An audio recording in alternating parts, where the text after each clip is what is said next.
So to remember the miracle, we light candles. That was it? That's it. No, because the oil was enough for one day, it burned for 8 days, Robin. No, but as I remember, there's more. If the rabbi sees his shadow, there's 6 more weeks of winter. The Jews, Right? here's what I know, all right? Steve, I'll help you with this. The Jews were in a whole lot of trouble, as usual. Everyone was after them. Why didn't they know to make more oil?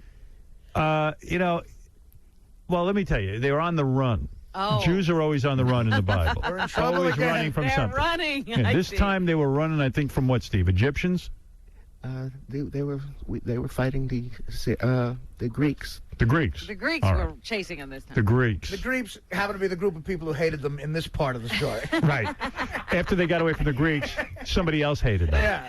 And so on and so forth. The Jewish Bible is very depressing if you happen to be Jewish because everyone just hates you. I know you never saw Schindler's List, but the end of that movie is the most realistic and depressing. At the end of the movie, all the Jews who've been saved are in one place. The Americans come to liberate them. Right. And they go, we have nowhere to go. Where can we go? Can we go this way? And the Americans say, don't go there. They hate you there. Right. And they go, well, can we go here? And they go, no, they really don't like you there. We can't tell you. We just know you're free. Go do whatever you got to do.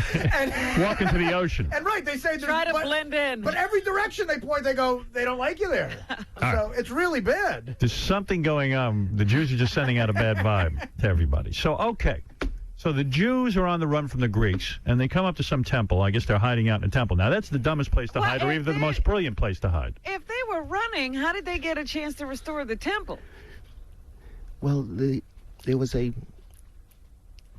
band of men got together and decided to stand up and say, I had enough. Oh. So they stood up and fought the Greeks. All right, okay. And they won. Finally. And they won. They were hiding in the temple, though, right? The temple was destroyed, and they were rebuilding. The they temple. were rebuilding it. All right. So while they were in the temple, they needed oil to light up the place. Well, yeah, they had just restored it. I guess you light a candle or something, right? They only had the candle juice for one day, the oil Right. juice. And then Oil juice. the oil lasted as a miracle for 8 days. Right? That's right. All right. So why do children get gifts?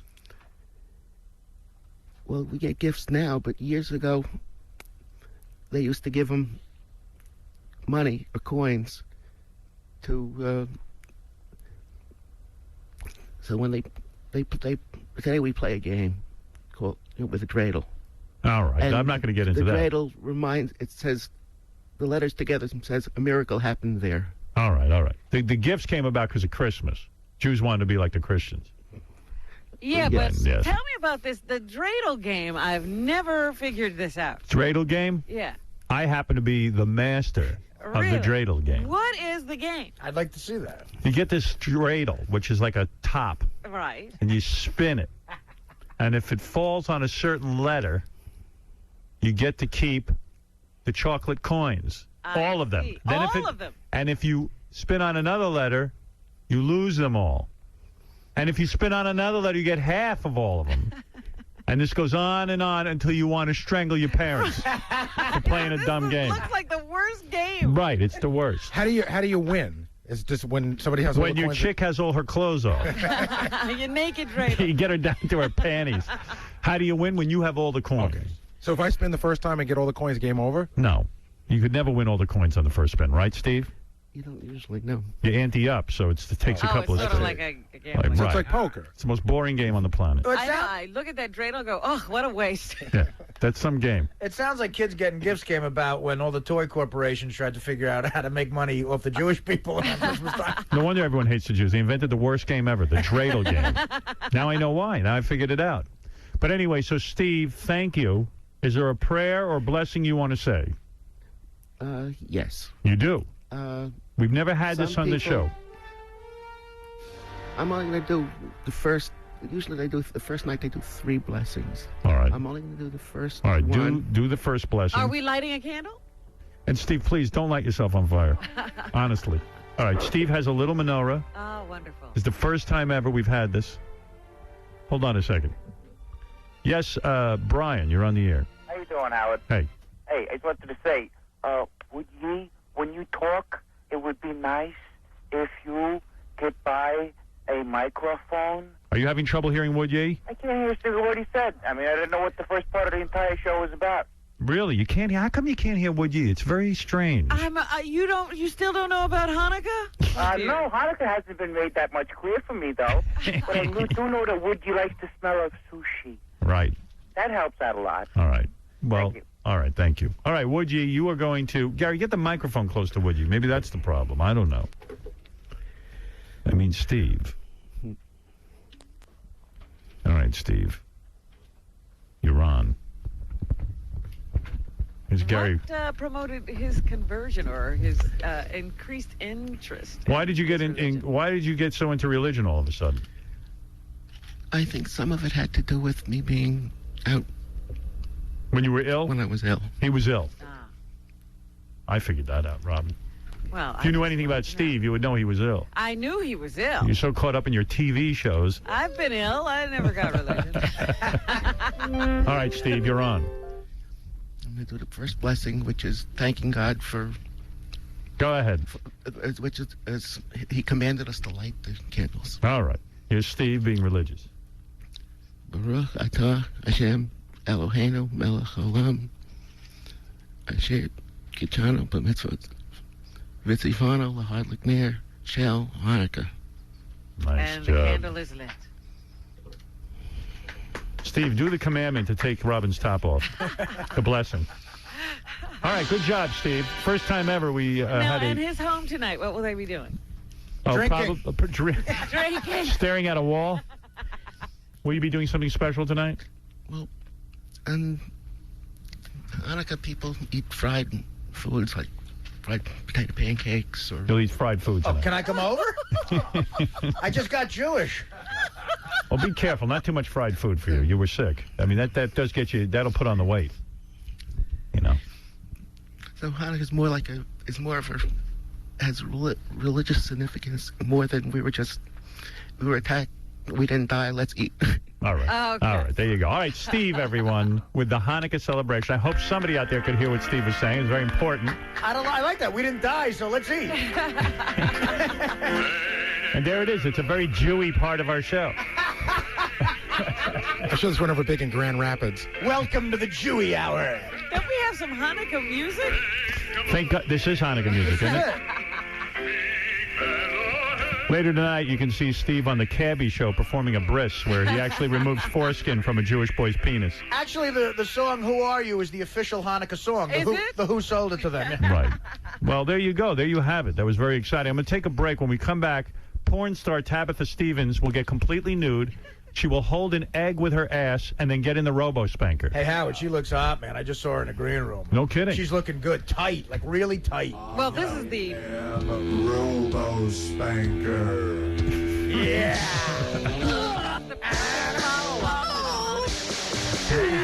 Yeah. The follow-up to the Hanukkah story. All right, a little religion will do you some good. We're believe me. gonna light the Mahora. We'll be back right after this. Here's Beetlejuice preparing for an appearance on the Howard Stern Show. You gotta listen to me. Yeah, I'll listen to you. What you're gonna say is, just listen. Right. See, I'm about to go upstairs Right. and get and I'll get no, laid. listen. I'm about to go upstairs and learn how to get laid. Right. That's all. That's all. Say my name is Beetlejuice. Beetlejuice. Say my name is. Say me. Say my name is Beetlejuice. Beetlejuice. Say my name is Beetlejuice, My name is Beetlejuice. and I'm going upstairs I'm going upstairs to get laid. to learn how to get laid. To learn how to get laid. That's all. My name is Beetlejuice, Okay. and I'm going upstairs to learn how to get laid. Okay. Let me hear you say that. Ready? Okay. Right here. I learned how to go upstairs and get laid in 6 months. All right, porn star Victoria Zadrock and Ginger Jolie in the Robo-Spanker tonight. You're going to love this. See these two smoking hot porn stars get their asses paddled. They're not porn stars. Are they? Oh, yeah. Victoria and Ginger are in Penthouse. I thought maybe they had done a couple of movies. I'm not sure. All right, Red Tush Tuesday, tonight on E is what they're calling it. A couple of quick notes before a real porn star, Tabitha Stevens, comes in and gets naked on the Robo-Spanker, and we're going to see how many smacks on the Robo-Spanker it takes to crack an egg if she holds it with her buttocks. It's only going to take one spank. Nope. I say 5. I'm with Robin at 1. If you want to go under over, I'll put the under over at 2. I'll take the under. All right, let me think about it. Okay. A couple of quick mentions. Number one, on the website, howardstern.com, a new article, Inside the Dump with Dead Air Dave. Dead Air Dave works the dumb button, and howardstern.com interviewed him about his career leading up to the dump button and how he feels about being the guy on the dump button. Really? A very misunderstood man, Dead Air Dave. I understood him much better once I read this.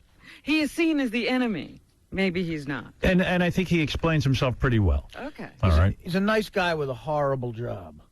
Also, there's a short article about Baba Booey on the street when he went out yesterday in the rain and carried a Playgirl umbrella and his embarrassment at doing that. So there's a couple of new articles up on howardstern.com in addition to our daily rundown. And, of course, uncensored E-shows. All the bars taken off, all the stuff you see on E, uncensored. I just want to say, somebody, I think Richie sent this to me. He found this on the web. I don't know how he found it, but I do want to pass this on to my audience. There is a website, and I don't know who this girl is, but if you scroll down, this girl has the most perfect ass I've ever seen on a woman. And her ass is shown in stretch pants, in thongs, in bathing suits. She is smoking friggin' hot. Got a great ass. The best ass I've ever seen on a woman. But you only see the ass, or you see the woman? You see the whole woman, too. Okay. So you know God is my witness. That is a great ass. she's a hot chick, too. But, man, I have never seen a more perfect ass on a woman.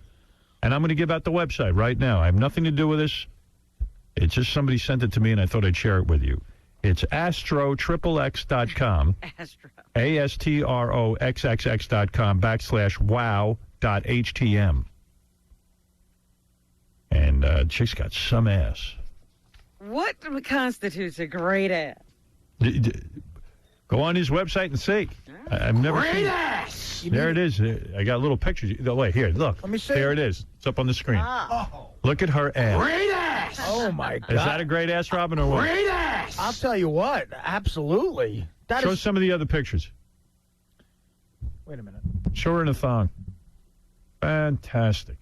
Look at that. Oh, my. God. That is... Great ass. That is a work of... That's a work of art. It Right? looks like a sculpture. Yeah, it almost isn't human.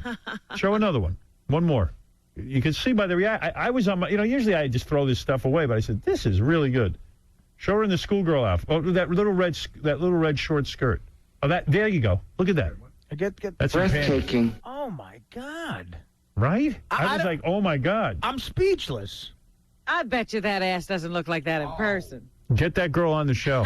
What's her face look like? That's the question. If you scroll up, you can see her face. Take any of those shots. There you go. Cute chick, huh? Oh, man. Look at her stomach. That's Yeah. There you go. There's a That's home the run. real thing, and she's sucking a lollipop, too. Sucking a lollipop. She looks like a little whore. Calm down, Artie. Come on, I got a lollipop for you. Wow. All right, enough with that, because if you want to go see it, check it out. That's the kind of ass you follow for like 20 blocks in New York. You know? And it's totally free, that website. Really? Yeah. Listen to this. If you want to get sick and nauseous, listen to this story. John Travolta buys airship for Christmas. What is that airship? I am shocked how much money John Travolta really has, because I know he made a lot of money in the movies, but I didn't realize it was this much. You know what I heard about him? Take a movie that was considered a bomb, like Battlefield Earth, right? Yeah. I heard another actor who was in that movie get interviewed. They gave him $50 million to shoot that movie. Amazing. Travolta just takes half of the budget. Oh. And the other half is what they have to shoot the movie with. Hollywood superstar and aviation enthusiast John Travolta has bought himself an $11 million Zeppelin airship for Christmas. That's what I thought. It's like a dirigible. Right. They were saying that John Travolta he got a piece of the albums on Grease and Saturday Night Fever, like a big piece that constantly generates income. The actor, who is a qualified pilot, told wife Kelly Preston he had to have one of the 8-ton flying machines after spotting it in a festive catalog from department store Neiman Marcus. Oh, no. A source says John was blown away by it and told Kelly Preston he had to have one. He can't wait to fly it.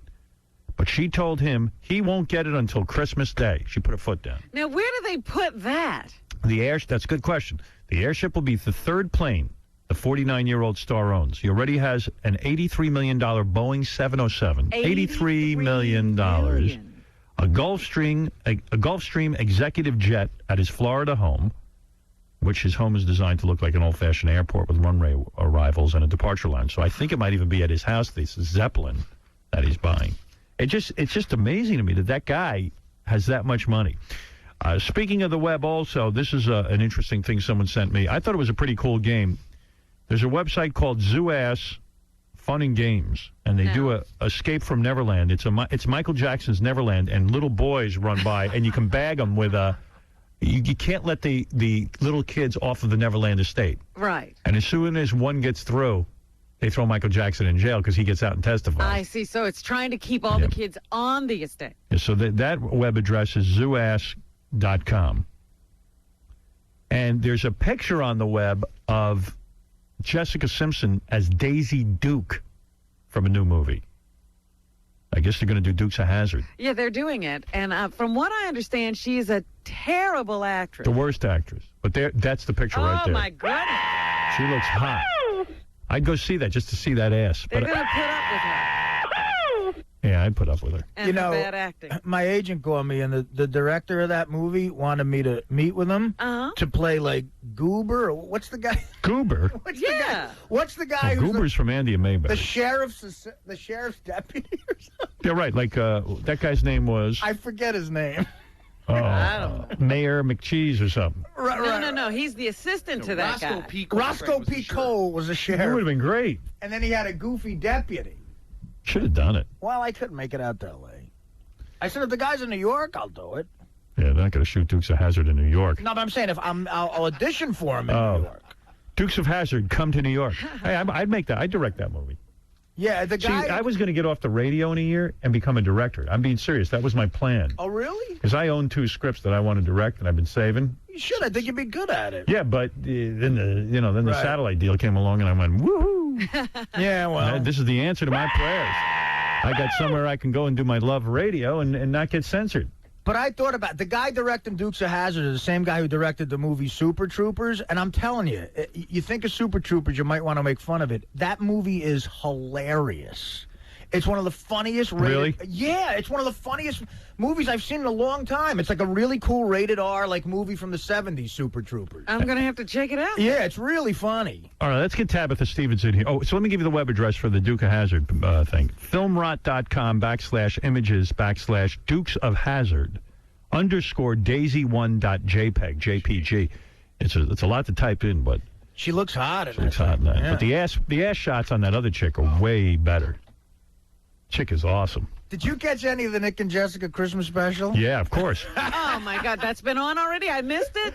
Did you see her in that white outfit where, like, there's tons of camel toe? I got to admit, really? I watched about 10 minutes of it. Me too. I couldn't stop watching. I know, me neither. I got it on tape. I'm waiting to fast forward it. I just fast forwarded to the different outfits. You know what? I may want to borrow it from you. I thought it was so entertaining. Here's a couple of things from the email. Then we'll bet on Tabitha Stevens and her ass. All right. Here's one about you, Robin. Claus, it's not just you, but it's Claus Fest. Robin looked great, would not show her boobs, and got booed when she talked about her TV show. Scott Weiland from Stone Temple Pilots, now that Velvet Revolver, looked like he belonged in the Village People. My 10-year-old asked if he was gay. Someone should feed him. Evidently, Scott Weiland was wearing tight pants that were like cut down to his pubic bone. Yeah, they were like riding his hips. They looked like they had been sprayed on, and he got out of his shirt as fast as he possibly could. He was wearing a belly shirt. Oh, like we need to see that. Yeah. And one of those leather, like Marlon Brando used to wear. That sounds a little, I don't know. Little Village People. Yeah, a little. Korn killed it. The place was insane, and they did not stop for 1 second. They really were leagues above the other bands. That's what it says there. Yep. Here's another one. Let's see what else. So that's the review of Claus Fest. A lot of people loved Tommy Chong yesterday. Here's a nice note. It was great to hear Tommy Chong on the show. The dude is one funny mother effer. I love him. Some chick reports she went to see Shuley, who calls into our show doing a concert, a comedy show, and she says he was really, really funny. Yeah, I heard Shuley's really a funny comic. Yeah. A lot of people commenting on the Mark Harris show. Mark Harris has no future in radio. Why even have that fudge packer on the air? F him. Please, please, please, Howard, never have Mark Harris on again. That was the most vile 5 to 10 minutes of my life. Here's another one. I'm vomiting. And yet another. I would rather talent hack. Let me tell you, what a mouth. I think, here's another one. I think Mark would be a great replacement for you guys when you leave. Radio's going to suck when you leave, so it might as well suck completely. He's perfect to accomplish that. I don't think I've ever heard anyone lose complete control in 10 seconds or less. Here's someone who praises Richard Christie during the Mark Harris segment. Richard Christie must be the funniest dude alive. The dude's phone calls from Rod Stiffington and Rusty Pecker made an otherwise unlistenable segment with Mark Harris laugh out loud funny. Here's a man who thinks Robin has become way too egotistical. Oh. Robin's head, if possible, is getting bigger. She's become so enchanted with herself getting a new talk show. Now, how do they support this argument? I don't know. They don't. Well, a lot of people didn't like your stage announcement when you told everyone to listen to your new talk show. That was pretty funny. Robin had the whole crowd in her hand and then went, by the way, I'm having a new talk show. And went, I'm not even sure why. Again, I think it's because they think I was leaving this show. All right, let's get Tabitha in. Let's bet. By the way, I finally got to see Guitar World, I think it is, or Guitar Magazine. Which one is it? It was Guitar something. It wasn't Guitar Magazine. It was Guitar World. Guitar World. Right. It's like their yearly special or something. Guitar World had Jenna Jameson. They handed out a DVD of Jenna Jameson, the making of Guitar World photo shoot. Mm-hmm. And I got to see it. And there's something incredibly sexy about Jenna Jameson wearing clothes, like at a real photo shoot. And something really sort of sad, because she was trying to be like a real model. Right. But she's a porno star. I know. But everyone was treating her like she was a real model. Well, supposedly she's a multimillionaire, so... Yeah. Well, I don't know. I read that Rolling Stone article on Jen, and I've been sad ever since then. Yeah. Because, she's just constantly being pushed into doing things she doesn't really want to do anymore. And she wants to keep her clothes on. Well, and everybody says, but you're a porn star. Yeah, well, of course, because she wants money. I've kind of been sad for her ever since that story of her brother taking off her braces with a pair of pliers. Here's Tabitha Stevens, who has said she wants to be in the Robo-Spanker. She wants to hold an egg with her buttocks and wants to be spanked to see how many spanks it would take to break the egg with her holding it. And here she is. Wow, you look better than ever, honey. Someone's been working on their body. Yes, she has. That's his Hanukkah present. Thank you. A lot of Hanukkah stuff. I'm going to remove my jacket. All right, take off your jacket. Yes, what are you wearing? Bra and G-string? Yes. Yes. And a belly chain. And a belly chain. You look good.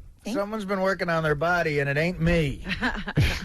Yeah, you're super tight and super hard, aren't you? Yes, I am. Yeah. I told her she could be in one of those superhero movies as, the female Yeah, I got, look. superhero. Turn around. Let me see that ass. I hate it. What, your ass? Turn around. Let me see it. Oh, it's perfect. Oh, yeah, it's gross. Is it bad? Thanks, Arnie. What's bad about I it? don't like it. I've never liked it. You never liked it. Well, I like it. Thank you. All right.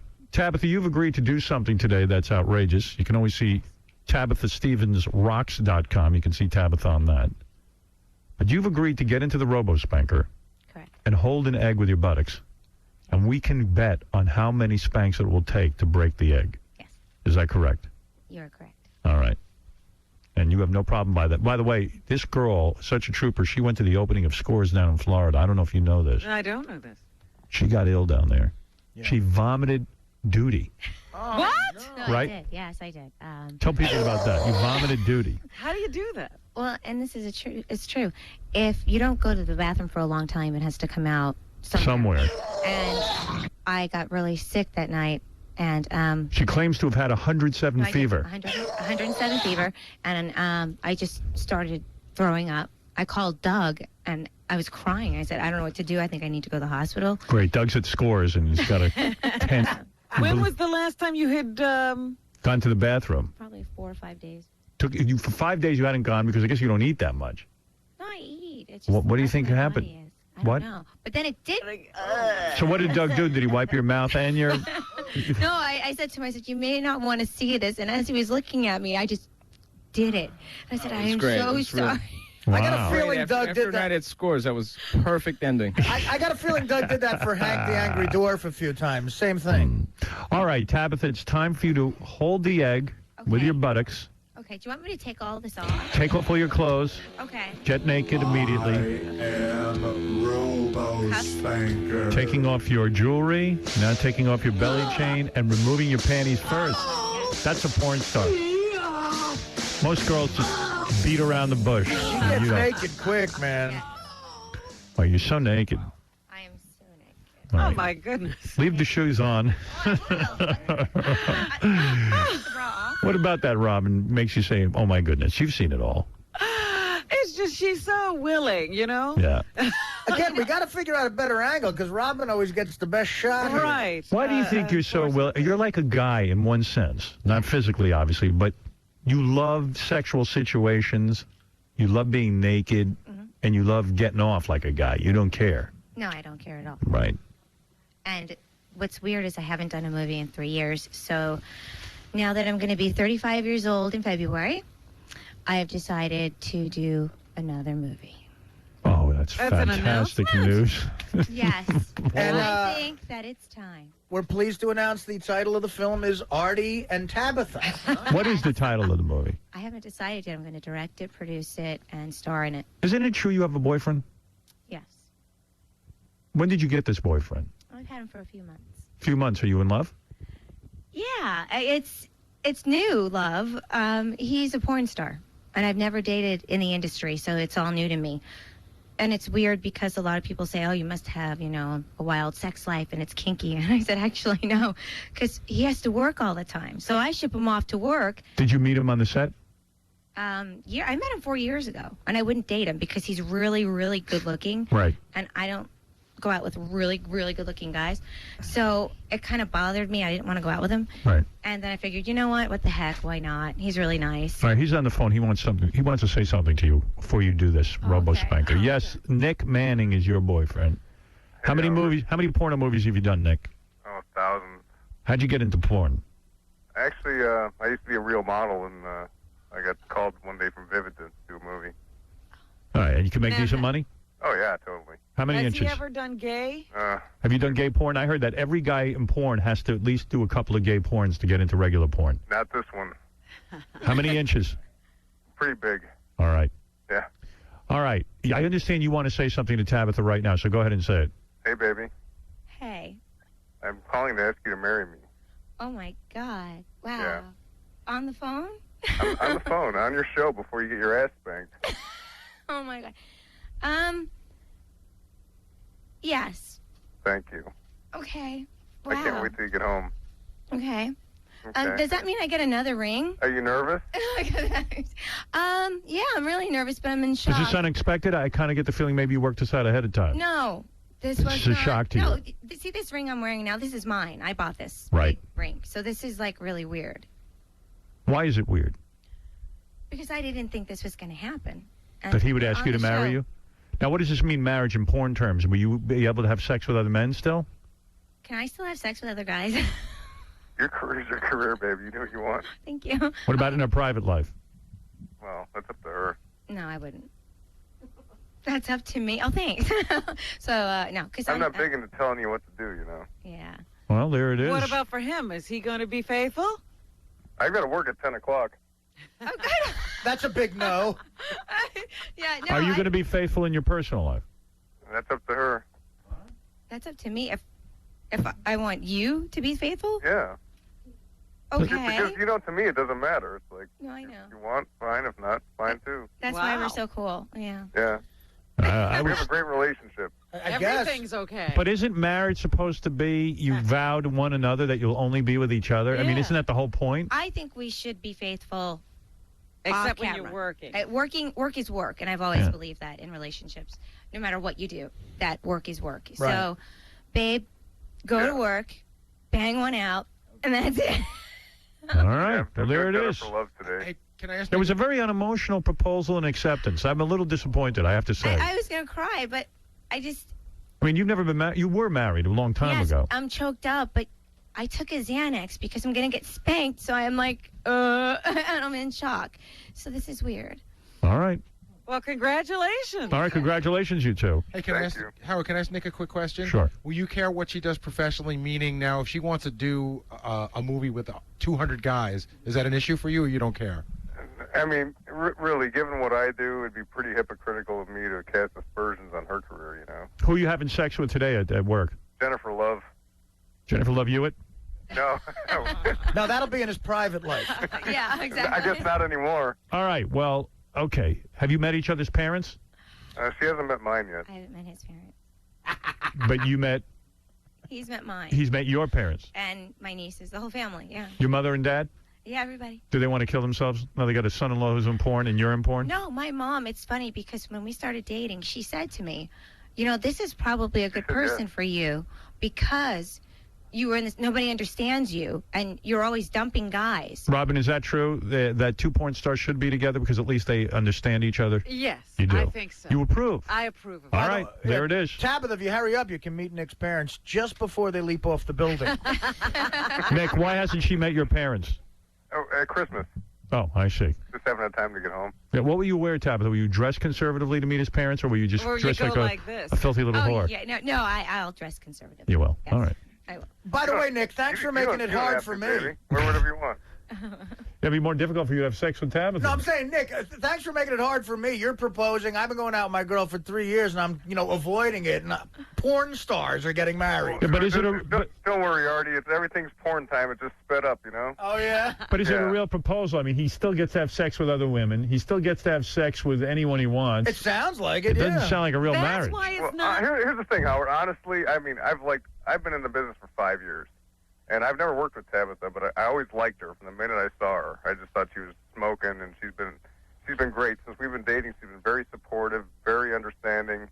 So she's just the perfect woman for me, you know. Why Tabitha? Because she's different than all the other porno girls. She is so different. You have no idea. All right. Well, listen. We want to get your fiance in the Robo-Spanker holding an egg with her buttocks, so we can bet her. Listen in? Yeah. Why get married? Is the goal to have children? No, Right. All right. I fell in. commitment thing, you know. I'm saying I fell in love with I Tabitha. want to spend the rest of my life with her. I fell in love with Tabitha the first time I saw her in the Sopornos 1 when she was doing that guy next to the Chrysler. That was a good one. Yeah, I fell in love with you then too. All right. Hey, Nick. Congratulations. Thank you very One much. more question. Do you guys watch porn? Never. It's Never. kind of like working in a pizzeria. You don't I'm eat too that busy many. making it. All right. Thank you, Nick. Thank you. All right. Bye-bye. All right. Now, you get in the Robo-Spanker. Enough of this romance. That was very emotional. How do we do this? Yeah. All right. Here's Not what that you do. exciting because they're never going to change their lives. They're going to be exactly the same. Right. All right, Robin. You say one spank from the Robo-Spanker will break the egg. This egg is history. Tabitha, you are in the Robo-Spanker. Yes. Hold the egg now with your buttocks. Get ready. What are you doing, Doug? So just put it where it's supposed to go. Go ahead, Doug. Just put it where it's supposed to be, please. All right, I'll put it at the top of her. All right, just do it. You don't have to say where you're putting it because we'll get Putting bleeped. it in the right Oh, gosh. God, come on. You might- Just, Tabitha, help him out Oh, let me do it. because you can't hold it. Okay. Are you holding it? I've got it. All right, All so right. we're betting, right? See, that's pretty. Jeez. I think that will break in one year. Yeah, of course it will. Should we? All right, well, I think you Maybe got to tape really it? hold it really well. All right. Make sure you're really All holding right, it. let me really. Yeah, right. And then we'll give you something to bet on. Oh, my goodness. But wait a minute, that's cheating. She's going to vomit eggs. Oh, no. All right, wait. It's in. All right, that's good. Oh, That's oh. good. Still, I That's say on one. top. It's on top. Right, Okay. on top. It is, and there's music playing All in right. Miami. I got to say, I think this is good. Yeah, right. This is music playing in Miami. All right, I'm going to say that's going to break in one smack, too. Absolutely. So what do we do? Well, let's just see it. Let's just see it. There's no betting. There's Wait, no betting. is this really going to hurt? Yeah, it's a Robo-Spanker. The egg will absorb some of it. Oh, do we have peroxide? Why? You don't know about eggs? No. Okay. If you put them in a garbage disposal, they keep the blades really sharp. That's Oh, true. wow. So you're probably going to take a lot of pain Yeah. when this thing breaks. Good. Yeah, so You ready for that? I'm ready. All right. Oh, boy. Okay. 3, Oh, crap. 2, 1. Cracked, but but it isn't completely I don't feel it dripping. Is it dripping? Is it dripping, Doug? No, it's not really dripping. All right, I think we need to. That wasn't a full crack. All right, here we go. It cracked, though. It did crack. So. Oh, yes, and there it was. Is it completely broken? She needs another Yeah, I one. need it. All right, Please, here we may I go. have another? One more. Does it hurt? You know what? It feels good. Yeah, move a little bit. Here, I'm going to put the vibrator on, too. Ooh, I like that one. Ready? Can you feel that? Uh-huh. Here we go. Okay.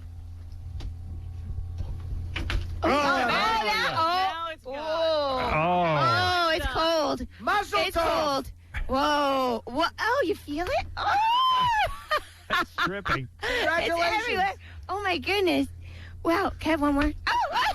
Yeah, I've been thinking about this. I don't think you and Nick should have children. No, Although you can't. do look good on that Robo Spanker, I got to I tell think you. we just made some Ass Benedict. Wow. Well, there it is. Wow. We did it. We did it. Does it look nice? Yeah, it looks kind of weird. I mean, you look good, so it doesn't make a difference. Yes, Zola, you're on the air. Hey, how you doing, man? Listen, Tabitha, Yes. congratulations on your nuptials there. Thank you. Listen, you two degenerates can't have children, though, no matter what. Well, we don't want to. Yeah, I agree. Yeah, it's You're not. going to screw up society so bad, you and your kind, it's unreal. Me and my kind. Hey, don't put her down, Zola. I mean, this is a great woman. She gets naked. We put eggs. She holds eggs with her ass, and Yes. we can Robo Spank her. Hey. Well, thank you, Tabitha. Thank you. This was nice. TabithaStevensRocks.com. Thank You can check out her website. Joe Perry's coming in next from Aerosmith. He's got hot sauce. How do you do this? Do what? Oh, We don't know. We've never done it before. We've never had an egg there before. I think it. Clam and eggs. Clam that's and right. eggs. Ew. Oh, it really cracked. Wow. Yeah. It's completely demolished. Good job. It feels like something I did at work a long time ago. We're going to clean you up. Don't worry about it, baby. Thank you. All right, we're going to take a break. Joe This Perry. is like the Food Network today. First eggs and now And hot Spray sauce. bottle. What is a spray bottle? That's water. Spray her down, Doug. Is it glass cleaner, really, or Yeah. is it water? It's glass cleaner. Oh, okay. You know, Howard, again, It's ass cleaner. I have to say, Yeah. there's a pretty good welt on her right cheek. Oh, yeah. That Robo Spanker's square business. No, it's burning. Yeah. Yeah. It's really bad. burning. Yeah. Did you like it? Oh, I liked it a lot. Really? Yeah. Wow, you're a No, the party. egg is great because it cools gives that everything down. soothing, but you're talking to me. Doug's Looking- spraying you down with water. I know, I feel it. I like it. Ganji and Doug look like they're ready for toxic cleanup. Do they have the gloves on? Oh, look, you do. You have the suit. What is wrong with you? We'll be back right after these words. TabithaStevensRocks.com. Joe Perry when we come back with his hot sauce. Ugh. Tabitha will clean the eggs during the commercials. We'll be back right after this. Should put the hot sauce on the egg.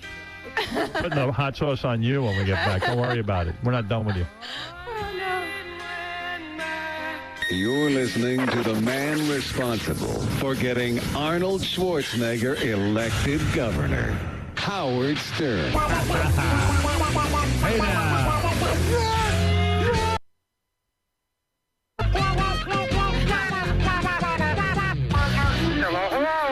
Hi, Daddy. Look at me. Oh, yeah. All right, a couple of great Aerosmith tunes mixed in with some of our favorite clips. I wonder if Joe has heard those. Yeah, Joe loves it, I'm sure. They are a great band.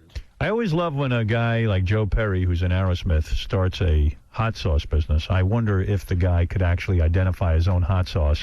Because you know what his slogan is? What is it? The slogan is, and Joe is one of my heroes. I mean, when you talk about a guitar hero, there's no Yeah. better than Joe. I would love to be Joe. I would love to be Joe. I would love to look like Joe. I would love to play guitar like Joe. Hey, Joe. Joe, how you doing? Oh, wait. I don't even have the mic on. What are we doing, Howard?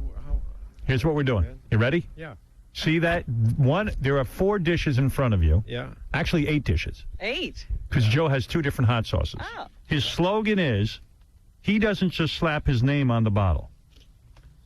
This is your favorite hot sauce. Yes. What is the name of your hot sauce? Oh, well, there's 2. There's one that's called the Boneyard Brew.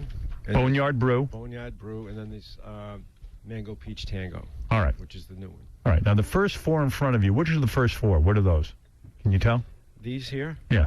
The first ones. These look like the first one. The Boneyard Brew? Boneyard Brew. Boneyard Brew. Yeah. All right. There are four there. I want you to taste all four. Tell me which one is yours. Only one of them is yours.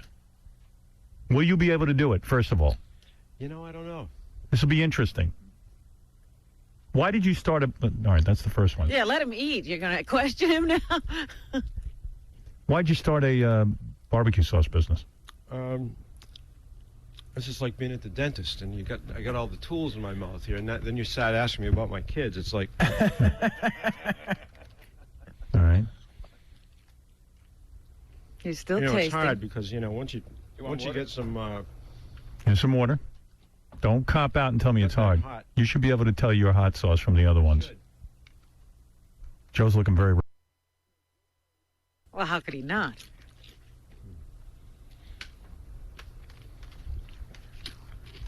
All right. You've tasted all four. Which one is yours? I think this one's mine. Okay, You're absolutely right. Number 2. He's absolutely right. That is yours. Oh, good, Joe. Whoa! Nice job. Very impressive. He did more than put his name on it. Joe, look at me. You got it right. You didn't crack under pressure.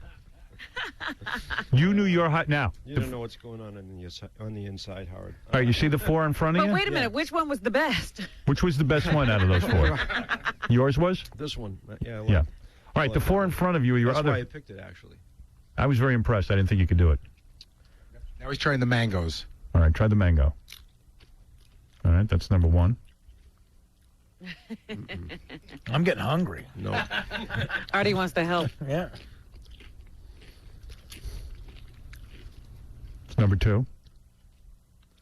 Number three. Don't forget, like now my taste buds are being hammered here, so... Wow, wow, wow. Wow, my taste buzzer. I can't find my hot sauce. All right. And if he gets this right, I'd be very impressed. Which one's yours? I think it's this one. Number 3? No. No. It wasn't. But, hey, come It does on. have mango in it. It does. So it was either Yeah, you're right. It's that one. You know your product. Yeah, he does. I'm impressed. He was good. close. I'm impressed. All right, Joe, don't sit down yet. Take that guitar and play one of your most famous riffs. Play, Whoa. You got to play work. one. Play a riff. No, Howard, you know what else? Don't be a pussy. The other thing I've been doing is working on a solo record. Oh, really? Yes, I have. And You better watch that. You know how Steven gets. I was wondering, would you like to hear a couple cuts? Let me hear you play a riff. Just like the Joe Perry project? Doodle around there. Don't be scared of a guitar. No, well, what do you want me to... Get over there. Gets all nervous. It's like an obstacle course getting to that couch. I'm not letting you sit down. Play my favorite Aerosmith song, Sweet Home Alabama. You're so crazy. Play a riff.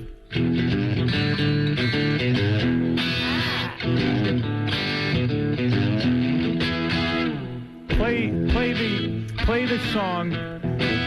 Joe, play the song that's in your head right now from your new album. I have it on me. You want me to play you? Here, let me hear you. parts? All right, give it to me. The only thing is, you can't play the whole song. Why? Because it isn't out yet. I've never once played a whole song. Don't worry about it. And you can talk all over it too, right? Yeah. All right. You sing or is this music? Here, I play, I sing, I'm like one of those, you got the drum on the back and the thing that, You do everything. Why are you doing this? Won't Steven get upset? Put it on and you'll see. But why won't you save your music for Aerosmith? Why are you doing this on your own? It's all stuff that's left over. Nobody likes it in Aerosmith. So Steven didn't like I this. give them all the best stuff. And you're saying this is the stuff that you are working on solo. Yeah. Not for Aerosmith, and Steven's not going to care, and it's not going to break up the band. No. And he's singing himself. Because you tried this before, and Steven got crazy from it. Isn't that true? You don't know where to sit. I know. We've been taking him on a trip here. Sit down. Relax now. You made it. Yeah, you need those on. Dude looks good. Dude I looks will, like a sit down. lady. You got to get on mic. I can't talk to you like that. Being difficult. All right. I don't know how you do this. Sure you do. What do you mean you don't know how to do that? What? Talking to a microphone? I don't know how you do this. Neither do I. I mean, your format has changed so much since I've been on. Really? Yeah. What do you mean? I don't know. I mean, the way this is laid out, maybe it hasn't changed. Maybe Hi there. How know. are you? Well, you look good. What'd you do? What, did you get a facelift or something? You don't have a wrinkle on... Wait, get on the microphone. I can't hear you. What are you talking about? Did you get a facelift? No. Of course not. God damn it, you look good. Well, how do you look so good? How do you look so good? What are you, a devil worshiper? What are you doing? I got a loving wife. All right. What's the secret here, brother? Because... no secret. Look how good this son of a bitch He's looks. got It's rock some and roll that good keeps me young, man. This guy did heroin, he did everything. Now he looks good. I have a bad advertisement for heroin use, I have Yeah, to say. you really are. Look at you, man. You got the hairdo, the whole thing. What is that, a new hairdo? He's going a little shorter. No, I get think you're getting out the truth. The lie is heroin's bad. Yeah, well. What is this, a new hairdo? Listen, the picture in my attic is really ugly. Should I get a new hairdo, too? Is that what you're saying? I don't know. I remember a couple of years ago you cut your hair short because I cut mine short. That's right. You know? So maybe it's time again. What's with the hot sauce? You don't need the money. You're worth It's $1 billion. It's a lot of fun. It's something that we thought we would just do for the fun of it, and something else to talk about in interviews. And I like having good hot sauce around. And then your son runs the company. Yeah. Is that the kid out there? Yeah. How old is he? He's 31. You got a 31-year-old kid? Yeah. He started when he was 9. Jeez. Aerosmith has been around since 1958. They had You it know, out. we're busy guys. What is it, John? Hey now, what's up, brother? What do you want to say? Hal, just not a gimmick. You really picked out that sauce. Yeah, he did. I swear to God, I Why didn't don't set you it up. bring Aaron in? That Let is him come in, too. All right, let me bring your son in. I want to meet the guy who gets to be... He's the one who's really... He does the day-to-day stuff. He works on all the stuff with my other partner. But are you a big hot sauce fan? Yes, I am. Oh, okay. Well, you can see. mean, He come knows on. the product. I don't just slap my name on the thing, you know? I mean, it's really I would. important to me. All right. That's your son? Oh, man, Yeah. you're a lucky bastard. Your father's Joe Perry. He doesn't look his age either. Were you... Was this kid neglected when you were on you were a mess back then, Joe, heroin and all that stuff. I mean, did this So kid, does he really know you? does this kid really know you, or do I know you better than this kid? We take it day by day. What is your name, Aaron? Yes. And Aaron, was your dad around when you were growing up? Yeah, you know, he was always there. I mean, they toured a lot and stuff like that, but he was always there in my life. Were you the coolest kid because your father was in Aerosmith? No, not really. Really? Yeah. Like my kids think I'm a douchebag, and I always thought I'd be the coolest dad. Did you think your dad was a douchebag? No, not at all. No, not at all. But isn't this funny because it looks like Joe should work for him? Could you get laid being Joe Perry's son? Definitely. Yeah. Get on that microphone. I don't want to miss a word of this. All right, sorry. Well, you know, sometimes, I wake up in the morning and, I wake up a little bit later on in the day than some other members of the household, and I get all these faxes and emails on the desk in the kitchen table, and it just gives me, my itinerary and what the hot sauce needs from me and all that stuff. And, again, I put the thing Wait, together. your son with is somebody running else, the and hot sauce business? He is running it, and he tells me, well, we're going to go here, we need you there, we need a decision on this, and so he's doing all the work. Is the hot sauce taking off? Yeah, it's actually doing really well. Right. The Hard Rock thing is actually making it boom. It's actually going really well. I see. Yeah. You know what the Hard Rock thing is? No. Tell What is the Hard Rock thing? Actually, the Hard Rock started selling it in the retail stores, and they actually Here. gave us a menu item. Here. Yeah. What is that? This is What is that? It's very... What is that, Joe? It's the pin, the co-branded pin for the Hard Rock. They're selling it in all the Hard Rock stores, and, All right. And we they have have a a dish and quesadilla. all that. So Now, Joe, all your years, before you straighten out and everything, would you see, like Aaron, would you see your dad being a whole mess and everything when he was all messed up on drugs and all that? No, not really. He hid that from you. a couple of times, Yeah, but mostly sleeping. though. yeah, mostly sleeping. When you're young, you're naive. And would you say don't- to your dad, what about drug use? Should we, how kids come home Yeah, and go... how did you talk to your kids about drugs? Like Joe, did you lie to the kids and like I did, and I'd go to my kids? Drugs are a horrible thing. Meanwhile, I was. In fact, on one of those discussions, I was smoking weed. What do you? What would you lie to the And kids? this is how you roll a joint. Don't ever do this. I mean, could you, as a father, set limits for Aaron? Yeah, I mean, by then, at the time, it started to get important, and we had cleaned up. We had plenty of bad examples to show him, and we just talked very frankly about it. Aaron, did you go through a drug phase yourself? Experimenting. Because you were curious after your father went through it, you figured, well, let me see what the hell this is all about. No, I think it had nothing to do with him. It was more of just, growing up experimenting, Right. Type of thing. And then, but I had the example in my life that, if it gets out of control, you can really screw yourself up. This is all new to Joe. I don't think he's ever talked to you he's about looking it. at him like, wow, I He's didn't just know like, this. I didn't know you experimented. What an interesting No, I question. know. Were you aware? I knew. You guys ever talk or what? Yeah. Yeah. So he's a good dad, you're saying? Oh, great. Really? We're never going to read a book about how Joe was a scumbag or anything like that? I don't know. We'll see how this hot sauce thing goes. And when you were a kid, would you go to all the concerts, Aerosmith concerts, and bring your friends? I mean, you had to be the coolest guy around because your dad was in a band. Yeah. I tried to keep it low. You try and keep it low, though. You don't want to. It was mostly my friends that would bring it up. It wouldn't be me. I mean, it's not like I'd be at a party and be like, wearing a T-shirt that said "Son of Joe." Right. But can you get? Is it hard to be the son of Joe? Joe's like the coolest guy I ever met. I mean, is it hard to be around such coolness? Sometimes, yeah. Yeah, because like Dad shows up and he's cool. Yeah. You know what I mean? Yeah. Did you ever have the experience of you got, your girlfriend's over and Dad walks into the room and they want to steals bang him? all the thunder? No, not really. Sometimes, not really. No, not See, this is a real mature kid because at times I've told chicks I'm Joe Perry's son to get laid.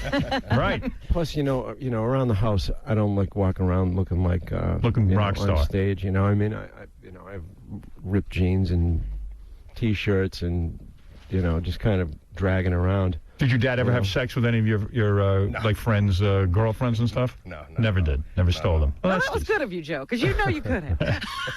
And how does being Joe Perry's son help you to get women? I mean, seriously, does it?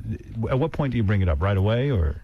Like I said, mostly it would be my friends. It would be my friends that would do it. But now I'm 31 years old and married, so it's kind of not a factor anymore. And how much you figure your dad is worth? Have you ever sat down and tried and figure that out, like financially? No.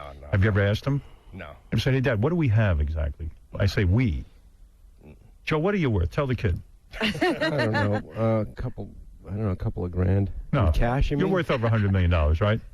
You've got to be. Well, I don't know. I mean, I suppose if you add in everything. Yeah, add in everything. Yeah, add everything together. I don't know. Add it all up. It's Well, hard wait to a minute. say. Hard to say. So, Well, Joe hasn't made any special provisions for the kids. well, that's what I'm Well, waiting of to course hear. I have, What's going to happen when you kick? Because Aaron wants to know exactly how he'll be taken care of. He's asked me to ask you. He's too embarrassed to ask. Well, we've mentioned it to him. He knows where the will is and all that stuff, and we deal with all the kids even. You did? Yeah. So how but much? there's nothing given to them before? They got to wait for you to die? A hot No, sauce company. actually, we have Make them wait started till- making a list of things that we think that each kid would like. Right. Some of the more musically inclined ones go heavier on the guitar world, and some of the other ones are getting more cars and that kind of thing. I'd like a house. But both, we are splitting the houses up too. But a lot of the stuff we're going to just sell off and let them split the money up. Yeah. In your will, are you going to give a lot to charity, or will you just give it to the kids? I don't know. We'll give some to charity. We give a lot to charity anyway, all through life. So, you so, know? And Aaron, maybe if this hot sauce company starts making money, we'll give some of that to that. Aaron, you got to be backing up the Brinks truck. I mean, this is going to be a great life, right? I mean, let's say the hot sauce thing takes off or doesn't take off. Who cares? Dad's got you covered. Hey, it doesn't matter where it ends up. We're having fun now. We're on the Howard Stern show. I mean, this is like, come on, this is the journey. Give Aaron an idea how much he can be worth should anything happen to you. If, let's say, a plane crash or a heart attack, anything happens to the great Joe Perry. I mean, I don't like to bring up something morbid, but will he be worth $10 million? I don't know. You know, I really don't know. You don't know. How many children does Joe have? That's a factor. I have 4. Aaron, you might want to take 2 of those out. I couldn't do that. You have 4 kids. That's got to be a disappointment to you, Aaron, being the oldest. The more kids that come in, the inheritance gets cut up more. I only have one sister to contend with, but fortunately my parents have no money. My dad can't play an instrument. They all get along great, so They do. I'm not worried. It's exciting. It's exciting. Did you have a lot of famous friends growing up, Aaron? No, none at all. No one? None at all. Did you hang out with Steven Tyler's kids, Liv and... I would see her around at like shows here and there, but no, not really hanging out. You should have done it. You should have had sex with her. Imagine Joe Perry's kid does Steven Tyler's. Forget about That would piss band would be broken up again. That's like incest. That's a little weird. No, it's not. It's not like incest. I would do Liv Tyler. Well, he's like an uncle to me, so that would be kind of. You're not attracted to Liv Tyler? Well, I think everybody is, but I think that would be strange. It's almost like my uncle's banger. You never put it on her. No. You wanted to admit it. No. Admit it right here. No. Liv, someone has a hot sauce company. I don't know if you heard. You would hang out. I mean, Uncle Steven Tyler would come by. The boys would go in the room, and the dads would go in and write songs, and Liv would be over, and. Are you kidding? By then, Liv was off, in Spain or, Tasmania working on movies and stuff. I mean, she was out the door as soon as she could walk. Yeah, she's got an exotic life. It's tough to impress her. Yeah. So, but they are like family. It's like, it really is like family. Yeah. All right. So the hot sauce is called. Let me get all the names straight. All right. It's called Rock Your World Hot Sauce. No, it's Joe Perry's Rock Your World is the name of the company. Oh. And that's the website, Joe Perry's Rock Your World. And then Boneyard Brew is the first hot sauce we did, which was the first one I guessed. And then the second one is Mango Peach Tango, which is kind of like a little sweeter, a little bit more Caribbean style. And Nice. so that's what it is. So you can get there.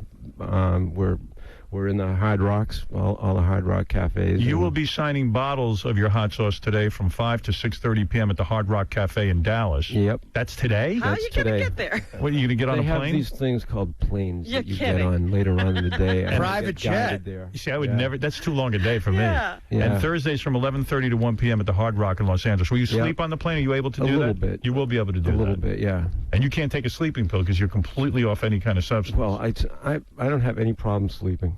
No. No. And the I don't know. Answer this question for me. Okay. We had a debate early this morning. Yeah. Some guy wrote in. He says, "You got to ask Joe, how come Aerosmith sells out and puts their songs on a commercial?" Yeah. I have no problem. We had this discussion earlier. I have no problems with rock bands like The Who, Zeppelin, Aerosmith putting their music on commercials. I think it introduces the music to a new generation.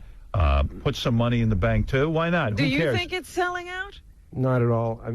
We used to think that, if you grew up in the 60s, it's kind of dating yourself if you start, making that argument. But I think back in when it was them against us, the whole thing about the counterculture and, like, why would you want to use your music or our music, our anthem music, that's the revolutionary music to sell, for the corporate, creeps and all that. But it's not like that anymore.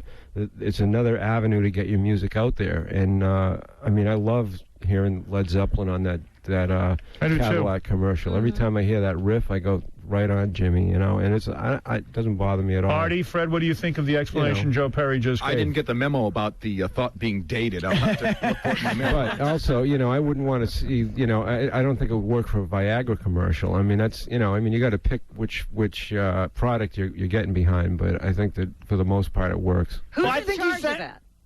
What? Who's in charge of deciding what commercials you will? Well, they come and ask you. What have you turned? The band has to take a vote? Yeah. What have you turned down? Like if they ask you to use one of your songs for something crazy? No, there have been things that certain movies we haven't liked. There have been other things that have come up that we just don't want to be involved in. Aerosmith let me use their song in my movie. Yeah, they did. What about you, Artie? You accept that explanation, or you still have a problem? Well, I think he's saying that it used to be us against, like, the corporate creeps, but now we are the corporate creeps. Yeah, exactly. You know what I mean? Which I can kind of buy. I just don't like Pete Townsend playing for the cast of Everybody Loves Raymond. What is it, Chauncey? Howard, I heard a rumor that you can actually get high off this sauce. Is it true? What about that? Is I there hope. anything, There is everybody knows that there's the pain causes an endorphin rush, and there is a certain amount of pain involved when you are exposed to hot food. So depending on your pain threshold, that element would be there, but we're not talking about, you wouldn't be able to drive after you have some hot sauce. You didn't have any Botox, nothing. Look at your skin. Does look good. Come on, I've been No relaxing. Botox? I've been off the road now for 3 months, so. We've never seen you look bad. Swear that you've never had Botox. Thank you. Me neither. I've never seen you look bad Oh, either. thank you. Swear that you've had no Botox. No Botox. Swear on it. I swear. Really? Yes. Son of a bitch. Botox. You would never isn't do that. that. The stuff that you eat over in Japan. They cut it off the. That's blowfish. Puffer fish there. Yeah. All right, listen. What is it? There's a couple of girls that drove up all the way from Philly that said they wanted to meet Joe. Wow. Well, if You're going to play that. You're going to play that. Oh, yeah, let me hear that this music. first. Come on, I want you to hear. Just play like a measure and a half of 2 songs. All right, let's hear it. Yeah, I just like vagina. No, I like it. Oh, that's good. I get it. 'Cause I like vagina. Why did you write this song about vagina? Donnie, that is not the song. Donnie, that is not the Let me record. play something from your solo record that hasn't been released yet. This is something that is in the making. You can't hear this anywhere else. You can't hear this. First. Good. Why Bukkake? It just needs to be mixed, right? All right, let's let me see this here. What is this? CD 1? Should I play track 1? Track 1. Put on. This is changing gears completely. Put on number 6. The Doors. Put on number 4.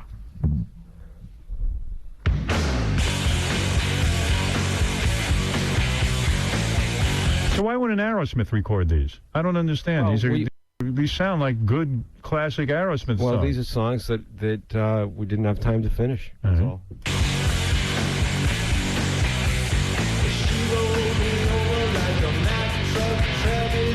Is that how it works? That you write the music and then you bring it? Buddy writes the music, and we all practice and rehearse and see what comes up.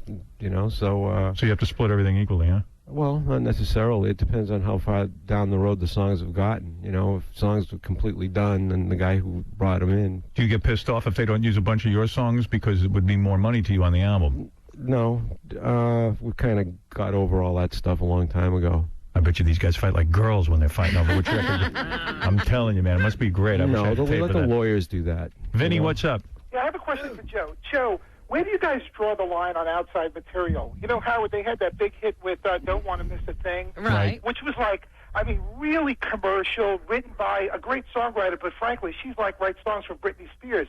You know, Joe, do you guys argue over something like that? Well, once we get over the fact that we are going to completely sell out, then we kind of poll all the people listening to the songs and figure out which one is going to be the biggest hit, and then we cut it. Really? Yeah. That's how it's done? Of course. I didn't know that. Yeah, I mean, you know, why else would we do that, you know? Jeff the Drunk, you're on the air. Morning, Joe. Hi, how you doing? Good, how are you? Pretty I good. wanted to know, how many girls have you banged? It's a good question. Come on, be truthful. Have you ever said this in front of your son before? Your son knows you've been up to some Hey, hijinks. he's read the book. How many girls have you had sex with, Aaron? Not many. Not many. 3? 10? Give me a ballpark it. A few. Probably more than your average, but probably less than your rock star. What's the average? There's a lot of hot sauce All right, let me start with groupies. you. How old were you when you first got laid? 14. 14. Whoa. Sweet. That's early. Who did that? Some groupie of Joe's? Yeah. Really? It was when I was on the road. Seriously? I went out for a couple weeks. Hey, get that microphone in front of you. You're out on the road with your dad, and some chick goes, "Hey, who are you?" I was assistant guitar tech for a couple weeks. They put me on the bus. We with the figured it was roadies. time to educate him, so we let him go on the Nice. bus. Wow. Time to, Was she time super to hot? Yeah, she was really hot. And she just said, "Hey, you're Joe's son. I'm going to do you." No, it was kind of. I don't think any of those same guys work for Joe anymore, so I can say this. But a couple of the guys on the bus, you know, the crew guys were like, you know, hey, come on, you want to meet Joe's son? And I went in the back of the bus and Nice. kind of, you know. How old abroad was this? I think she was about 21. Wow. Man. And look at the proud daddy sitting there smiling. My father never got me laid. In fact, my father hindered me getting laid. When My father held me back. When I was 14, I helped my father install an antenna once. And Wow. we went to this hot chick's house, and nothing happened. And the two of you went home to your separate bedrooms and pleasured yourself. Yeah, we had a cheesesteak and went to bed. No That's kidding. amazing. Nice way to lose your virginity. That wasn't bad. Did you tell the old man, or did you keep it quiet? This is probably the first time he's ever heard the story. Joe, you didn't know it? The road crew tells me everything. Oh. Oh, so he Come knew. on, are you kidding? You knew they did that? Yeah. Wow. Oh, yeah. And you didn't put a stop to it. That's pretty cool. Hey. See, I would have yelled at the road His crew. mother and I plan everything. Yeah, that's true. Nice. You're not married now, are you? Yeah, he is. Oh, you are? Yep. I'm sorry. Have you made Joe a grandfather? Actually, yes, I have. Oh, my Yes, God. I have. Yeah, try to keep that quiet. Joe doesn't need that. You don't care. Not What do about the that. kids call you? They don't call you grandpa, do they? No, he's 2.5, so he doesn't really talk too much. So. Hold it a second. 2.5, the kid should be yapping up a storm. No, he mumbles things. He's kind of. He talks. Yeah, he talks. Joe's in Aerosmith. He can't be called grandpa. Joe, you didn't answer me. How many? Hey, yeah, How Joe. many, huh? I know you. How many girls? I don't know. I can cop the. I don't remember. Over 150? Is it in Will Chamberlain's league? No. Over 150? No. I was very committed back then to. I usually stuck to one woman and always sure you did. 150. 150. That's one tour. I went out and until I found the right one, and then I got the right one, and I've stayed with her ever since. Right. So, I just can't get over this whole, backstage and I want to know what Joe's. I want to know what the is he gonna kids. be to the grandkids? Are you going to? What is your name to this grandkid? Seriously, are you going to be Joe? What does he call me? He calls Billy Mimi. He calls Billy Mimi. He says, Grandpa. He tries to, Grandpa. say Grandpa. He doesn't really say Grandpa too well. Joe, look at me. Yeah. You don't want to be no grandpa. Listen to me. And I'm telling you this as a friend. I'll probably be Papa or something. No, Papa. You imagine you're Joe? Look at me. Yeah. You're backstage, and some little kid comes up to you and calls you Papa. You don't want that. You're either. I think that's great. It's a buzzkill. No, it's a buzzkill. Yeah. To your fans and to everybody. Nobody wants to go to an Aerosmith concert to see Papa. I don't know Listen about to me. that. Look at me. I don't know if You're if I thought of my grandfather running around in leather pants, jumping on stage with Marshall amplifiers, it'd be a different story. You're either dude. Yeah. Dude, he can call it. Dude. Okay. Train the kid to call you dude, or like my agent, he doesn't want to be grandpa. His name is Don. They call him Don. You be Joe. Yeah. Yeah, be Joe. Be Joe. Trust me. All right. We'll see. Or like JP. Yeah, JP's good. JJ. Something like that. Actually, Aaron has given Joe two things: a grandkid and a huge debt from a hot sauce company. Yeah, I want to see that thing making some money. Yeah. All right, you tell those two girls if they want to meet Joe Perry. Papa. They got to taste the new Joe Perry Rock Your World hot sauce. Drink it. No, they got to taste it off Tabitha Stevens' nude body. Yes. Oh, Yeah, put no. it I have on. no idea who these girls are. Papa. There ain't going to be any Papa in Aerosmith. Trust me. That ain't happening. Howard, I'm not going to bring him in. I'm going to talk to him right in the hallway. All right, go ahead. I don't want him to meet Joe. Are they hot, these girls? Yeah, one of them's pretty cute. Come on, ladies, come right over here. And are they of age to make these kind of decisions? Ask these girls how old they are. How old are you? 23. Come right up here. And you come right over here, too. How old are you? I'm 35. So, if you guys want to meet Joe Perry, do you know who Tabitha Stevens is? I know the name. I don't know who She's an adult film star, very pretty woman. You'd have to lick hot sauce off of Tabitha Stevens in order to meet Joe. I'll pass. Pass. Pass? I'll lick sauce off of Joe or Howard, but no. Hell woman. no. We want you off a chick. It's got to be off a chick. How about Benji? Girls, come on. This is it. You know, Howard, they came a long Joe's way. right here. And it's funny because one of the ladies is standing here. She's got the Aerosmith CD. She's got the Sharpie marker ready to roll. I'll have Joe sign everything. But there's got to be payment. Payment, man. That's where it's at. I'll pass. I came up. She's a huge fan. We're both huge fans. Doesn't matter. Everyone's a huge fan of You Aerosmith. losers. I know everyone's a huge fan of Aerosmith. I mean, it's hard not to be, and it's hard not to be a fan of Howard's, but... Honey, listen to me. This naked hot chick is laying there. I pour some hot sauce on her. You lick it off. We're in. It doesn't make you gay. It just makes you get what you need. Makes you hot. Actually, it makes you gay, but I bet you her throwing up her own poo turned them off. Yeah, that story was not a turn on. All right, girls, sorry. I got to play hardball with you. All right, thank you. All right, thank you. Oh, he was this close. Boy, that was a long trip they came up good here. luck on the Turnpike South, you dingy broads. Two hot bitches. Sorry, Joe. Sorry, Aaron. You could have double teamed them after the show, but Don't worry, we'll take care of you on the sidewalk later. you ever seen your father naked? No. You have. Come on, man. What kind of son hasn't seen Well, I his think dad? I think every son has, but Is he big? Especially- overall he's intimidating. He works out, every day. He's jacked. Yeah, I know. He is jacked. Big pain in the ass to be the son of, quite frankly. I know, a lot to live up to. Yeah, who needs that? It's a pretty big shadow. Your dad sits around and plays the guitar all cool and everything all day, and how are you supposed to compete with that? He's a virtuoso. Yeah. Pain in the ass. That's why my kid's going to love me because I'm going to be a huge mess. Right. It'll be easy to best you. Yeah, You're gonna be like, hey, you know, I don't compete with my dad. I just beat him. Exactly. At everything. That's right. Anyway, Jason, who works for us, just wants a chance to thank Joe because he lost his virginity to an Aerosmith song. Is that right? Yeah, just last week. Jason Right. loves the band, talks about them night and day. Yeah, you're like a girl for this band. Hey, what's up, Joe? Just got to thank you, man. How you doing? How you doing? When I was 17 years old, I lost my virginity to F.I.N.E. Fine off the Pump album. All right. To a guy or a girl? A chick. Oh, all Hot right. chick. All right. Well, that's good. I was a Good. huge fan, listened to you my whole life, and you guys rock. Well, I always considered our music kind of mating ritual kind of music, and obviously it worked in this case. So we're accomplishing what we set out to do. Joe Perry's. you. Joe Thank Perry. you. And Jason, get out of here. Yeah. You were really dull. I'm so sorry I let you in. I've patterned my whole look after you. I got, Joe, thank you, by the way. I got raped in prison of Sweet Emotion. Joe Perry's Rock Your World hot sauce products are available in all U.S. Hard Rock cafes and at hardrock.com. Joe's going to be signing bottles of his hot sauce today from 5 to 6:30 p.m. at the Hard Rock Cafe in Dallas. We're on in Dallas, right? Yes. Yeah, well, they love us in Dallas. And Thursday from 11:30 to 1 p.m. at the Hard Rock in Los Angeles. In La Cienega, there at the Beverly Hills Beverly Center. That's it. And here, what track should I play on the way out here? What's good on here? You said number Which 4? one? Number 4? No, I think you said number 4. oh, 5. Put 5 on. This will scare you. Why is this scaring me?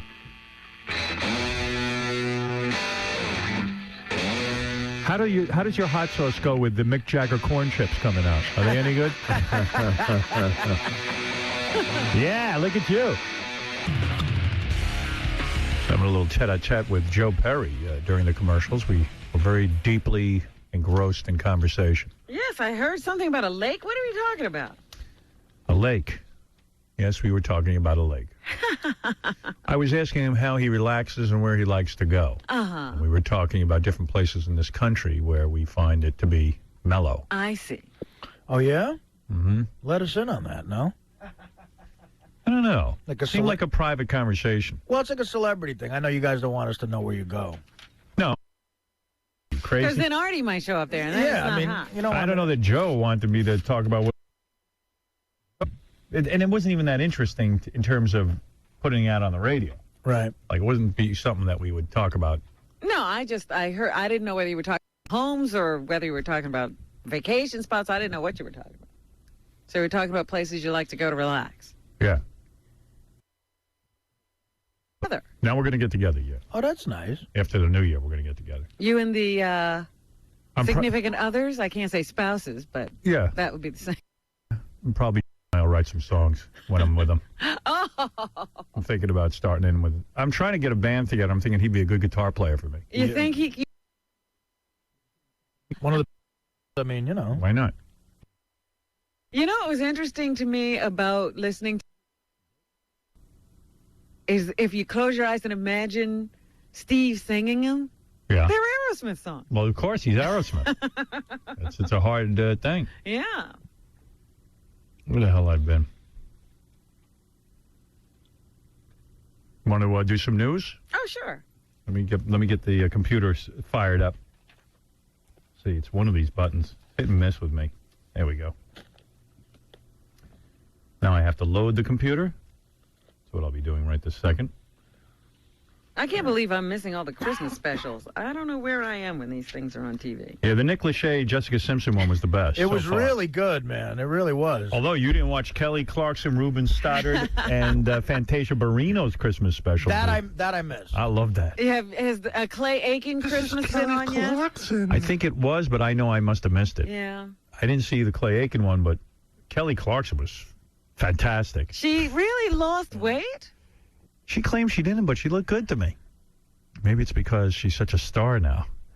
My favorite part of the Nick and Jessica one is they did a bit where their tongues get caught to a pole because it's so cold, and her tongue's on that pole, you know, and man. And you're imagining it's your... Yeah. It's probably the most... You know, she has no idea. Oh, the Clay Aiken special has not aired yet. Okay. You didn't miss that one. Oh, good. I Oh, thank goodness. Yeah, set but- my TiVo for that. But the Jessica Simpson one is such a sex romp because they put her in different outfits. It's like Yeah. almost like what Cher did. And some of the outfits, you got to tape it. You can't watch it in real time.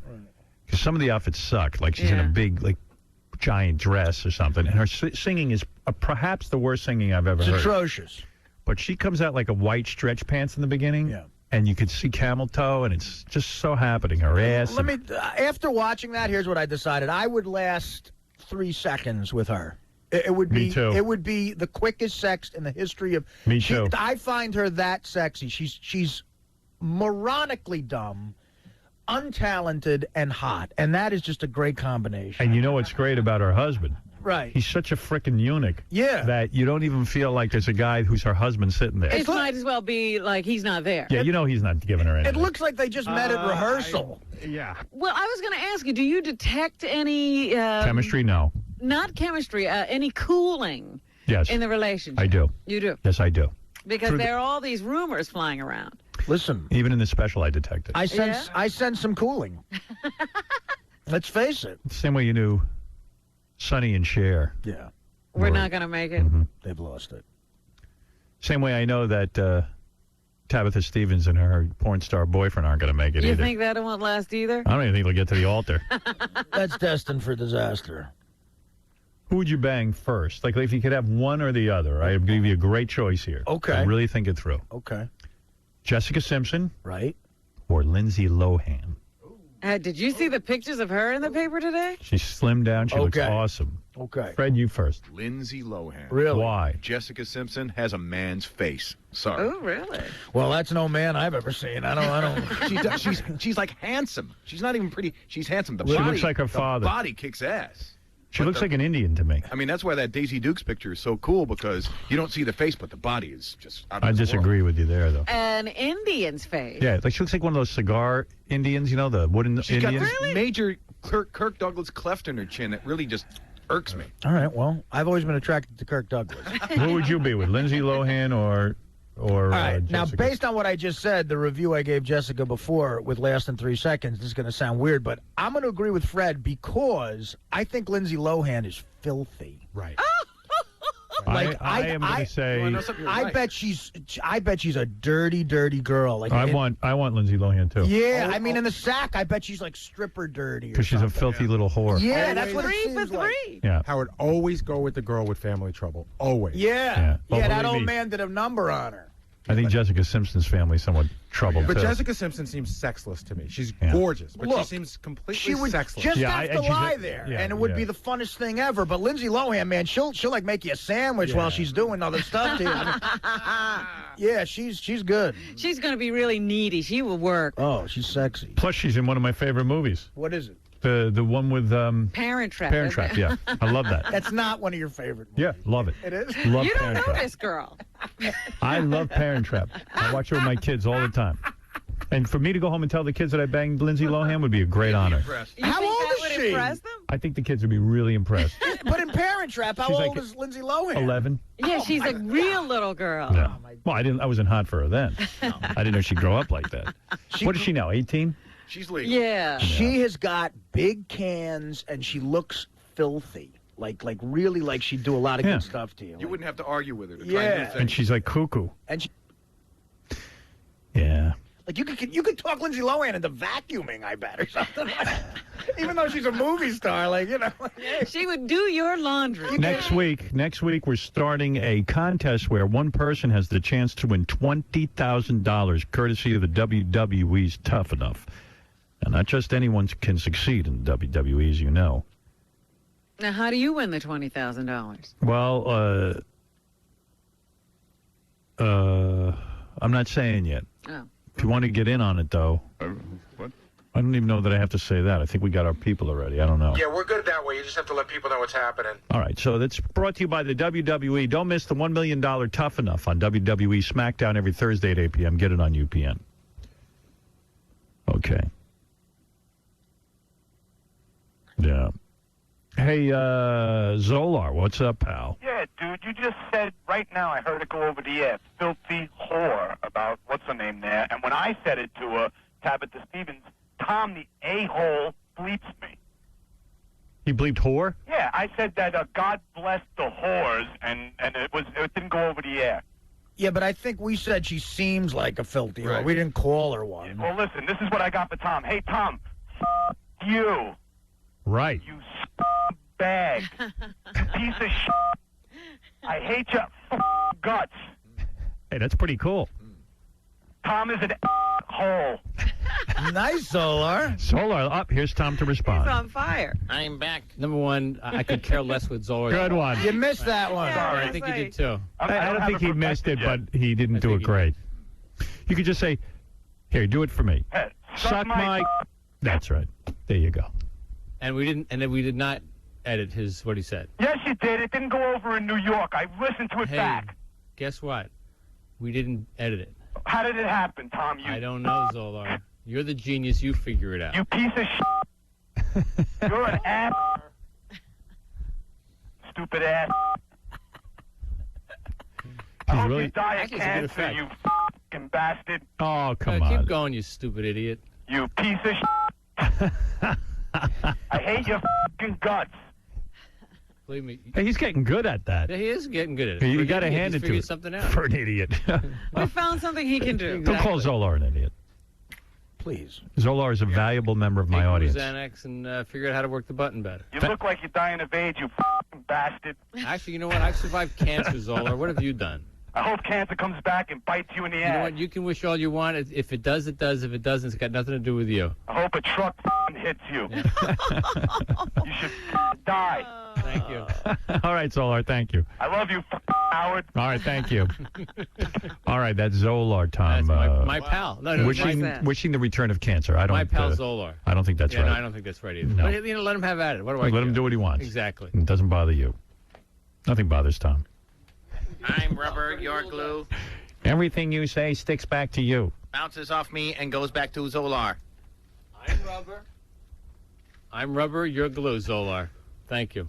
All right. Thank you, Tom. Let's do some news. Hey, Robin, I'd like to congratulate you on your new TV show. And if you're looking for a band leader, look no further, because here's Diamond David Lee Roth at your service, Mama. She got nice hands and a big booty, too. And now she's gonna do a show for you. She's my sweet brown sugar, my Nubian queen. She even knows without Vaseline. Rockin' Robin. Rockin' Robin. Oh, Rockin' Robin, how I'd really like to rock you tonight. Thank you, Diamond. Diamond David Lee Roth. When I hear her speak, my mic goes to dance. She once took a jog and made a in her pants. She giggles and chuckles and such a sweet laugh. It goes so well with her jugs and ass. Rockin' Robin. Boy, he's terrific, that Diamond Dave. Wow. Yeah. Just whip that right up. All right. In short order, I would love to interview the guy who holds this umbrella over Sean Puffy Combs. Did you see this Yeah. picture in the paper today? I guess he's doing a movie and the guy has to hold an umbrella over his head. Yeah, I mean, but we've seen a guy holding an umbrella over Puffy's head many, many times. It's not an unusual thing. What's that pay? I don't know. But it's an embarrassing job. Really is. And I really wouldn't want my picture in the paper. I saw President Bush was giving a personal tour of the White House to Puffy. Well, this also bothers me because a lot of things are going on in the world. And what the president is doing is giving personal tours of the White House. Kind of shocked me, too. I was glad to hear the president was at the White House. I think he And just that goes he to knew that his way ranch. around. Yeah. I think he's hardly ever there. Yes, Steve. Hey, man, how you doing? Hey. Listen, you may want to rethink that Lohan thing. And People, they had a, catching celebrities without makeup, and if it hadn't been retouched, she is a pig. I disagree. You see, she has recently lost a lot of weight, Lindsay Lohan, and I believe she's no longer a pig. Okay. That's my opinion. And I All study right. all those rags. So. Dude, there's no way she's a pig. Yeah. Howard says she has unpigged in the last Yeah. couple of years. She's pig-less. She's been depigged. I mean, I'm a pig. The pig is a pig, you know. She's a hot chick. And if she still has fat girl complex, more the better. Oh, God. Could you imagine? That's a great movie. A chick all of a sudden gets hot, but she still has that fat girl generosity. In Like bed. I'm doing Lindsay Lohan, and she goes, "Do you think my ass is fat?" And I go, "No, baby, it looks just perfect. Don't you worry about it." Because fat chicks, they work hard for you. Right. They want you to be happy. All right, who did you say was going to replace Craig Kilborn? The guy I thought was going to win was Michael Ian Black. And he's great. Okay. But he lost out to this Drew Carey guy, Did he? Craig Ferguson. Really? Yeah, and by the way, I've never seen Craig Ferguson, so I don't know what he's like. I know he's got a Scottish accent. I find that annoying, but I haven't heard him. But the only reason I said this guy Michael Ian Black would win, when I saw him, he does an exact replication of Craig Kilborn. Oh, really? And I figured, well, if they liked him, might as well just get a guy who does an impression of him. Michael, I've known for years from like the New York sort of comedy world. He's really funny, really talented. Well, he didn't get it anyway. And that guy, isn't he older though? That guy from Yeah, UK? 44. Oh. 42. Yeah. Well, that ain't bad. That's not that old. It is if you're 20. It's older than us, but... Yeah, I'm dreading 44. It's older than me. I'm dreading 42. I turned 40 last year. Now I'm freaking. Yeah. But, he's the guy they're going to tap out of all the guys who tried out for the late show after David Letterman. They're throwing a party for me. It's a special one because next birthday I'm going to look 60. Hello? One second. I got to just... Yeah, nuts. What's that? What's going on? That's a phone call I was waiting for, but I can't take it now. Hello. What am I going to do? What, a personal phone call? Personal phone call, yeah. Hello. I have a lot of business to conduct, and You have to do it while we're on the show? you don't mind? Okay. I'd like to... Yeah, I'm learning to multitask. I can take care of my personal life while I'm doing the show. Every once in a while I'm home watching like a sports show on TV, eating a sandwich, I think about what your afternoon must be, and it's crazy. Crazy. I mean, seriously. It's crazy. You got a lot going on, man.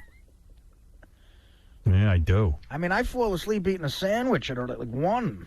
I had a business meeting last night till 8 o'clock. Wow. Got home, checked the email for the show today, and then went to sleep.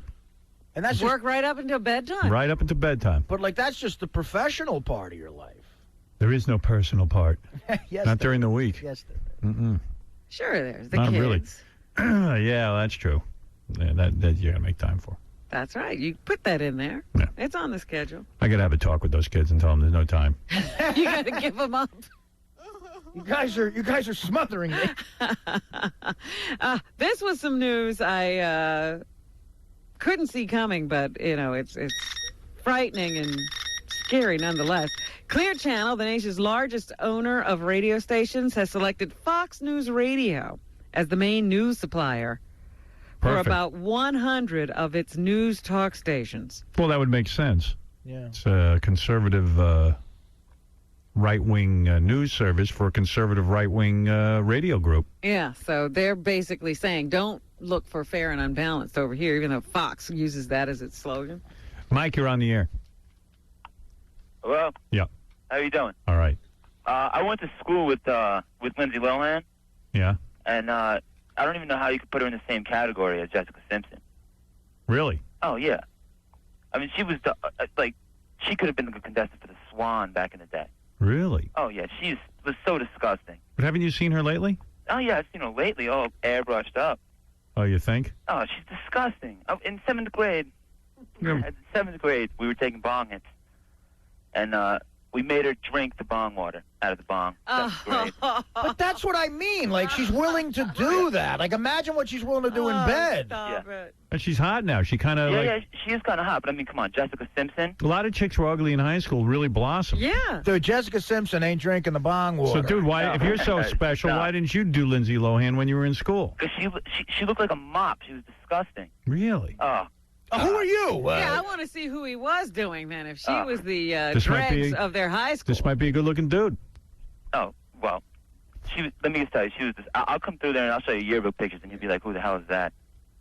Who are you, Colin Farrell? Yeah. All right. Thanks, though. Thanks for the report. Yeah, We go got ahead, Rob. The 10th grade Brad Pitt calling in. And I saw in the paper today, Wendy's will no longer be giving you a tomato on your sandwich unless you request it Good. because of the tomato shortage. It gets in the way of the cheese. I feel like eating myself up. I didn't realize there was a tomato shortage until it started hitting Wendy's, and they think the other fast food chains will follow suit. Tomatoes are so expensive now. Really? Yeah, I really love 'em. expensive. I love tomatoes. Yeah, me too. Pat, you're on the air. Yeah, what's up? I don't know. You tell me. No, I'm from Syracuse. I just kind of wanted to give you an update about what's going on here now. They got a thing, a promo, every time you go to commercial, they got the general manager for the station getting on saying that, you've been aired in Syracuse for 8 years, but they say that you talk too much about where you're heading and all your new stuff, and you don't entertain your fans anymore, and that's why they cut you off at 10 o'clock to start their music. Yeah, I mean, they're bashing me. The station that I work for is running negative announcements about me during my own show. That just tells you right there what kind of morons they have running that station. Yeah, I mean, That station- it's moronic. And not only that, I don't have the tape anymore, but I was going to play what the show sounds like. It's all cut up in Syracuse and in Providence. And Oh, yeah. Yeah. They're complete idiots. This Rhino guy is just, my brother used to work for 95X, and this Rhino guy is just a complete moron. He's such a loser. He's like 350 pounds. He thinks he's like the best DJ in the world, and now he's the program director. So well, what they do is they not only do they run a negative announcement about me, after they run the announcement, then when I rebut, when I try to sort of say to my fans what's going on, they cut it up. Oh, yeah, it's ridiculous. All right, here's what here, I'll play it for you. Hold on. You're their biggest draw here, and they're totally against you. They're making themselves look like complete idiots, and they just know their station's going to go straight downhill as soon as you're off the air. Anyway, hey, I got to play this. All right, hey, thanks, man. All right, man. Right, later. Wait, listen to this. 99% of the show, there's nothing shocking. If honesty is shocking, then that's shocking to you. No, Secondly, with your success, I'm not and arguing. with my success, when I go to let alone the stuff I did a year ago. So you feel going to... I wish you luck. Thank you. You feel that cursing will be part of your venue, and that's Absolutely. okay. And it doesn't take away from your... Now that there's nothing... Can you imagine? Wait, listen, and this was from today. Listen to this. Here. Yeah, how you doing? Hey, man. I'm just curious. Are you worried at all that when you go into 2006 and you leave radio, now that they'll be around? Well, no, I'm not worried about that. I think the I company. mean, you have more money than they do. I asked you, they're losing money. The fourth asked quarter me- results, you're telling me something that I don't Ask have. me my feeling on. I think it will be around a year from now, and I'm giving you my answer. What the hell are they doing? Somebody rape me for crying out loud. Well, that's it. I mean, it can't continue like that. Something's got to happen. People are going to get irritated and leave. Jimmy, you're on the air. Yeah, Howard. It's Jimmy. How you doing? Hey. She's got freckles all over her body, man. You guys haven't seen that? Who, Robin? Lindsay Lohan. She's disgusting with the freckles. I mean, come on. I don't know, man. She Freckles looks, turn you off? she looks hot to me. Chauncey, you're on the air. Hey, Howard, let me put this to rest. I've seen Lindsay Lohan and I've seen Jessica Simpson both up close, like a foot away. And I'll tell you, she turned the corner from child star to hot babe. That you won't find any facial hair on Lindsay's face. Right. She's perfect. I just saw her the other night at Marquee in the city. Perfect. She's stunning. Well, what is Jessica Simpson? Jerry Garcia with facial hair? Like What do you- Fred, with Jessica Simpson, she's got that long, weird kind of face. Great Hey. body, but you can see trouble down the road. She's odd. Come on. And do you know Jessica Simpson? She kind of has that stripper look a little bit. You know, like she couldn't quite get its scores. I don't know. Lindsay Lohan is hot, though. She's hot, man. I just saw her the other night. Because she's Stunning. skinny now. They both got real, cans, and they're nice and big. There's a lot of analysis going on. Well, What else are we gonna do? Yeah, what else? There's nothing to do. It's either this or eat my Fritos. You know, when we get off this tonight on E, we'll watch that. Porn star Victoria Zadrock and Ginger Jolie. That Ginger Jolie, oy vey. She was her. killing me, man. And Victoria, too. Put them both in the Robo-Spanker tonight. Oh, my goodness. I just saw a picture of Johnny Carson. Yeah, I know. He looks bad. Bloated. Wow. What happened? He's like Ed. 900 years old. Yeah, look, Ed McMahon looks better than I him. know, he looks like Ed now. Amazing. John McCain, the senator, is telling baseball they better clean up their act on their own or expect the federal government to get involved. Everybody is upset with the steroid problem that's happening in baseball. It is so friggin' ridiculous. In every facet of our society right now, there is drug use. me tell you something. Models use Botox and all different And kinds of plastic drugs, surgery. plastic surgery, all kinds of things. Football players, they ain't getting that big from eating steak. People use enhancement. Let me ask you something.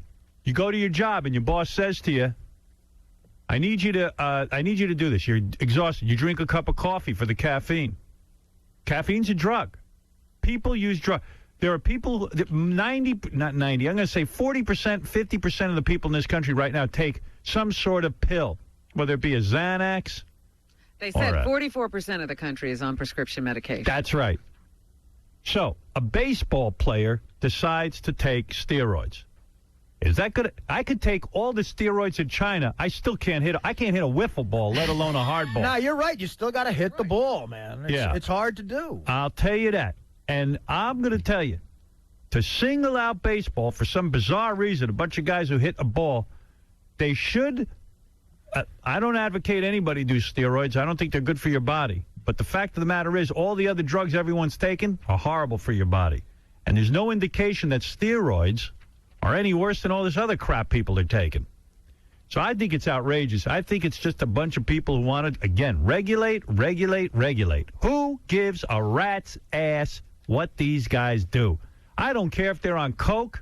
I don't care if they're on speed. I don't care what they're on. They ain't hurting Let me ask anybody. you something. What do you do with the record books?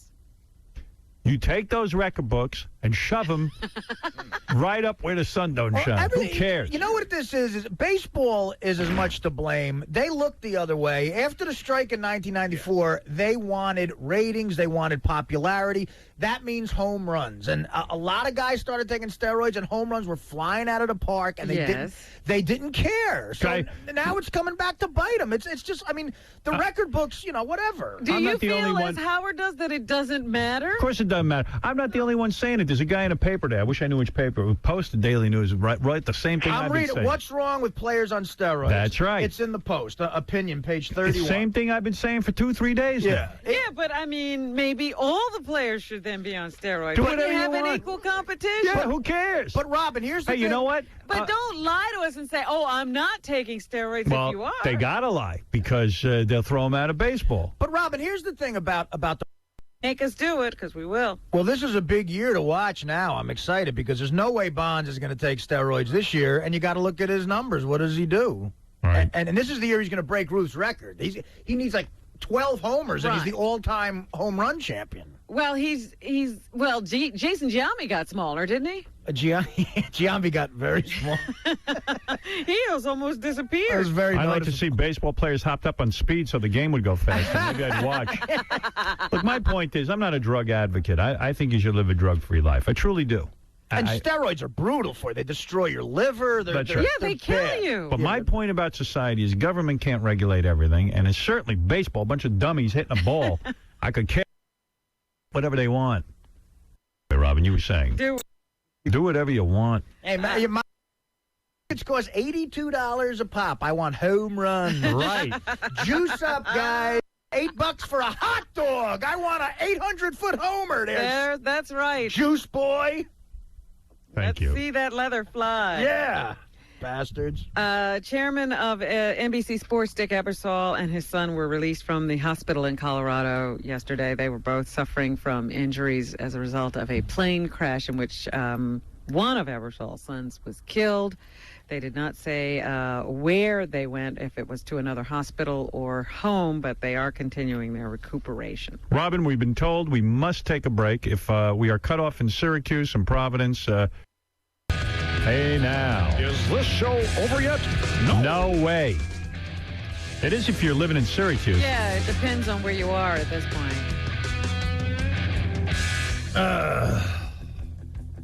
You can't give him an unqualified no. I love you, Robin. Thank you.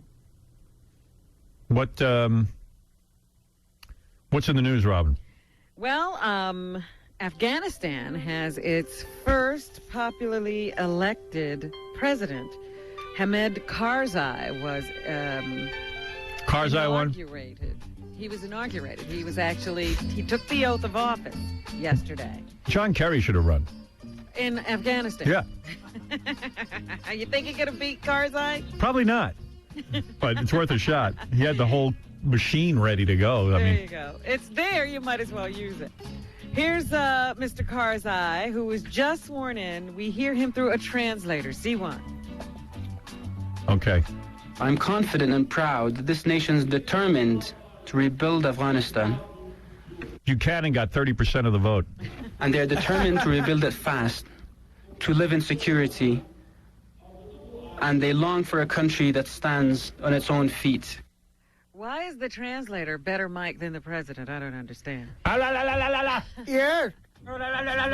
Afghanistan. But what he's undertaking is no easy task. Christian Lemire, who is the Asia editor of Jane Sentinel, says politically Karzai is in a very delicate position. He does have a very fine line to tread between both the international community, which often pressures him to put forward many policies that may be unpopular, and the local regional. Who cares? Yeah. I'm happy to see. They have to rebuild that country, and there's a lot of rebuilding to do. I'm happy to see an election going on in Afghanistan. It's a big cry. It's a big move away from the Taliban. Congratulations to our soldiers who went in there and kicked some major ass. Yay! And it'd be nice if, we could finish up the mess there. That's what I was for. Well, did you see what happened in Saudi Arabia yesterday? They had a major attack on the embassy in Jeddah, and it was mounted by Al-Qaeda. Yeah. They eventually killed everybody, but, they got to take hostages. I'm sure some people were killed and injured. Oh, yeah. And then they said, guess what? That's part of our plan, to continue to rout the infidel from our land. When I woke up yesterday for work at like 5 a.m., they were saying that, they were having live reports saying the gun battle was just blazing. Yeah. It was just nuts. Well, I think this Iraq is so destabilized now. It's also encouraging these Al-Qaeda guys to go to other countries and cause havoc. Mm-hmm. But who knows? I mean, what can I Well, say? that was the Saudi Arabian branch of Al-Qaeda. I mean, Right. they're everywhere. They're everywhere. Meanwhile, in Iraq, Senator Joseph Biden just got back, and he says the insurgency in Iraq is emboldened and better organized. C3. Because we had given the insurgency so much time, they've gotten much more sophisticated. So there's an awful lot of sophisticated military persons in the Saddam regime who are running the show now, and we simply don't have enough forces.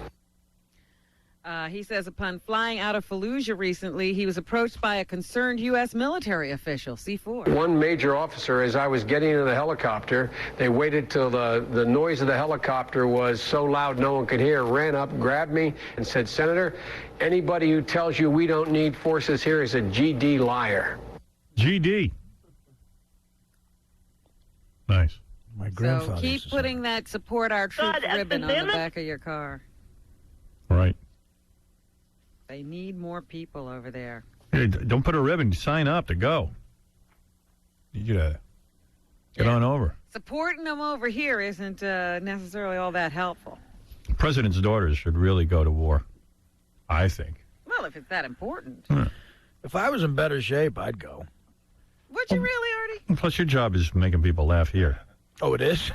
Yeah, you're doing an important Well, I job. better start doing that. The guy I think should go over to Iraq is our director, Scott DePace. Oh, yeah? Get in a uniform. I know he's very, very He pro-war. is a supporter. I Yeah. know. I don't understand why he's not there.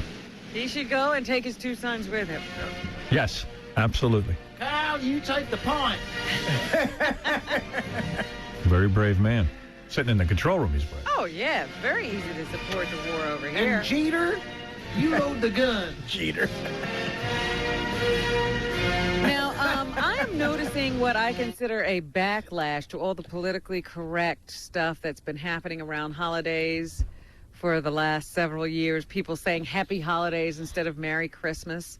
Well, now there's a bunch of people who want kids to be able to sing Christmas carols in school again. They say it's wrong. It doesn't have anything to do with religion just because you're singing Christmas carols. It's the music of the season, and kids should be able to sing it in school. There's nothing in the Constitution that says you can't. Kids should be able to go to school and learn math and science and spelling They don't need to be singing any time in school. Oh, yes, they do. No, they Howard. don't. The kids, this stop it. idea You should of be singing in school. then sing songs that are about singing. You don't need to sing Christmas songs. It's obvious to everyone that there are individuals who are not comfortable with the state. Hold it. With state-run facilities, with public schools having religious overtones. There's enough songs. Sing Aerosmith. It's beginning to look a lot like Christmas. Doesn't have any religious overtones. Go home and have Christmas. But instead of that, how about Dude Looks Like a Lady? Why not play poker in the schools? Let's have all fun. We'll sing, we'll dance, we'll play poker. The value is of playing poker. The same as singing a song. There's no value. Learning music is of great value. No, it's not. It doesn't have to be a Christmas song. You could take any song. Some of the most beautiful choral music is Christmas music. No, the people who want Christmas songs in schools aren't about it's beautiful music. They want to spread religion in the schools. We've got a religious country going on here bad enough with abortions and everything but you else. See, that's why I think we now have it. No. Because we're trying to resist everything. No. We must stand up and say separation of church and state. Peter Gentala is an attorney with the Center for Arizona Policy, and he responds to the argument that celebrating Christmas might offend non-Christian students. C5. All right, let's see what this genius has to say. What's this guy's name? Peter Gentala. Genitalia? No. Peter Genitalia? How do you spell that? Gentala. That's Gentalia. We need to go back to the first principle here, and the first principle is found in the First Amendment, which protects the freedom of speech and the freedom of religion. It does not offer a blanket, you offend me, so your speech needs to go away, power. I don't know what Mr. Genitalia is saying, but He's saying just because you don't like or celebrate Christmas, there's no reason to be offended just by the sound of it. And if you are, there's no reason to stop me from saying it. Christmas is a religious ceremony. And not a ceremony. Whatever it is, religious holiday. There's no need to have religion in schools. You go home and have your religion, and in school you have your education. Case closed. That's what this country's built on, and we are getting away from that. We've been singing Christmas carols in this country all this time. And it's wrong. Oh. How else are Christian kids going to learn that non-Christian kids are hateful outsiders? What else is in the news, Robin? Good question on it. Oh, my goodness. That's the question. A very sad story today. Rosa Parks, a valiant woman, a woman who has paid a great debt to society when she refused to give up a seat on a bus back in the 50s. Yeah, unless you were the guy who had a stand. Sparking the 381-day bus boycott that was the kickoff of the civil rights movement of the 60s. She was almost evicted from her apartment. Oh, my. She's still alive? I didn't even know that. She's Wow. 91 years old. Cool. Wake up, white people. And I was the white guy who couldn't get a seat. Really? That day. Were you annoyed? Yes, I was very annoyed. I was like, wait a second. Blacks are supposed to be in the back of the bus. What are you doing, honey? I got to get a seat. Look, am I the wrong guy here?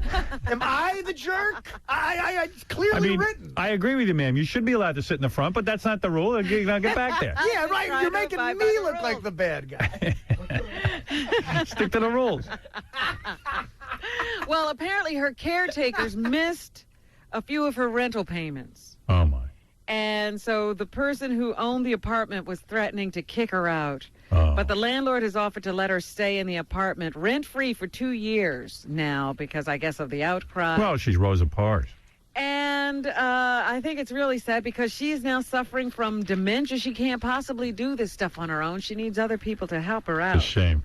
Probably sitting in the room going, I'm back on the bus. No, Rosie, you're in the room. No, put me in the front of the bus. We should have Benji do one of his great phony phone calls to Rosa Parks. Where he, stop it. This is President Clinton. Yeah. I don't think she'd know what to talk into at this point. She's got dementia and is in poor health. And Someone says she thinks she's Rosie O'Donnell. She believes she's the host of a talk show and walked away from it all. I'm an enormous host of a talk show. I'm a white woman. I'm a white lesbian. I'm a white 400-pound lesbian. We wish her well. We do. She's a very brave woman. Yeah. If it wasn't for her, I know. I'd still be able to sit on the bus where I want. I know one thing. If I was black and I was a woman and they said to me, you must move to the back of the bus, I would go. I never would have moved. I would have moved. Girl you are. I am. I would have moved right to the back. I'd have cowered. I don't want no trouble. Yeah.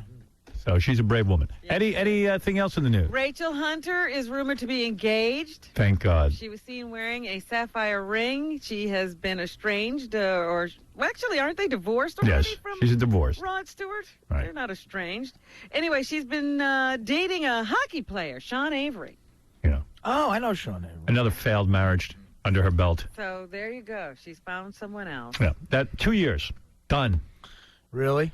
He's probably a good-looking guy and everything, but she's a big dummy, and I've had her on the show a couple of times. She's not too bright. She's a big dummy. She is. And What, you got to be smart to stay married? well, you know what I mean. I'm just sure it's just a big mess. You'll see. Mark my words. Paris Hilton wants a husband and a baby. I'm here. I'm ready. Says she wants to be settled down with a husband and children within the next 2 years. Let me just say, I am willing to marry her without question. She says, despite what people read about her, she's not a party girl. If it's like my birthday or something, I'll go out. But she denies that she's out partying all the time. And her debut single, Screwed, and album are due next year. That's got a tank, right? I can only hope. Is Screwed, does that refer to what you are if you buy it? Screwed? The 23-year-old is included in Barbara Walters' 10 Most Fascinating People of 2004. The list includes Usher, Oprah Winfrey, Donald Trump, Mel Gibson, and Michael Moore. Yes. All those other people had to do something to get on the list. Jason, you're on the air. Hey, Howard, how you doing? Hey. I just want to tell you a couple things. Down here in Lancaster, Pennsylvania, and you getting cut off the air at 10 o'clock sucks, man. I love listening to you. I'm with you. We think it's really kind of Bush League, but what can I tell you? Hey, I'm granting student loans, but somehow I'm going to find a way to pay for Sirius. I'll tell you what. All right. And, hey, Lindsay Lohan, hands down. Right. Hands down. Hot. There are some pictures of her on the internet where some pretty much nip slips. Yes, I've seen those. On bangedup.com? Yep.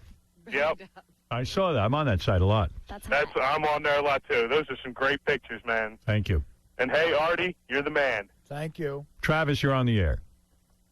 Hey, Howard, how you doing? Hey. From Syracuse. Just wanted to let people know, if they don't already, that you can pick up 94.1 in Rochester, just outside Syracuse in the western suburbs. All right. They don't cut you off. They don't bleep out Sirius. My wife bought me Syracuse. You can do your show the way you want to do it. Well, listen, I am no way dissing my bosses. You know, what can I tell you? I'm trying to finish out the year with some kind of class. Well, it's just obnoxious because, you've been number one in Syracuse for I don't know how long. I know. I've lived in Syracuse, and I just don't understand why they break. Never will understand that. I've asked them for an explanation, and at first I was told, "Oh, are we doing that?" I didn't even know. I mean, it was like I'm a retard. Right. So, and then was like, "Oh yeah, we just don't think that Howard is doing the right thing," and he talks about his move too much. And I went, Well, they didn't say this to you directly. You had to find out on your own. Yeah. We found that through the grapevine, but. And now the general manager's on there bad-mouthing me, but whatever, who cares? You know what? Do what you want. I won't listen to 95X ever again after you're gone. I can tell you that right now, because I leave it on when you go off the air. Or at least I used to before they started cutting you off. Well, I'm not even advocating that. I'm a bigger man than they are.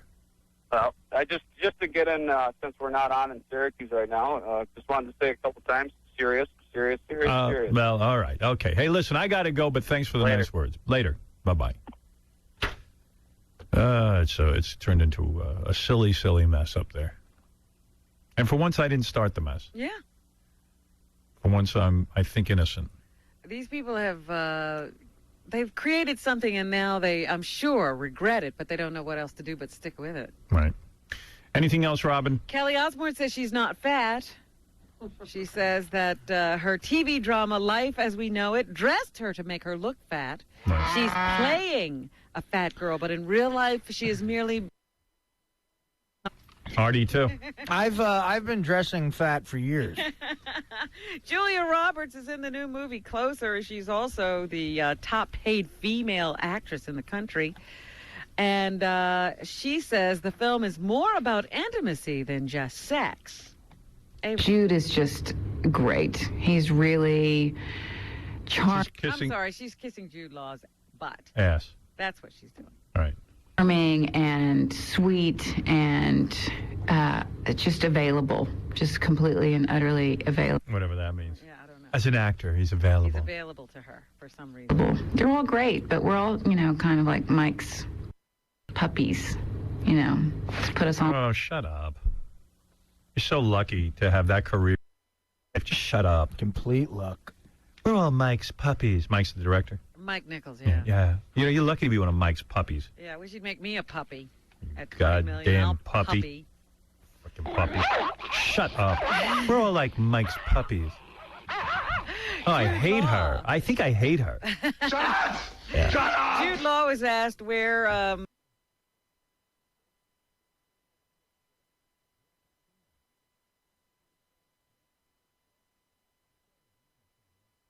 In Tokyo. There you go. I was in Tokyo. Just after... Oh, he's wonderful. I worked with Jude Law. He can make crippled children walk with just feeding them his eye cheese. It has some sort of magical, wonderful chemical in it that helps these crippled children get their strength back and heal their bones. Holy mackerel. It repairs their nerve endings. You know what? I think I'm pretty much sick of Jude Law. I don't even know Jude Law. He's in too much stuff lately. Good actor. Great-looking guy. That's why we hate him. Okay, Robin. What else, Robin? Throw that up in my face.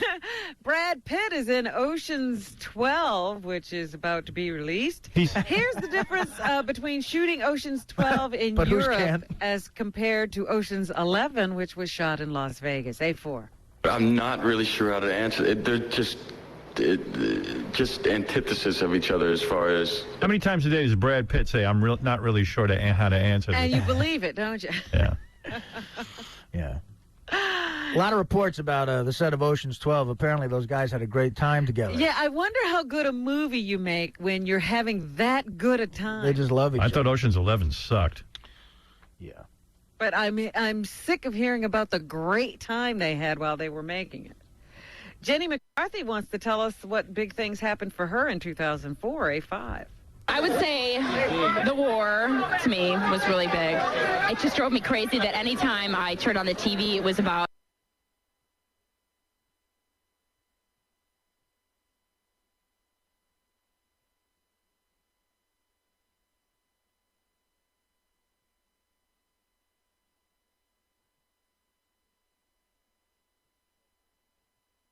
people died in Fallujah. So... Well, we had both. That was really impacted me this year. I think we...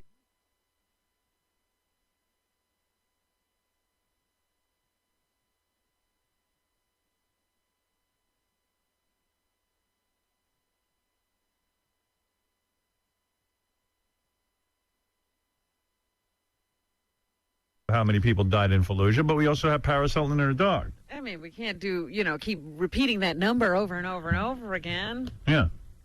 And is it me, or does Dr. Ruth put out a book or something at this time of the year every year? Yes, she has 900 books. Because there's a new book in stores now, Dr. Ruth's Guide to Talking About Herpes. Wow. And 52 Ways of Communicating Love. So she has 2 new books. Let's hear this. Here's Dr. Ruth, who says,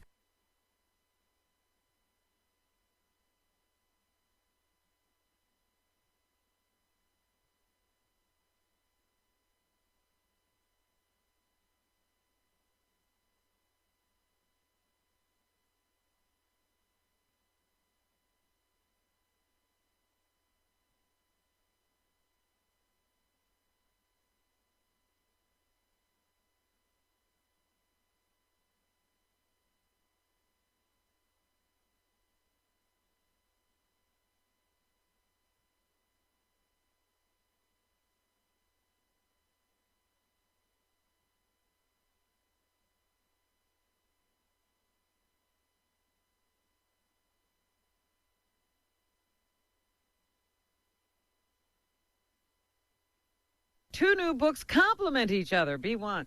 It's actually very appropriate that I have those two books out, 52 Ways of Communicating Love, and at the same time, the book Dr. Ruth Skye talking about herpes. Because if your communication is working, then even if one or the other has herpes,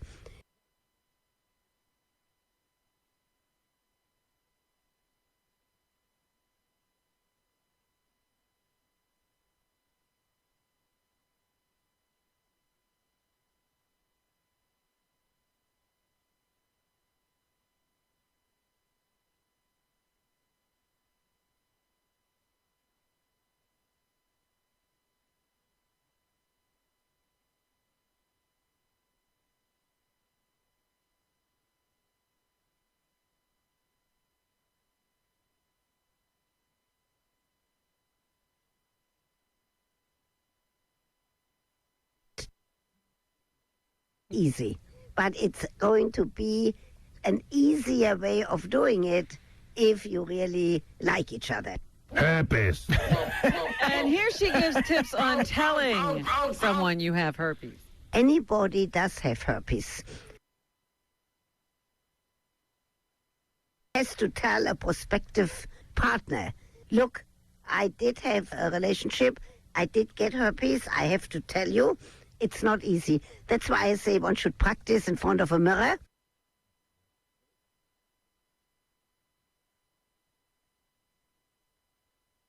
And it becomes a little easier, and one has to give oneself a push to say this is a moral obligation. That's hot.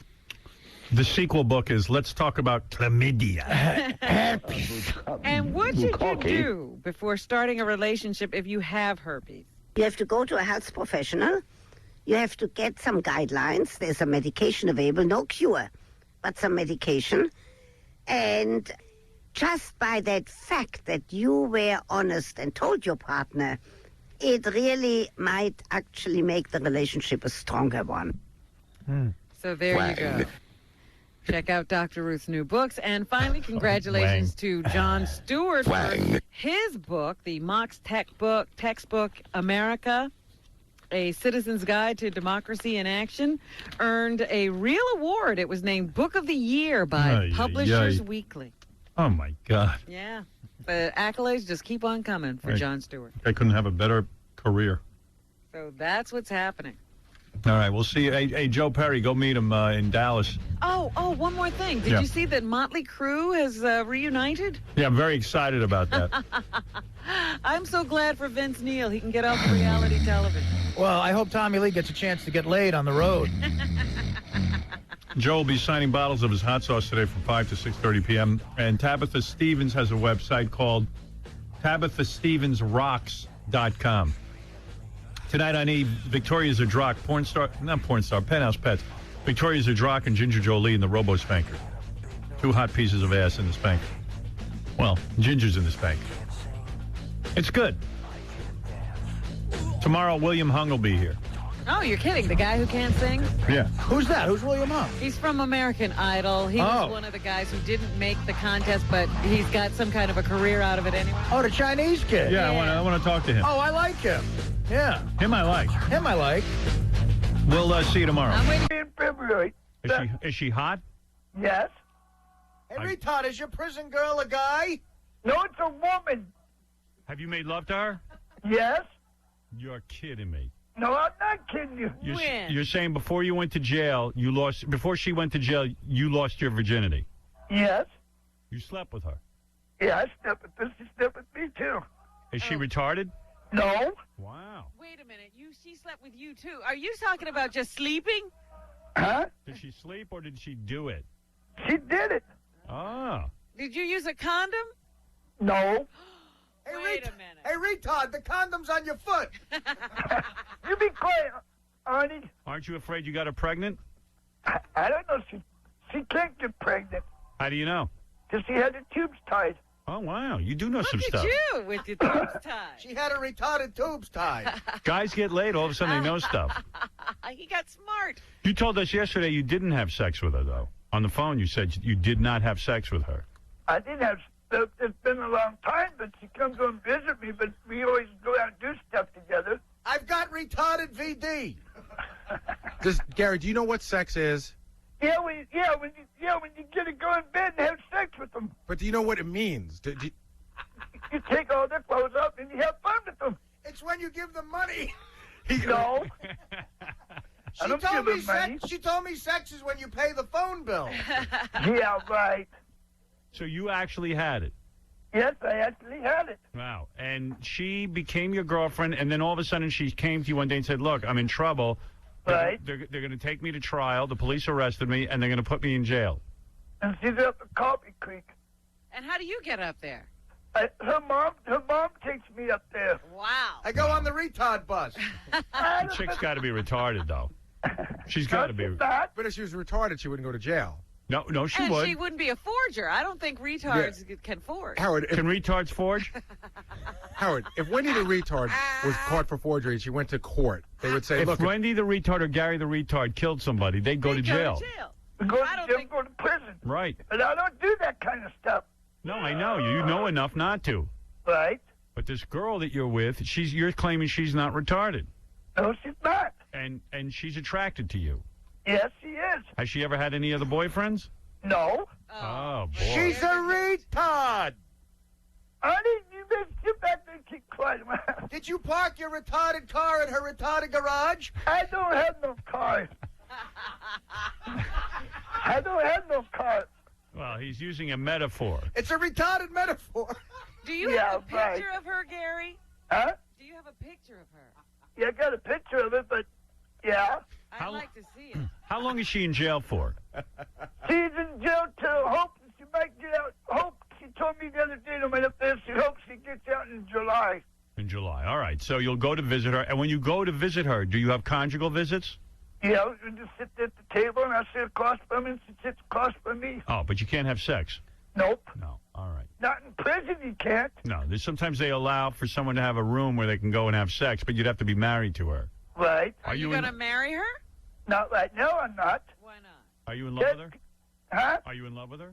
Yeah, I'm in love with her. But why aren't you going to marry her? Because I just don't have that kind of money right now. Today I told the couch I was in love with it. All right. Well, Gary, I'm sorry you can't come here and judge. I know you have fun when you do that, but you're doing the responsible thing and keeping your job. Well, you have to understand, Howard, he has to give a week's notice. Right. Yeah. Oh. All right. A week's notice. Just like if you guys want me back there, down to Las Vegas or something, someone's going to have to call me a little bit earlier. Okay, you got it. Hey, retard, put your head in a French fry machine. Oh. Why don't you? Why don't you put your head in the French fry machine? Do you, the retarded groom, no, you take can. the retarded No, bride? you can. You can put your head in the French fry machine. Retarded muscle Or talk. stick your head in some grease and burn it. I want to throw the retarded rice. All right. Gary, congratulations on getting a girlfriend, having a job, and really having a life so that you don't even have time to come down here. Let me ask one more question. Is there room for advancement in this job? Do you hope to one day get in the kitchen? You what? To one day work in the kitchen.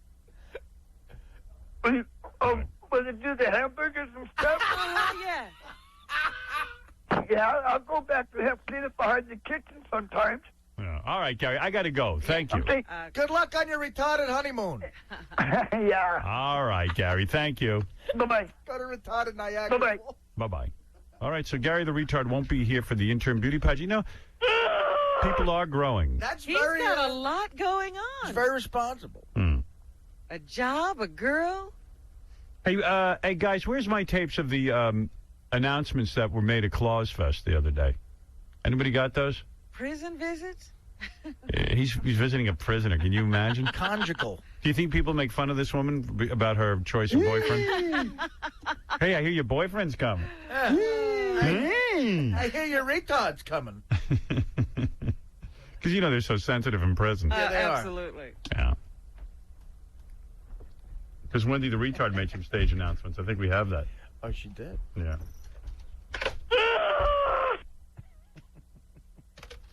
Here's Cabby. Check, check, check. What's up, New Jersey?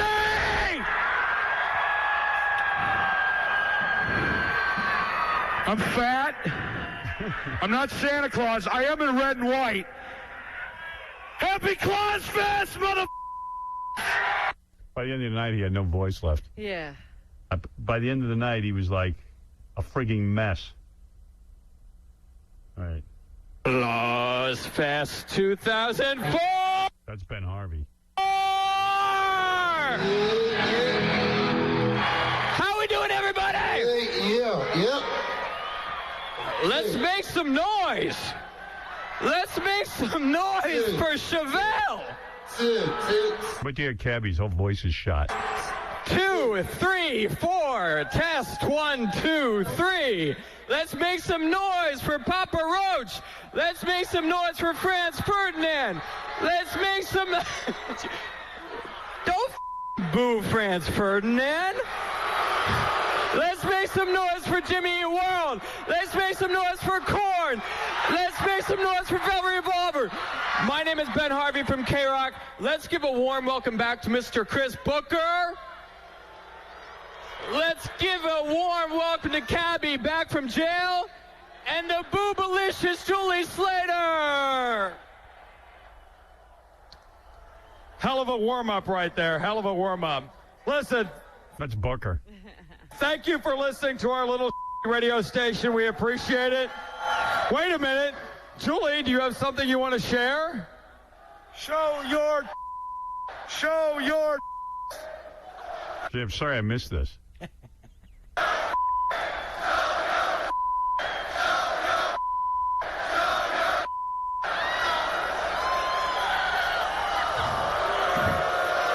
Boo.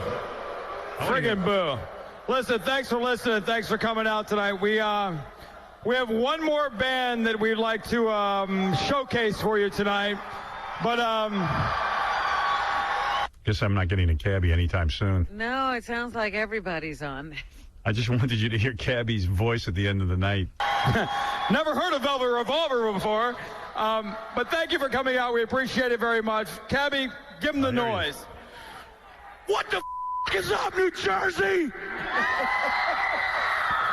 Come on, was this not a kick-ass show so far, or what the Doesn't even sound like him. Was this not a kick-ass? How about corn, huh? Listen, it's the holidays. Don't forget to give to the homeless. It's all shot. Homeless? Here's Wendy the retard at Claus Fest.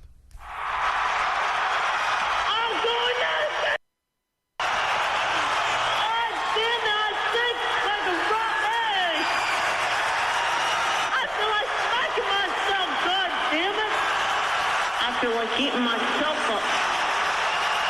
I feel like blowing my mind up. If somebody break me for crying out loud. Just let my dog break me for crying out loud. Very nice. See, she does all her hits. Yeah, she goes out there and she gives the crowd what they want. Yeah. Oh, man. Let's take a couple of phone calls like I promised. I went out last night. I went to dinner. I never go out to dinner during the week. Oh, yeah? What brought you out last night? My cousin Stacy and his man. We went to dinner and what do you call a guy? When a gay guy, he's not married yet, but they're like married. His soulmate. Partner, his soulmate, his lover, his whatever. His lover. Clever Michael. His partner they use, right? Partner. Yeah. His bottom, his top. I don't know what those two are up to. But Stacy and Michael, I went to dinner with them at Michael's. You ever been to the restaurant Michael's? Sure. Yeah. Real good place. Good place. Ate a bunch of desserts, Artie. You would have loved this. You ate desserts? I did. Italian place, Michael's? Had a couple of glasses of wine. No, it's like what is the I would cuisine? say it's an American. Right. It's like a American, whatever that means. Right. Fish, meat, Yeah, it's, middle of the road kind of thing. No particular persuasion. Yeah. Light, nice. Little sashimi, little this and that. They got everything. What kind of dessert you have? They had this chocolate thing with peanut butter sauce. Uh-oh. In a chocolate cup. Oh, that sounds good, man. Oh. I ate that. That was good. You could eat that all up, Artie. I ate that. That's sweet. Yeah, I consumed it. You could even eat the cup. A couple of glasses of wine. I tell you, I was Feeling no pain. It felt good. I don't drink during the week, but I did this time. I feel like eating myself up. Yeah. A couple glasses of wine isn't drinking. Exactly. Not to Artie anyway. No, That's it's not to nothing. anybody. It's just, it's hanging out. Artie, a couple of glasses of wine, to me, I'd be under the table. I've seen you, Robin. You hold your booze pretty good. Yeah. What do you? So you had 2 glasses of wine, 3 glasses of 2, wine? 3, I don't know. Yeah. Yeah, it was good. You never made the move to vodka, though. No. Not during the week. That's responsible. See? That's what you do, Artie. Right. Tabitha Stevens, the porn star, was in yesterday, and she said to me, I have a Hanukkah gift for you. Yes, I heard her say that. Hey, now. So she gave me this bag, and I took it home, and I was really quite moved. I opened it up. There was this pen, and it appears to be like a very expensive pen. I love pens. I love to write. Oh, so it wasn't some porn paraphernalia? That's what I thought it was. I almost had Gary throw it in the garbage, but then I said, let me see what the hell that is. And it was like a pen. I got all excited, so I could go home, and it's a Monte Verde pen, which I never heard of. And I went, this thing must be expensive. So I go right on the internet. I want to see what she spent. Look it up, yeah. And I love the pen. It was beautiful. The Monteverde pen, MV41151. I'm looking it up. I'm going on all these websites, looking it up. And the pen's like $40-something.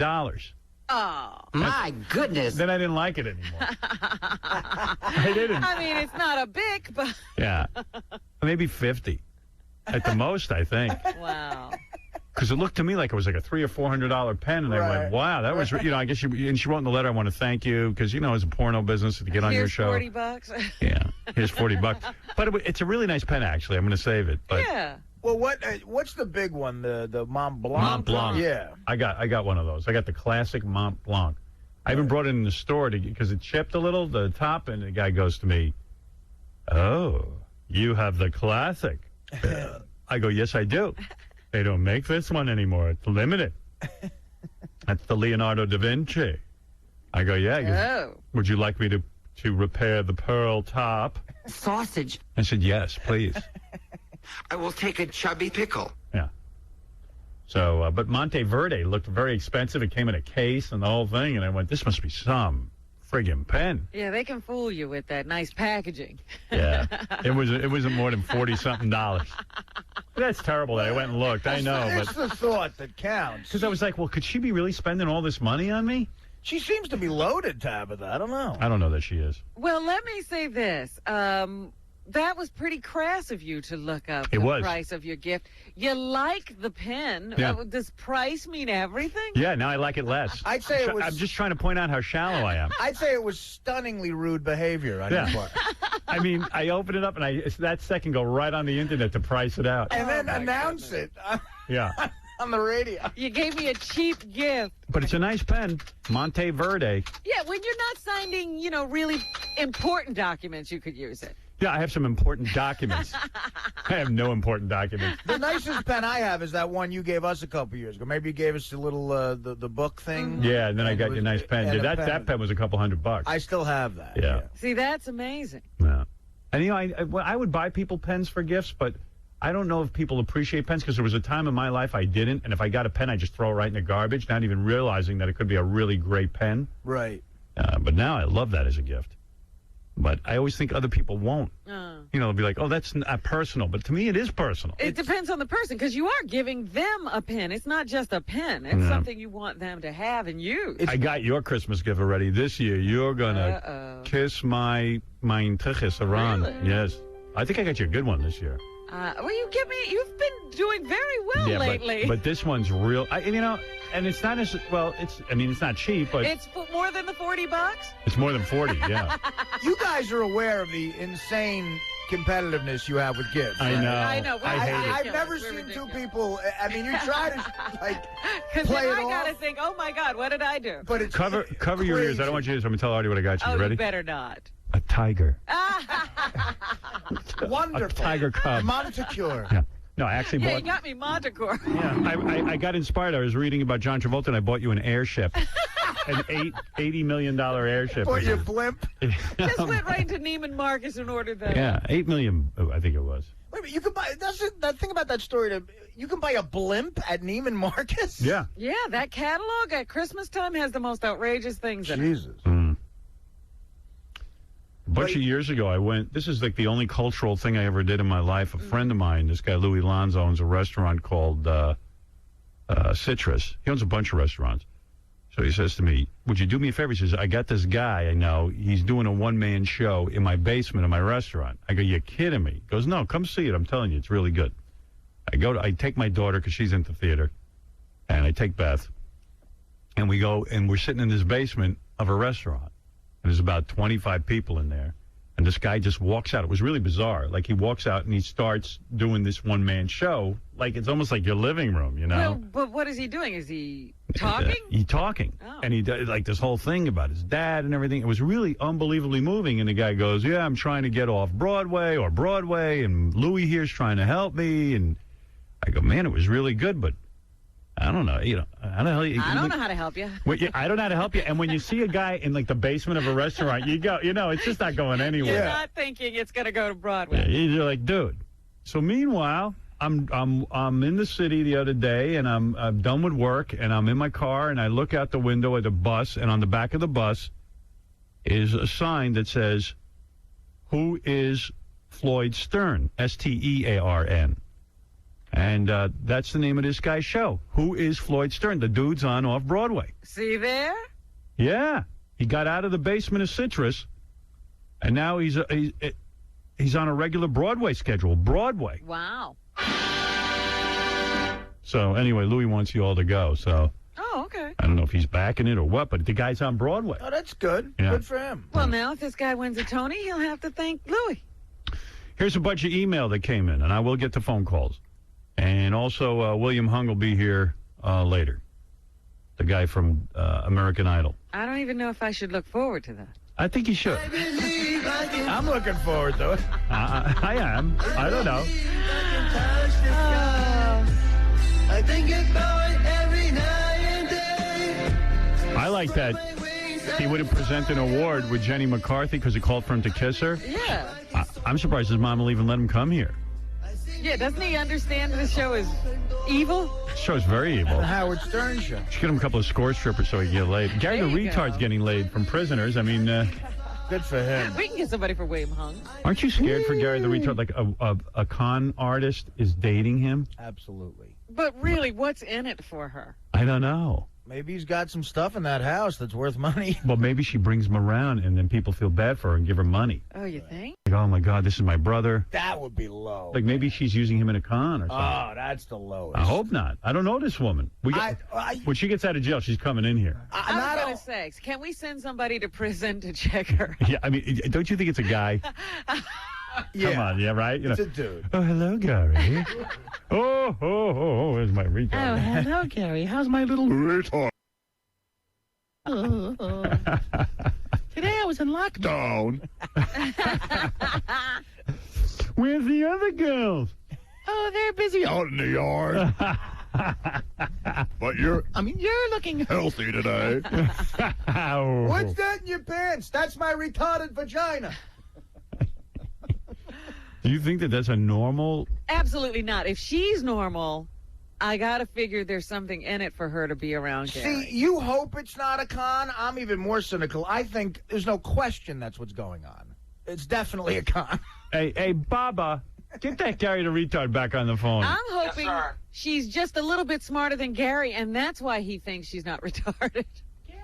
Yeah, I hope she's retarded. She's a little bit smarter than Gary, so he's dating a piece of sheetrock. But if she's in jail for forging checks and stuff, I don't think that she's retarded. Yeah. You know.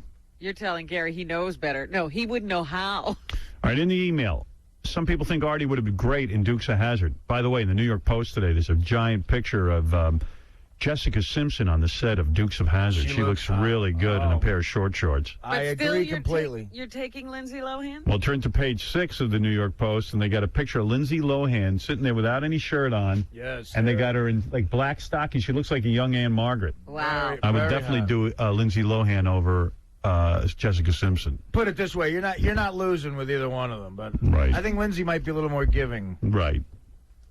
Hey, Gary. Gary, Yeah, what's up? I'm thinking, you're a friend. I'm serious. I'm being serious now. I'm not trying to be funny. Right. you're a friend of the show and everything, and I'm happy you're getting laid and all that. But I get scared when I think of you as a prisoner. Right. I'm thinking there's got to be something going on, and I'll tell you what I'm thinking and try and comprehend this. Either it's a dude. I'm being serious. Is my TV up too loud? No. Okay, I made someone sit and watch my new digital box that got me today. I'm watching the retarded news. I'm not watching no news. Who got you a digital TV? I did. I bought me a digital box and put it on my bill. A digital what? Box? Mott. Box. Moth? No, it's a box where you get all the other channels. A digital box. Yeah. It's illegal. No, it isn't. All right, whatever. Who cares? He's breaking the law now. See what's happening? You know what makes me nervous? Like, if you've got the money for a digital box and all that, I got a feeling like a prisoner is going to run a scam on you and clean out what little money you have. No, she ain't. I'm just, who checked her out? Has anybody met her besides you? Everybody else met her. Who met her? Some friends of mine. Retarded friends? Seriously? No. Normal people. What is he You better listening turn your to? TV off. What is that? A porno? I heard the No, F word. No, it's some movie on. Hold on, let me turn it down. I heard the F word in the background. Hold on, man. I gotta find my remote. It's retarded He porno. is having such a good life, this guy. Yeah.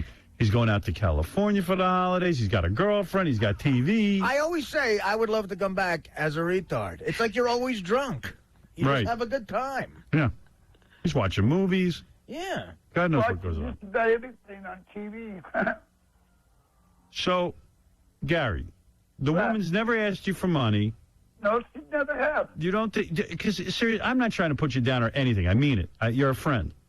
Right. I'm worried that she's running some kind of scam. Does she ever like say, "Oh, this is my retarded friend. We need money" to people, or use you in any kind of way? No, she never does. What do you two do together? We just go out and have dinner and stuff. And, I mean, I take her out to eat and stuff, but that's just about it. How did you meet her? I met her through a friend of mine here in Oregon. A friend? Yeah. I worry about all your friends. Yeah. Who's being friends with him? Yeah. You know. Not to insult you, Gary, but we can't believe you have friends. I always have a lot of friends. And you met her, and how long after you met her did you become lovers?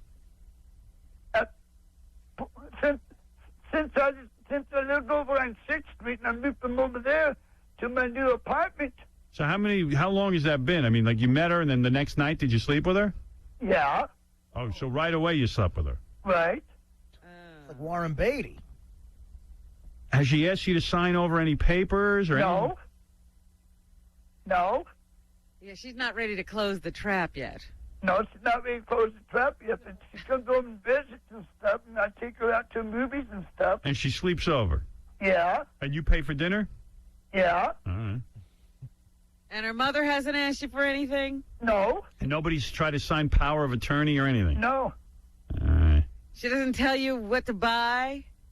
No. I didn't. Has stuff started to disappear from your apartment that you can't No. find? No? Uh-uh. Nope. Does she have teeth? Huh? Does she have her own teeth? Yeah. Oh, damn it. That's the one negative. I don't know. We got This to has gotta be- investigate. You bring her in here when she gets out of jail. How can I do that? How can I do that? Because KUFO has to come down and get me. I'll get you. When she gets out of jail, I want to meet this woman. You want to meet her? You if want to you're- meet her? Okay, ask me this, Howard. How can you be able to meet her if KUFO comes down there? So how you expect both of us to get up to the airport? Let me ask you this. If I send a reporter down there with you, can I interview her from prison? Like someone to accompany you? I don't know. I don't know if you can do that in prison or not. Well, I want to bring a guy with a tape recorder and we'll ask her a few questions. Yep. I mean, you have to call Coffee Creek and ask them. All right, I will. But if she's okay, why do you need KFO to come and get you? Cause remember, I don't know. You remember last time? Remember I got lost at the airport back there. Remember? He needs an escort because he gets lost. Yeah, but she'll be with him. She's smart. No, I'm talking about, I want him, you know what, this is getting too complicated. Hey, John, you're a lawyer? Yes, hi. How are you, Howard? Yeah, go ahead. What I'd like to shed light on is that there's a difference between insanity and mental retardation. So if she's insane, they put her in like a different type of prison. But if she's just she has mental retardation, they'll put her in like a special prison. But what I think with Gary's girlfriend's thing is for fraud, it's a very minor. She's probably in a very minor security facility. Right. So I don't think she's in like something like Rikers Island or anything like that. What's your guess? Is she retarded or insane? With Gary Howard, it could be anything. Right. It could be anything. I'm hoping it's not a guy for Gary's sake. Like it's not a guy. You sure it's not a guy? No. Gary, are you sure it's not a guy? Have you been down there? Have you checked it out? Gary, were you down there feeling for the goose's neck? Huh? Were you down there feeling for the goose neck? Yeah. Because even in Crying Game, the guy got confused. Right. He was pretty smart. Yeah, because this guy was tucking it in. Is he tucking it in? Gary? What? All right. Have you put the retarded hot dog in the retarded donut? All right. I got to get to the bottom of this. I'm going to look into it for you, all right? Yeah, but I mean, what you probably could do is, like, when she gets out, you could have Carrie Ball come down and record some stuff with her. I'm thinking maybe we'll send someone down to go to the jail with you, and we'll record some stuff down there at the jail. You mean at the prison? Yeah. That way I can. I just want to check out that she's okay. Yeah. Describe what she looks like. She's about my height, and she used to have blonde hair, but she dyed her hair a real bright red now. Like Bozo? No. You're dating a trucker, Gary. No, I'm not. No, I'm not. And describe her body. Is it thin? Yeah, she's pretty thin. Nice boobs? Yeah. How big? Probably like a 36. Are they real? Yes. Does she have a nice goatee?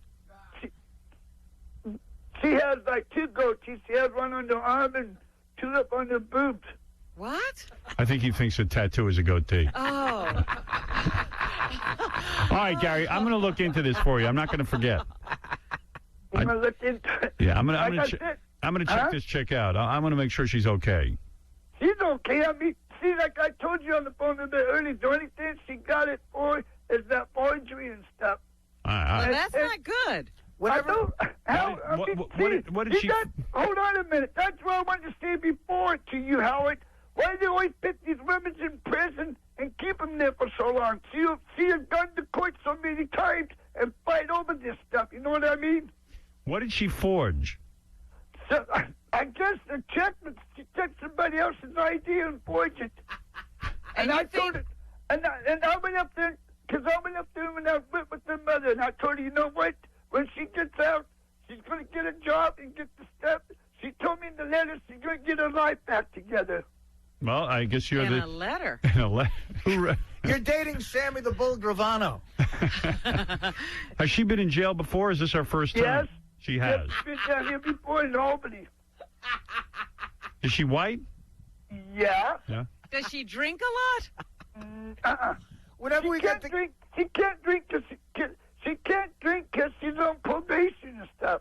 Oh. Read her letter to me. I don't have one from her. What'd you do with her letter? I put them up somewhere and I can't find them. I ate it. Whenever we get together, she feeds me 10 heroin balloons. Yeah. Maybe she's turning Gary into a mule. Then she sends it to California. I'm a retarded mule. You know she's doing something with him. I got to look into this. Yeah. Oh, he's smuggling heroin for her. Yeah, you know. Like I said, I don't do drugs. I don't do anything else. But did you ever swallow a condom? No. All right. Here's her letter. Dear retard, I'm going to rob you. What was she in jail before? What was she in jail before for? Not paying the fines and stuff. All right. For killing a retard. Not paying the fines and stuff. All right, I got to go. I'm caught up in something I don't want to be caught up in. Yeah, but, we're not close enough to really get to the bottom of it. But I'm going to look into it for you, all right, pal? Okay. All right, later. Bye-bye. Boy, he hit the jackpot. A tattooed check forger. But she's got real boobs. Yeah. All right, we got to take a break. We'll come back. I'll get to the email then, and I know there's a ton of people on the phone. I just had to get to the bottom of that. We'll be back right after these words. Hey, play a little of that William Hung music. He's out there. He's ready to come in with his mom. Underneath your window, I see a few here. I am a Juliet. I see a back in the body. Take a bon, take a bon, take a bon. I want to see your lover. He's the biggest thing. 380,000 albums later. Now he has his new Christmas album, William Hung Christmas. Yeah, a lot of people can't sell 380,000 albums. Tell me about it. That's a lot. That's a lot of albums. I mean, it ain't the Beatles, but it's a lot. It's a lot. Still respectable. Yeah. Ever since appearing on American Idol and being a joke, he has now sold some albums. He's here today with his mother. He has to appear with his mother. Oh, she has to come in with him?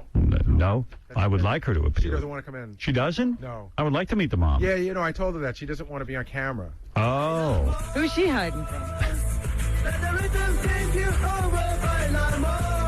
Here's my favorite. William Hung's Christmas album, Hung for the Holidays.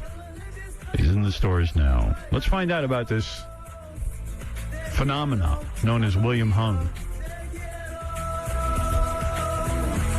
He came out of nowhere, and now he is like a comet going through the skies. Juggernaut. A juggernaut, thank you. A juggernaut. I believe I can fly. I believe I can touch the sky. I think about it every night. If William's mom wants to come in, she can wear a beekeeper's helmet. She doesn't want to be on camera. There he is. I've seen him on TV, and there he is. That's the real guy, William Hung. You know, he's bigger in person than I thought. He is bigger. You're bigger in person. I thought you were much smaller. How are you? I'm fine, thank you. Good to see you. Now you have really, I see you on American Idol. I thought you'd last 2 minutes, but here you are. How many years later? A year already, right? Almost a year. Almost a year, and your career has taken off. Yeah. Yeah. Everyone thinks that, that either you were like retarded or stupid or something. You know what I mean? Do you get a lot of that? People think that? Some people do. I guess people want to know, do you think your singing is a joke or is it the real deal? My singing is not intended to be a joke. Everybody has different opinions on it. Right. But that's honest understanding of it. But whenever I sing, I do take my singing. I do the best I can. When you went to American Idol, when you went down there, did you really think you were going to get chosen to sing and become like the next Kelly Clarkson, or did you know it might just be a goof? My understanding is the chances of being Kelly Clarkson is very low anyway. It doesn't matter who goes in there. But do you consider yourself in her league?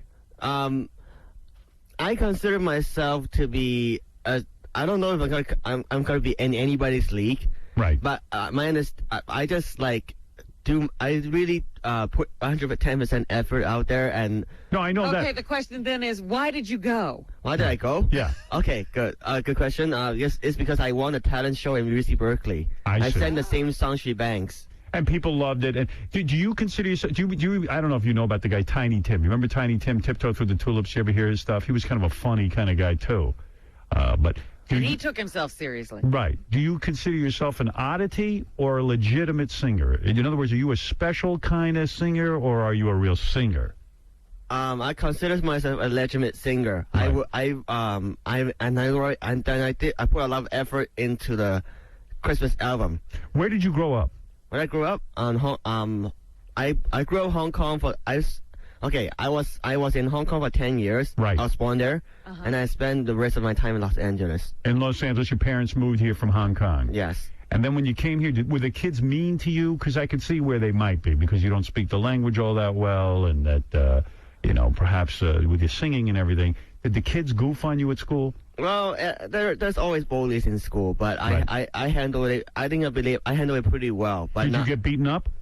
No, not really. But I just try to walk away from conflicts. Right. Did you have a lot of friends? I did have some friends, not a lot, but I have enough friends who would back me up and help me. Where did you fit in high school? Were you the Were you the cool guy? Were you the nerd? Were you the guy who played cards every Friday night? Where did you fit in? What did you like to do for fun? I like all kinds of stuff. I like to hang out with my friends. I like to watch movies. I like to play computer games. Did anyone ever lock you in a locker or something like that, or do mean things to you, pull your pants down? Well, no, nothing like that. But Right. I mean, some people have done mean things to me, but not to that extent. In gym class, did the boys throw you in the shower, throw you in the garbage pail? No. Yeah. No. Did you go to the prom? No, I didn't actually. I date. missed it. And you have no girlfriend? Not yet. I just Never have. Well, I have a lot of friends that are girls. I certainly know a lot of friends that are But girls. you have not had sex yet. I'll tell you that later. Oh. Have you kissed a girl? Huh? Have I kissed a girl? Yeah, I did. You did? Oh, well, when I got famous. Oh, when you got famous. Yeah. Sweet. Hey, join the club. Yeah, me too. You're no different than anyone in this room there, when Willie. you a couple of friends who were girls, but they were probably in math club and stuff, right? It's math, science. Yeah, Right. science. Were you a good student? Yeah. See, because people think like you're like not a bright guy. Is it possible that you're very, very intelligent? I believe I make the correct decision by doing this. Yes. And improving my singing as I going along. Could you have gone to college? I was in college. I was in UC Berkeley. Oh, you were? Yeah. Oh, I see. And you were going to be an engineer? Yeah. If I was to ask you an engineering question, you could probably answer it, couldn't you? Well, it depends on what kind of question it is. Let me give it a shot here. Tell me, because I don't think people realize that you're intelligent. I think they think that you're some kind of kook or something, right? All right. Here you go. Don't give me anything that's Einstein. I don't know how to answer All right, that. Einstein, listen to this. I don't know how to answer. I can't deal with that one. What is the name for the type of demolition where explosive charges are used to make a building collapse inward, thereby protecting surrounding buildings? What is that called? I don't know the actual name. I'm sorry. But I Robin, think I could answer what is that. it? Is that implosion? That's implosion. Yeah. Okay. Okay. Okay. Fine. Because you gotta consider that I'm a third-year student at Berkeley. Okay. Right. I might not be able to answer that particular question. Are you still going to Berkeley? Right now, I'm taking time off school. Right, because of your career. Yes. Now, Were you doing well in school? I'm doing pretty well. What was your average? I'm doing okay in Berkeley, but I did a lot better in high school. All right. Here, I'll ask you one more engineering question. You ready? What technology was pioneered by the U.S. military and widely utilized in the Persian Gulf War and is presently used by surveyors on a daily basis? Persian Gulf War. It's like a history question. Mm-hmm. GPS. Yeah. Global Positioning System. They all use it in surveying. Okay. What is the longest bridge in the world, measured by longest span length between supports? I don't know. Hey, I'm not ready for it. I think you made the right choice going into music. Yeah. No. You know what?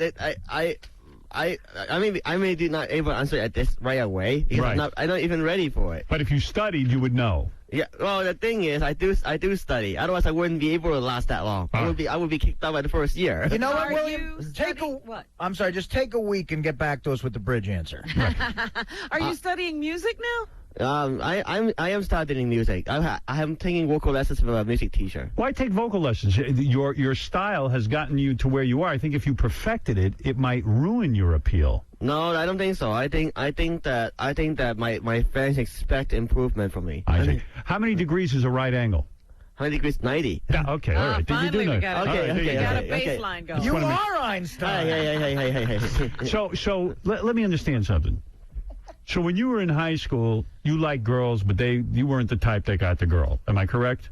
Not necessarily, because I think I'm making the choice by not just like by not accepting a girlfriend at the time back then. If you accept a girlfriend now, though, it might be just because you're famous, is what you're saying too, right? That's always a danger. Do you date Asian chicks, or would you go out with whiteys and blacks? Anybody is okay in terms of race. It's not important. I would imagine your mother wants you to be with a Chinese chick. No, because I think it's more, my family and I think have the same opinion. That is, it's more important for the girl to really like me for who I am. Yeah, I mean, if some sexy, hot movie starlet was dating you, your mother would be wise to that, right? She is your manager. She knows when the girls don't really like you for you. Yeah. Right. Do you think your mom keeps girls away? No, because she doesn't have because I make final decisions, and it's not because necessarily because some movie star or whatever. Would you date Paris Hilton? I don't know about that one because Paris has a boyfriend. I think Paris has a boyfriend. Broke up. Well, I still don't know because I don't know her well enough. But Right. but she's still. But if your mother said, William, you cannot go with Paris Hilton. I don't trust that girl. Would you have to listen at 23 years? You're 23 years old. 22. You have to start making your own decisions. No. I in terms of that, I think that I can make my own decision. But what I'm gonna do is I'm gonna go hang out with her. Right. Theoretically, okay. You would hang out with her. I would hang out with her and get to know her for who she is. Right. And you'll be a long time before you give her the sausage. Yeah. Well, it's pretty. Exactly. I'm just saying it's pretty. It would be obvious if somebody's going after for my money instead of loving me for who I am. Right. Well, Elvis Presley had an overbearing mother. You know that. She was the sort of the focal point of his life. Are you like Elvis Presley in that you have to listen to your mom? No. I believe my mom helps me and guides me. Okay. Now, how come when you went to that award ceremony, you would not kiss Jenny McCarthy? They said to you, go up on stage, give Jenny McCarthy a kiss, and you backed out of this award ceremony. Was that your mother's doing or yours? Any man would want to kiss Jenny McCarthy. She's beautiful. I mean, and you could kiss her anyway. Which one? What's the occasion? I don't know. I read that there was I'll tell you exactly what it was. It was an award show. It says here, William was recently supposed to appear on VH1's Big in 2004 award show. Okay. He refused to attend the awards after he learned he would have to kiss Jenny McCarthy on stage. That's a rumor. It's not true. Not true. You would kiss Jenny McCarthy. That's not the reason. Actually, on this review, that's not the reason why I refused the. Why did you refuse? Because I don't like to have an image of playing poker on TV and gambling. I don't like to gamble. Wow. You don't drink? I don't drink. You've never had alcohol? I definitely had it because Does your mom know at that? least try it. Of course. She knows. Yeah, because I at least had to try it. Where did you drink? I tried it. I did it in a Berkeley Bears lair. They have a lair. Yeah. What did you have? A beer? Just a beer. Just a beer. I was watching a big game. And did it make you crazy? No. It was fine. I control myself. Do you have a curfew? No. You go out all night? I control myself and go back after the game is over. Do you go to bed early? And I go to bed early? No, I think I go to bed like 11 or 12. 11 or 12 o'clock. Do you wear pajamas when you sleep? That's too personal. I picture you with pajamas. Like you don't get crazy. I wear wherever's comfortable. You wouldn't get crazy and be naked in your bed, would you? I'm not crazy. Are you a very religious young man? I'm not too religious. I'm studying different religions, but I'm a free thinker. Are you allowed to touch yourself? What do you mean? Are you allowed to touch yourself? I don't understand the question. You know what I mean. No. Every man touches himself. I do it 2-3 times a week. Oh, my God. That's right. I'm being honest with you. Okay, I guess that's too far, too. He doesn't want to know that much about you. You never think about girls and touch yourself. I know what you're talking about. I don't want to get there. You know what I'm saying. Man to man. You're not telling me. I don't want. Who are the girls, do you think about Lindsay Lohan or someone like that? Well, thinking is different. Right. Lucy Liu? I think a lot of everybody in my mind. It's okay to have imaginations. It's normal for a guy. Who are your fantasy girls? Julie Chen, Les Moonves' girlfriend? Yeah, she's hot. I'm telling you, I saw her. Actually, Kelly Hu. Kelly who? Kelly who? You mean Kelly Ho? I'm Michelle Kwan. Oh, very exotic. Hey, you're really into Asian chicks. Me too. No. I like all kinds of people. I got to tell you about this little place in Toronto. It's next to an Eclair shop. Let me tell you something. I've never been with an Asian woman. Ever. Neither is he. Right. Let me tell you something. There's nothing wrong with touching yourself. I'm just telling you that right now. I understand what it is, but I understand. I think I know where you're getting at, but Yeah. I just don't want to. You break out the baby oil, it'll be fine. Trust me. Break out Do you the want to baby get oil. one day? You want to be married and have children? And Of course. I think it'd be nice to have a family. When it's time. Right. But when are you going to find this girl? You don't have any time to hang out. Oh, I will. After all this is done, and I'll go back to school, finish my degree, and everything is just back to normal. So who's the girl you kissed after you got famous? Like after American Idol, and you probably cut your first album. Women start sending you letters. I know on your website you get letters from women who want to marry you and things like this, which is hard to take seriously. But who is the girl you kissed? Okay, well, I think regarding that, it's like I never really, I really never just like kiss somebody. I haven't, not never. Okay, I seldomly have kissed somebody on my own will. Usually it's because they kiss me on the cheek. Oh, they kiss you never me. Frenched a chick? Huh? You never Frenched with a chick? What do you mean? You know, like the tongue, jam your tongue down the throat? I'm not sure. But you don't know? You would know if you did. No. Robin, get over here and tongue kiss William, please. No, what? Oh, yeah. You've never tongue kissed a chick? Man, No. anyway. I know it. No. I didn't. I never did. You never feel up a chick's boobs or Are anything? you about to explode? No. You know what? I was going to bring in a stripper for you today, man. I was going to let you get a lap dance, but I didn't know if your mom would have let you. I didn't know, man. We got to take him over to Scores, Howard. You ever been to Scores? Oh my. Oh, man. Okay. I know. I mean, at least I understand what you're talking about. You know what I'm talking about. Never been, huh? Every man understands Scores. You got a hit song, man. We got to go to Scores. I know what you're talking about. Yeah, I heard exactly. about in the movies they always talk about scoring. Oh. Yeah. In movie, you know. Did you ever watch porno? Not really. Be honest. You must have seen a porno somewhere. I've seen it. What's your favorite porno? That's too personal. Too personal? Yeah. You gotta be kidding me. I'm gonna go over there and tickle you if you don't. I'll put you in the tickle chair. What are you talking about? You watch porno. You watch Jenna Jameson, don't you? No. I don't watch. I don't know the names, but everybody every guy has done it at some point. I just watch it for pleasure, you know. Right, of course. we Don't gotta be show- embarrassed. And what do you do when you're watching it?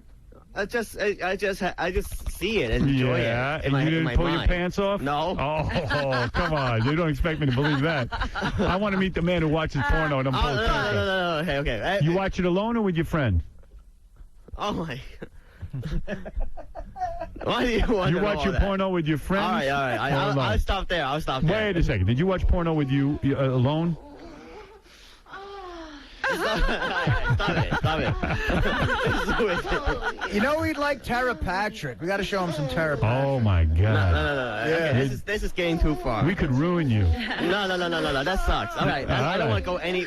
And you want to go any further than that? Yeah.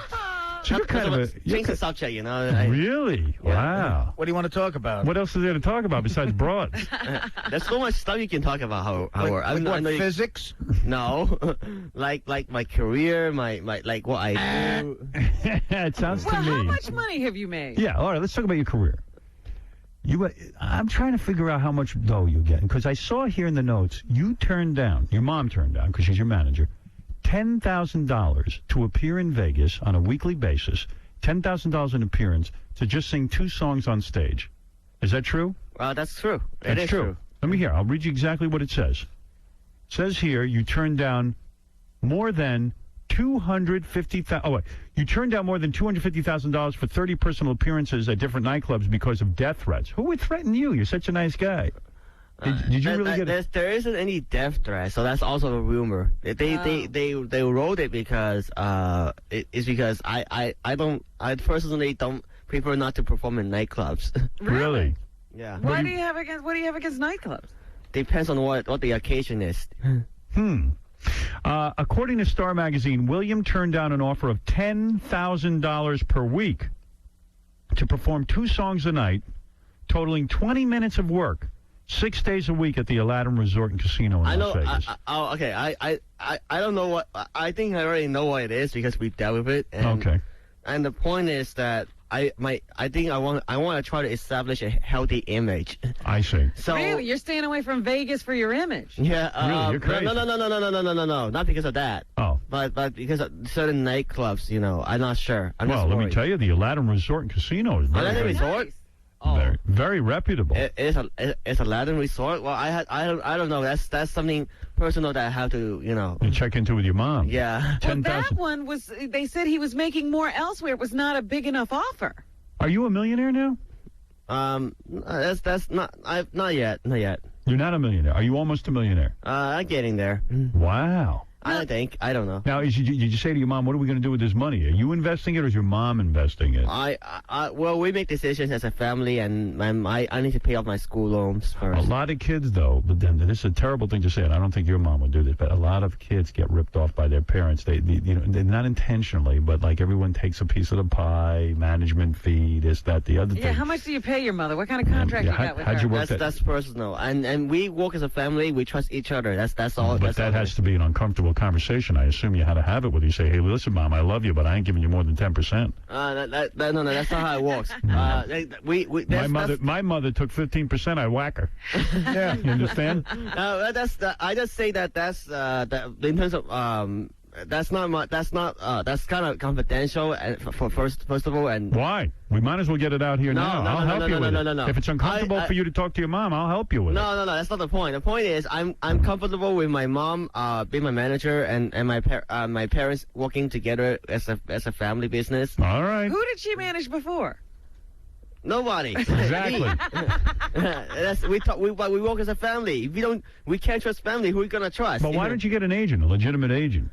Because agents are even worse. Really? Usually. You know what? Tell that to Gary Coleman. Usually, I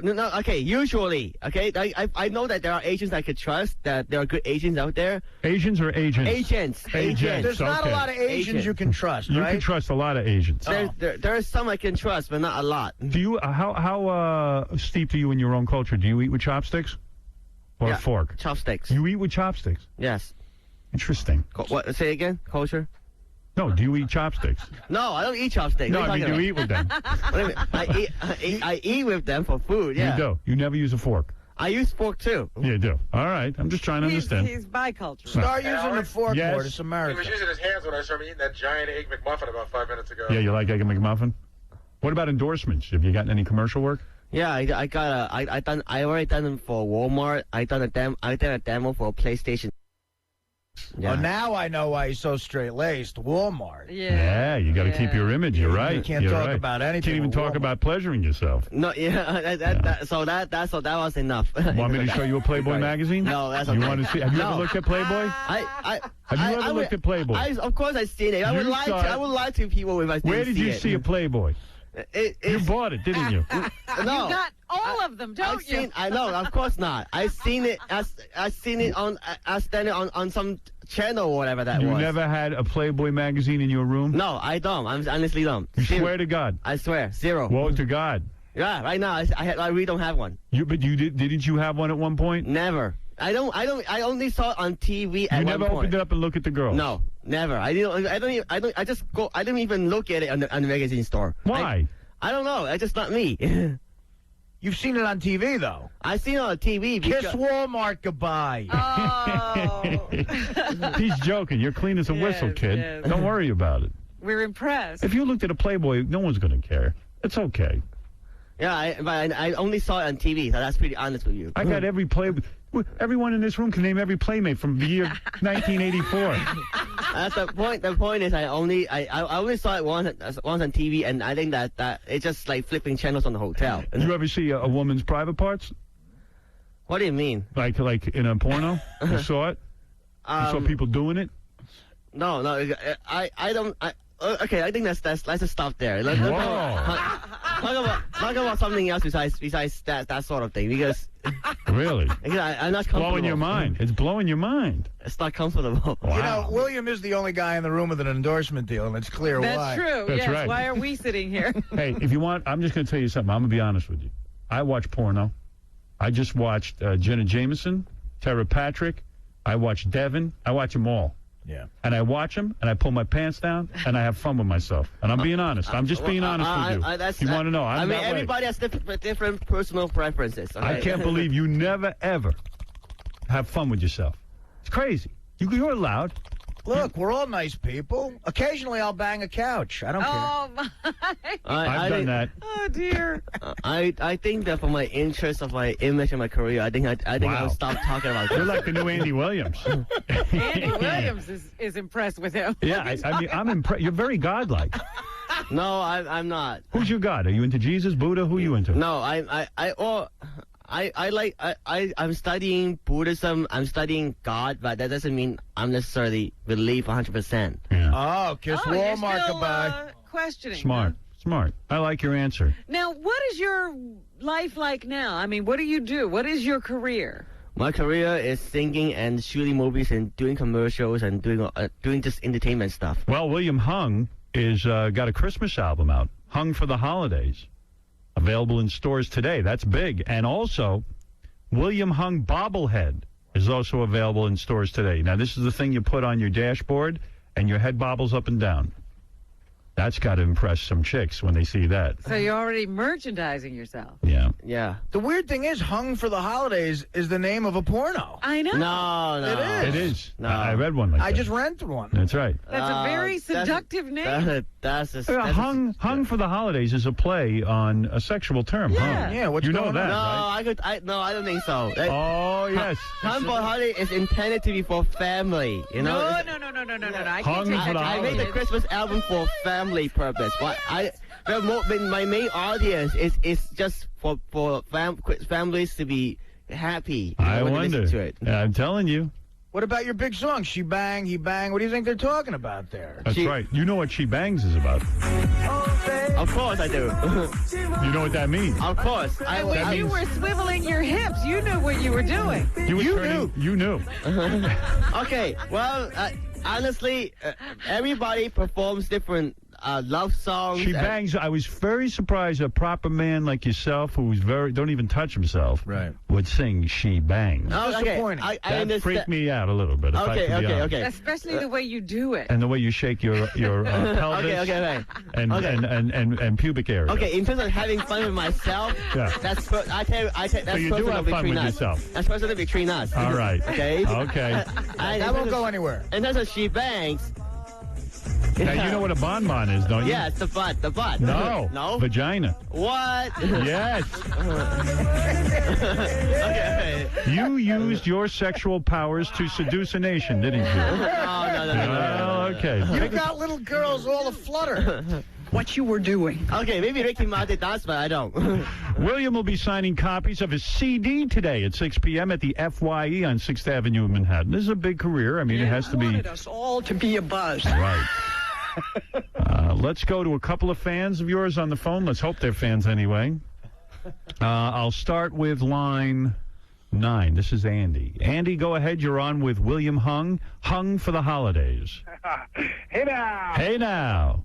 So this guy's great, Howard. Two things. I would see him over anybody, Kelly Clarkson, whatever. He was the best part of American Idol, best part of intro to American Idol. And I think he's the best. And more Hook Nose Mike, please, also. All right, more Hook Nose Thanks, Mike. buddy. Thank you. There's a fan. Well, there's a guy who would rather see you than Kelly Clarkson. Well, thank you. What about a network special? I see Clay Aiken is doing a Christmas special. I recently watched Kelly Clarkson, Ruben Studdard, and Fantasia Barrino with their Christmas special. What about you in getting some kind of special? Well, I was in a Hollywood Christmas parade. Oh, that's hardly a special. How does the American Idol... I think that's a big honor because they don't get to be there. Did you meet Clay Aiken? Huh? Have you met Clay Aiken? Not yet. Not in person yet. What do you think of him? Do you think he likes girls or boys? Be honest. Look, I don't think want... he's a little light in the loafers? I think he's just a normal guy. Oh, come on. No. That's it. Do you think he likes girls? I think he's just a normal guy. Why are you afraid to answer? Why? Okay, I don't care. Sometimes I'm not perfect, and if I make a fool I'm not pervy either. I'm not perfect. I'm not perfect. Oh, perfect. Okay. So what are you saying? Maybe I could make a fool myself, but I certainly don't like to talk about other people. Other people. Well, I respect that. Well, how do the American Idol people feel about you now? Are they in touch with you? Are they happy with your career, or what? I have no idea. You like girls, though, right? Of course. All right. Okay. Take it easy. Do you like guys? We haven't asked. No, thank you. Not into that. Only guys as friends, as buddies. Right. No one's ever tried anything on you. No guys ever try anything on you? No. I guess I don't accept it either. Have you ever kicked anyone's ass? Not really. No. I don't like to use violence to solve problems. I mean, there's a peaceful solution to it. But if worse comes to worse, then. Right. You've never been raped or anything weird like that. Oh, You've come on. No sexually way. molested, No nothing like way. that. All right. Okay. Well, you have to ask these questions. Jimmy, go ahead. You're on the air. We have to know who's singing our Christmas carol. Right. Mr. Hung. Yes. How much do you charge to launder a couple of suits and shirts? Now, that's not funny. Hey, but what about Jackie Chan? Is he a fan? Do you think he's evil? I do. No, what do you mean? I mean, like he's weird. Yeah, no, You like him? Jackie Chan is so cool. Oh, you like him? Yeah, because I respect him as a Hong because he's like a celebrity from Hong Kong. Right, you know? right. And I watched his movies all the way when I was Do you young. speak Hong Kong Chinese? Anything? I speak Cantonese. Let me see. Say something. Say the rain in Spain falls mainly on the plain in Chinese. What is The rain in Spain falls mainly on the plain. the rain ones on the rain on In Spain. in Spain? The rain in Spain. Why do you want me to say that? I don't know. Say something in Chinese. Say I say I love you. all right. Say this to all Howard Stern fans. I love you and have a Merry Christmas. Okay. Howard Stern 嘅 fans 嘅朋友 Merry Christmas. Merry Christmas. So I like that. Sounds exactly like the English Now version. say- No, because Howard Stern is proper. Say Merry Howard. Christmas, Say Robin Quivers has big boobs. No. Please. No, No, come on. Say I'm no homo. Say I'm no homo in Cantonese. No, I'm not gonna do it. You won't say I'm no homo? Because I'm not. Why not? It's not true. It is true. Make up your mind. Is it true or not? Okay, Are stop. you a homo? Homo sapien is human. All right. Homo. Say William Hung is a Homo sapien in Cantonese. 我係人類咯。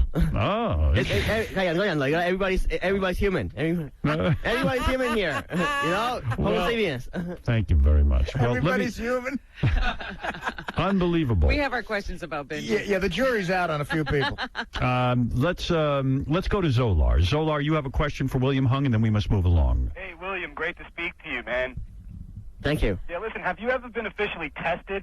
What do you mean tested? You know, for mongoloidism. He is like a retard. No, you can see the guy's a bright guy. What's the matter with you? Why do you have to say that? Oh, get out of here. Zolar, just Zolar. ignore that. Well, this is an exciting time for you. This is your second album. Yeah. Wow. All the Christmas music. How long do you think this can last? Nobody knows the future. What's your... I do, believe me. Yeah. Hurry up and make as much as you can right now. Well, that's nobody knows the future. I know the future. In this No, case, you I don't. do. You are not a psychic. We can make an educated guess. So, what's your favorite Christmas song on the album? I'll play a little bit of it. Which one do you like the best? I'll choose Winter Wonderland. What? You know what track that is? I think it says on the CD, but yeah. You know what track number that is? let me try. Winter Wonderland. Do you remember offhand? I think it's the one before the last. Like 2 songs before the last. But all right. Okay. I'm not sure. I can figure that out. Get the rough because I did them. You don't remember, right? Let me see. Okay, Winter Wonderland. number 8. Number 8. Okay, number 8. There we go. Let me hear a little of your music. William Hung hates. Oop, what was that? What? Oh, that was man. who the hell was that? That was Oh, there it is. somebody. Oh, I know who that is. You know who that is? You wanted us all to be a buzz. William Hung hates blacks. Oh, What was that? I don't know. That's somebody who knows you. No, that's ridiculous. I don't hate anybody. Yeah, you like everyone. I know that. Okay, let me hear some of your music now. Who's the band, by the way? Where'd you find them? Oh, Koch Records make the music, so you can ask them. I see. All right. These guys are not from jail. Now, do you stand there with the orchestra and sing, or do they make the tracks and then you just go into the studio? They make the track I go in the studio and record. Oh, none of the musicians wanted to be in there with you? Is that what you're saying? That's not. I think it's part of it. I think there is cost factor as a All business right. for them. Interesting. A lot of money went into this.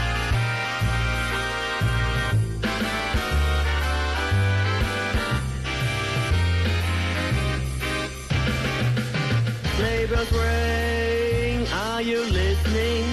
In the lane, snow is glistening.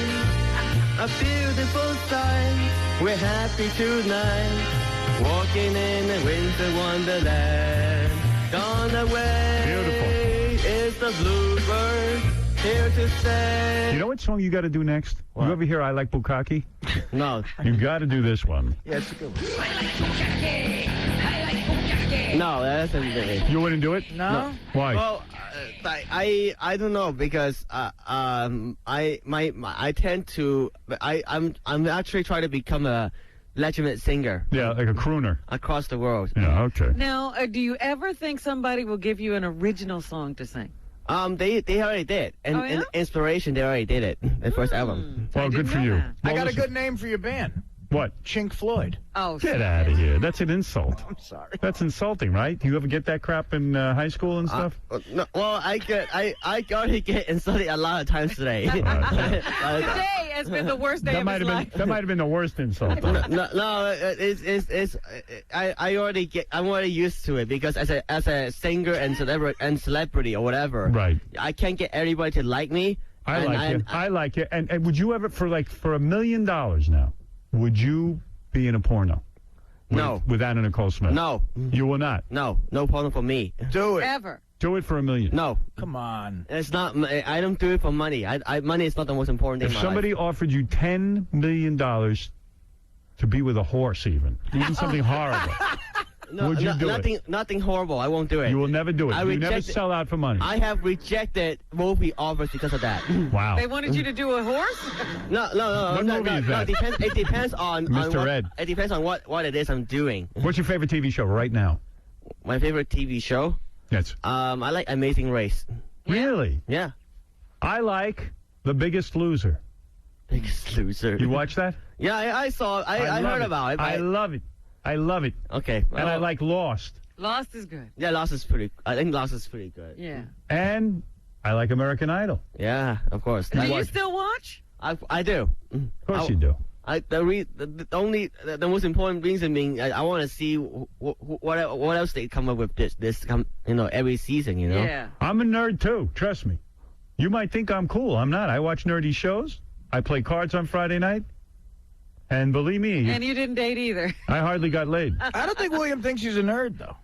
No, the kids at school treated him like a nerd, right? They put you in the nerd category. No. Well, no, I don't think, not really, because I actually do a lot of outgoing things. But were you in the math club, the science club, the chess club? Well, I was, but Yeah, that doesn't make me a nerd because Actually, it does. It does. It does. Oh, no, not just that, because that's something else I'm doing. Yeah, I could be a nerd and an outgoing guy and et cetera, et cetera, et cetera. You were never cool. You couldn't say you were in the cool group.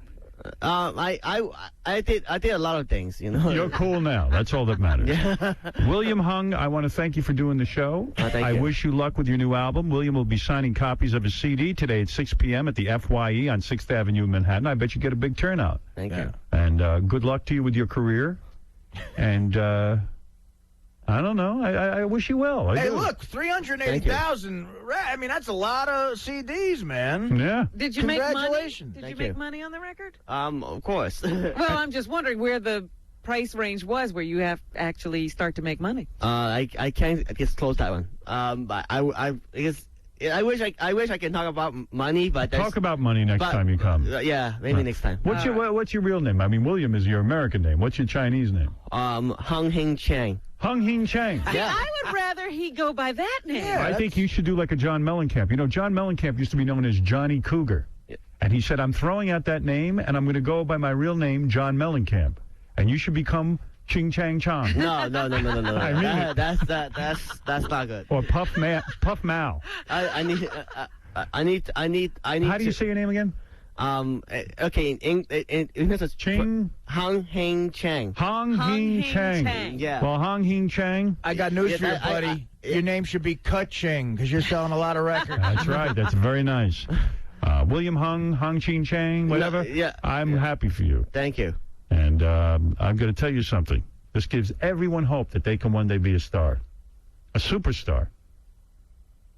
I've got a Mexican delivery boy I'm looking at right now. I'm thinking about turning into a star. You're going to manage him. I'm going to manage this guy. I think he's got something like what you got. It's contagious. You know what? You should play him a little bit of Elephant Boy and ask him his advice on how to work with him. Tell me what you think of this guy, if you don't mind, for the last thing we do here. Wow. Tell me what you think of this guy's talent. Yeah, we just want to know what you think of his potential. Let me see if I Because can he's find been it. inspired by you. Well, that is true. You're his hero. Maybe I shouldn't be a judge. I don't like to be a judge. Why not? It doesn't matter. I can't find it anywhere. No, because I don't play Simon Cowell's role. I'm looking for Elephant Boy singing. Thank you. And take it away as soon as they give it to me.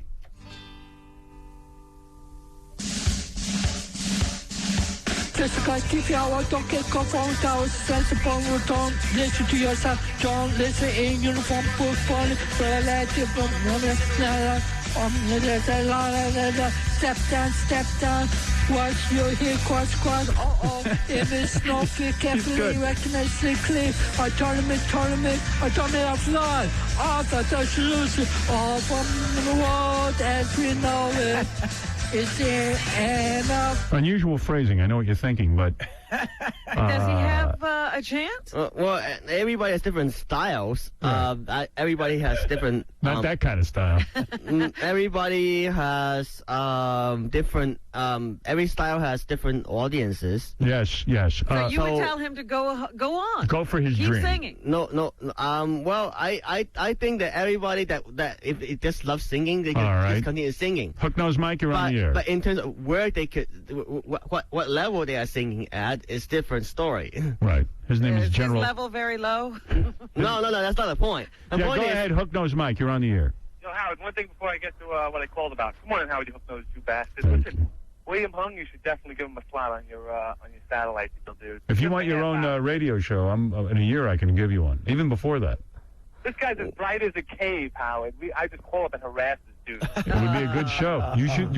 If you want me to talk to you about it, I will. Well, I'll negotiate with your mother right now. I would. That would. Would you want to be on the radio?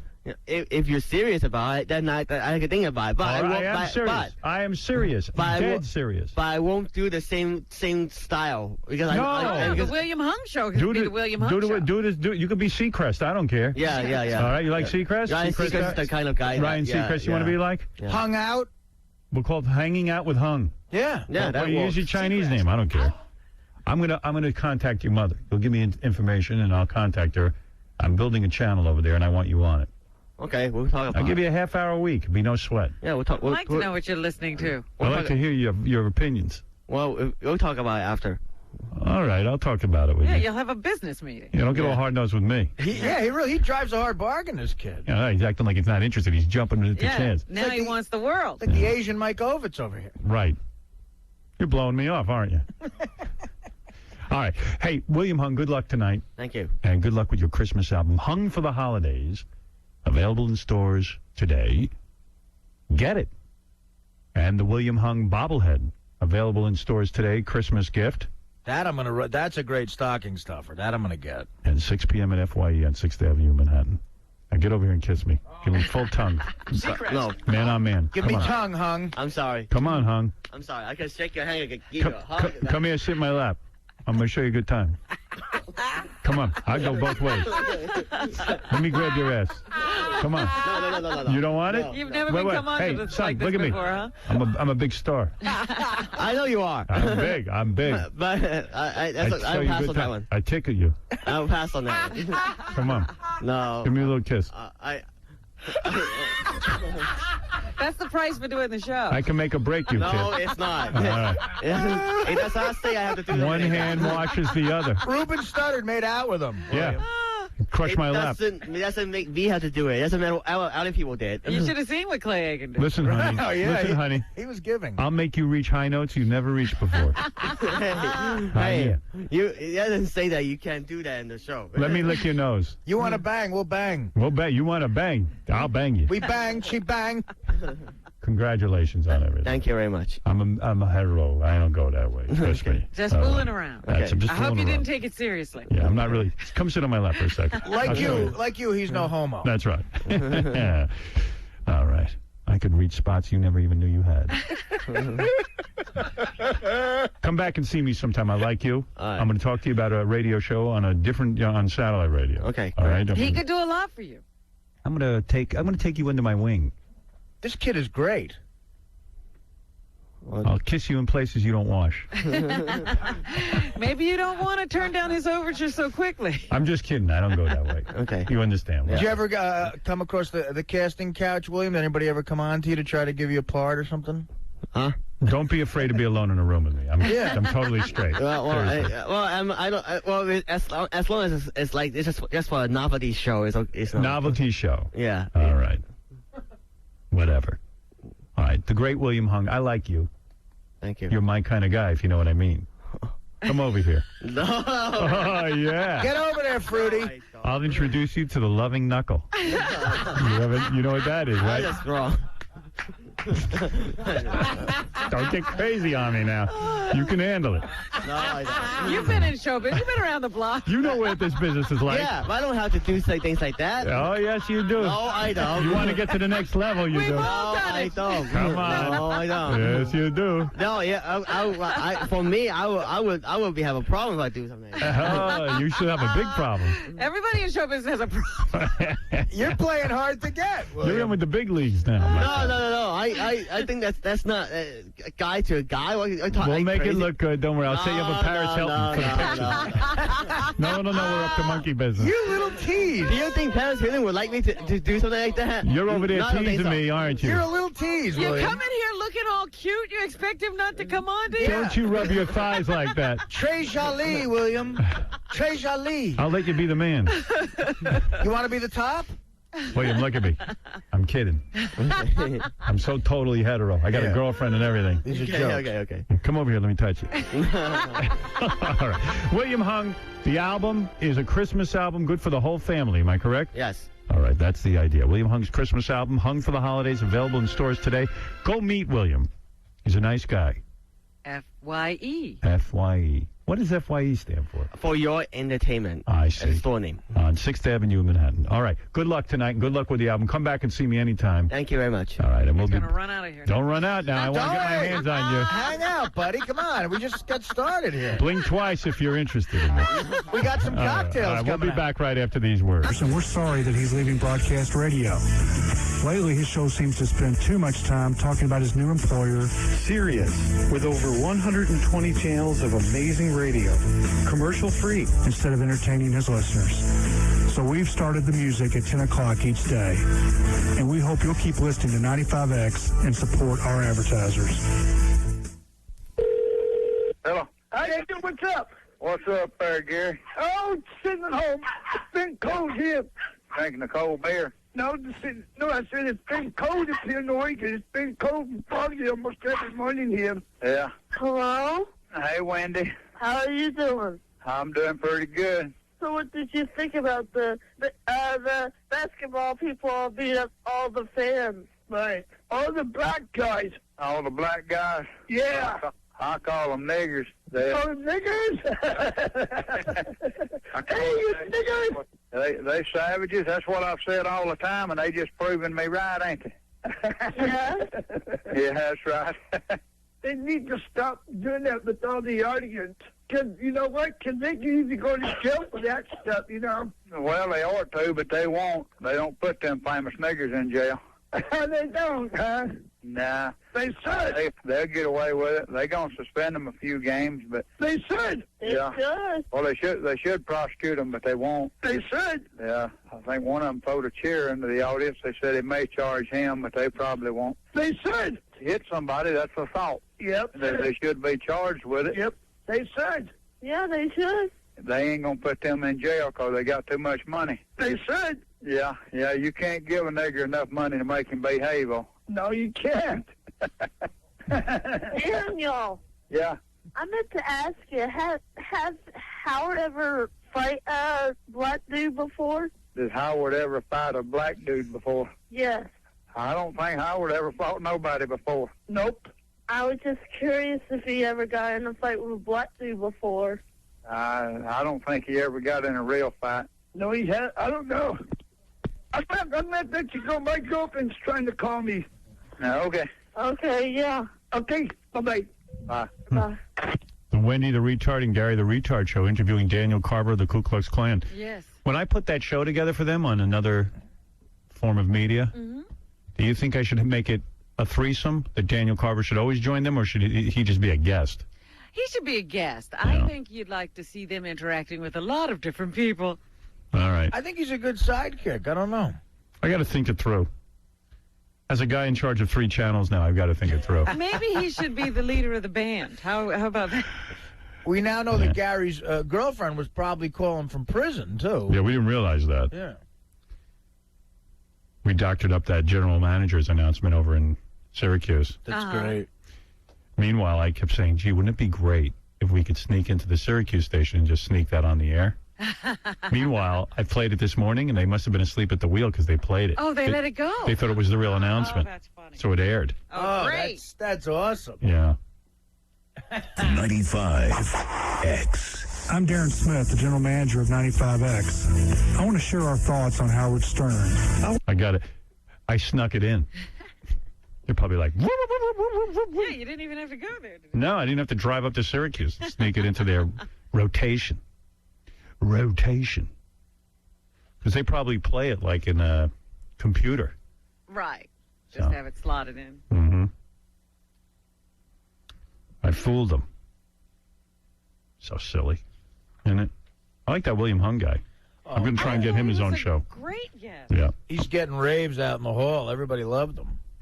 Yeah, I'm thinking of giving him a show. We're going to see. Nick DiPaolo feels a little bad about having to follow him. It is hard. He's a tough guest to follow. Lucas, you're on the air. Hey, Howard. Hey, now. Hey, now. Hey, William Hung interview was incredible. I'm down here in Pittsburgh. We're really great. Yeah, we love him. Yeah, they're not cutting you out too much, so that's good. Yeah, we're big fans of William Hung now. Hey, you got to put William Hung on your satellite radio. Consider it done. I just got to negotiate with his very tough negotiating mom. You got to talk to Mom. Yeah, she's a rough one. Hey, you're amazing. Thanks, brother. Hey, can I get a prize? Okay. What do you want? How about a radio? How about, here I can't give that out, but how about a 20-gig iPod? Sounds great. Which holds up to 5,000 songs, has a 12-hour battery life for Mac or PC. You're the best, Howard. Which iPod is on your wish list? That one. Exactly. Hold on. Thank you, sir. I just got the mini iPod for my daughter. Pink. Is she enjoying it? Haven't given it to her yet. Going to give it to her today. Oh. Got to get her the iPod. That's the gift. That's what all the kids want. I got my other 2 daughters a different gift, which I can't mention what I got. Well, I could mention. I got where we're going to. I gave them that for their dorm rooms. Oh. Yeah. Okay. I gotcha. I bought them. They love it. Excellent. Yeah, well, they're into that fringe, niche music they can find in Yeah, there. they're into some weird music, and that's the only place they're going to find it. Are they really? They have sort of unique music Yeah, taste? they're into all kind of stuff. Although I turned them on to Crosby, Stills, Nash, and Young. They like that. Yeah. Great music. Yeah. I usually turn the kids on to music when I'm sitting in the car with them, because that's where we do most of our alone time, in the Is car. that right? You're just driving around. Well, yeah, there's nowhere to go. So we drive around and I put some music and I go, hey, check this out. I bought that Crosby, Stills, and Nash best of CD. Yeah. Yeah. Well, that should be great. Yeah, it was good. I like that. I like those guys. I want to see them in concert, but it's always during the week. I wanted to see them when they were with Neil Young. Don't those guys ever work on the weekends? Mm-hmm. Hey, there's some kooky chick out there, Roller Ruby, she calls herself. She's another one of these chicks on rollerblades. I figured I'd have her in because she told Gary, Howard and I communicate with one another, and we have a website together, but she can't tell us where the website is. Do you think this is a good idea? I don't know. I'll talk to anybody. Let's keep an eye on her. This could be validation for some of her fantasies. Here's Roller Ruby. Hey, Roller Ruby. Hi there. Roller Ruby, how you doing? Not a bad-looking woman. Of course you've been communicating with her. Now, you say we're communicating with one another? What's this about a website you said I had with you? You said that we have a website together, right? Well, did I say that? Get close to the microphone if you don't mind. Okay. Every once in a while, there are chicks who come in. Are you a homeless woman? No. No. There are. Come on, now be nice, Howard. You know what this is about. You know I came in here specifically because I like you. Now let me leave feeling that way, please. Nah. Can you get close to the microphone? Baba Booey refuses to get up and help me. Howard, she wheels back. Yeah, but Gary, No, I'm okay. But Gary, I will pick do it this. up and get it near her mouth. I mean, I need your help. No, she has to bend down, Gary. Yeah, she's bending. You don't know where it is? You don't see where her mouth is? Is that better? Yeah, thank you. I have That's something it. for you, Robin. Okay. Do you I'm- want it now? No. Have you been drinking? No. You haven't. No. Coffee. What is this about? And I know I'm pretending like I don't know what it's about, but tell my audience what it's about. I don't know how to answer that, Howard. I don't know. I really don't know how to answer it. I came in here because I don't know what to do with it. Honest to God, what do I do with this? It's crazy. Do with what? The fact that half of the media is watching me in my bedroom and the other half, I mean, they're going to think I'm crazy by saying this over there if I can't prove this. But you know it's true. Yeah. So you're saying half the media is watching you in your bedroom, but Yeah, why? Well, that's how I communicate with you, isn't it? Don't you dare deny I can't do that. No, you can't kill I me. wouldn't want to kill you anyway. Right. I really want you to live. But what do you two talk about? Well, it's kind of it's like reading between the lines. It's just a feeling I have. So when you're laying in your bed naked, Sometimes you think I'm I'm naked, yeah. Sometimes I'm talking to you, Sometimes you are real nice. and sometimes you think we're doing it, don't you? I don't know what that is. What medication are you on? Let's go back to when we were doing it. Yeah. All right. When we're doing it, so what are you, naked in the bed and you think we're communicating? Sometimes, yeah. Yeah. What am I saying to you, baby? Come into the station. Come to the station. I'll change your life. I'll change your life. Wow. What else do I say to Big you? talker. I tell you I'm going to change your life? And how do I tell you I'm going to change your life? What am I going to do for you?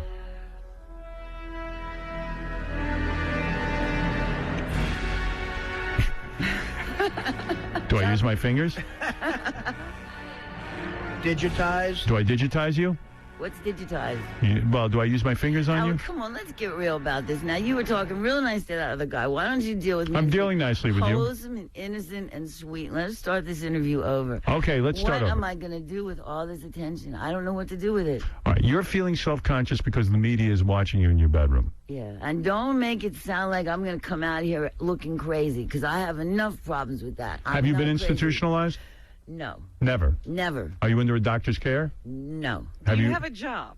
Yes. What do you do? She's on rollerblades. I walk dogs.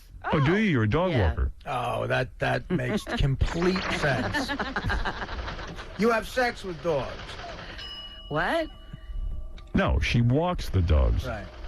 All right, this isn't going. This is Why going don't the you way I cover? wanted to But no, anyway. seriously, why don't you cover your bedroom in tinfoil No, so no, you can? forget that, Howard. Forget. I had a bedroom covered in tinfoil. If you staple it up, it looks like something from outer space. You borrow Tell me it up how and I can help staple you. it. What is it you're looking for? And maybe we Some can go. direction. Somebody that'll maybe get behind me music-wise. You know? Oh. You know what I'm looking for. I came in here to just check you out and see what you'd say. All right. Well, let's hear you sing. Sing Maybe me you'll something. have some contest or something. I don't know. Sing a little something. What do you want to hear? You do it. You whatever you want. My music. I brought my guitar yesterday, but you didn't want me to come up yesterday. Well, I think the police had something to do with it. The police. Yeah, right? Yeah. Everyone was confused by your appearance. Why? What was wrong with the way I look? No, you look great. So, what is the song you're going to sing? I didn't want to sing a song today.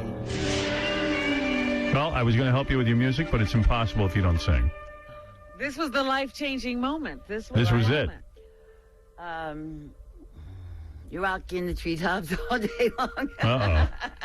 You have to be Who real. was that guy that did that? Keep it real. Don't ask Somebody me. yesterday. I think they're gonna give me a chance. Oh, come on now. You're making this harder than it has to be. All right. So, tell me what I can do for you or what you want to say. Give a message out because I do have to move along. I don't know. I don't know. Maybe this isn't a good idea. All right. You know. I mean, I was trying to help, but I want you to. I don't know how to ask you. You got me on the radio. Somebody You know. in America, give me a chance, please.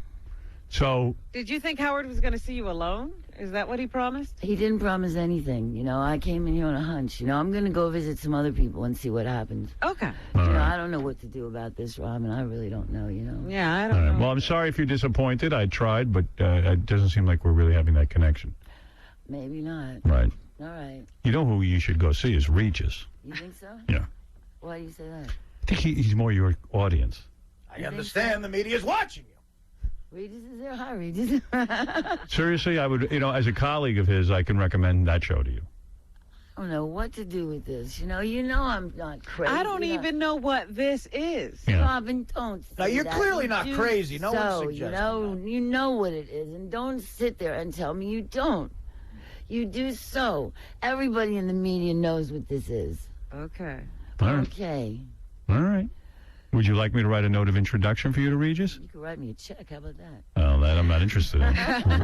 Regis will write you a check. Yeah, write me a letter of introduction. Can you do that? I will do that. You'll do that? Dear Regis, you know what she's talking about. That's not a letter of introduction. Well, I really don't know what we're talking about, but I swear I don't. But I wish you luck with whatever we're talking about. It would be for you to say Yeah. what we're talking about. We How can't can I say. describe this? If I came in here to ask you for help describing it, how am I supposed to describe it? I don't know. How did this happen? That's what I want to know. What? This being in my bedroom one day and having NEW, Where Rock Lives, come on the radio and recite every move I made that day. That was flip out number one. Then the second thing was you coming on and making comments about what was going on in the room, too. I'm like, oh, my God. And my friend was there. I said, did you hear that? I didn't know they could do that. And did your friend hear it? Yeah, he did. Well, you should come in with him sometime. Right. Supposedly it's illegal and all that stuff, but I really don't care about that. Hey, honey, if I'm going to put a camera in your bedroom, I'm going to tell people what I see. Camera in the bedroom. What? I'm just kidding. I wouldn't do that. I think maybe you need to get some help. That's what I came in and tried to do. I think maybe a doctor would be in order. Thank you. Yeah, no, seriously. Appreciate that. Forget it. No, I'm telling you. No, see. No, but I'm not. No, this ain't working. Don't air this, please. All right. We won't air it. What's the matter with you guys? All right. I'll see you later. She left. I was really trying to get her to go see a doctor. You did the wrong thing. I did. Evidently, I did.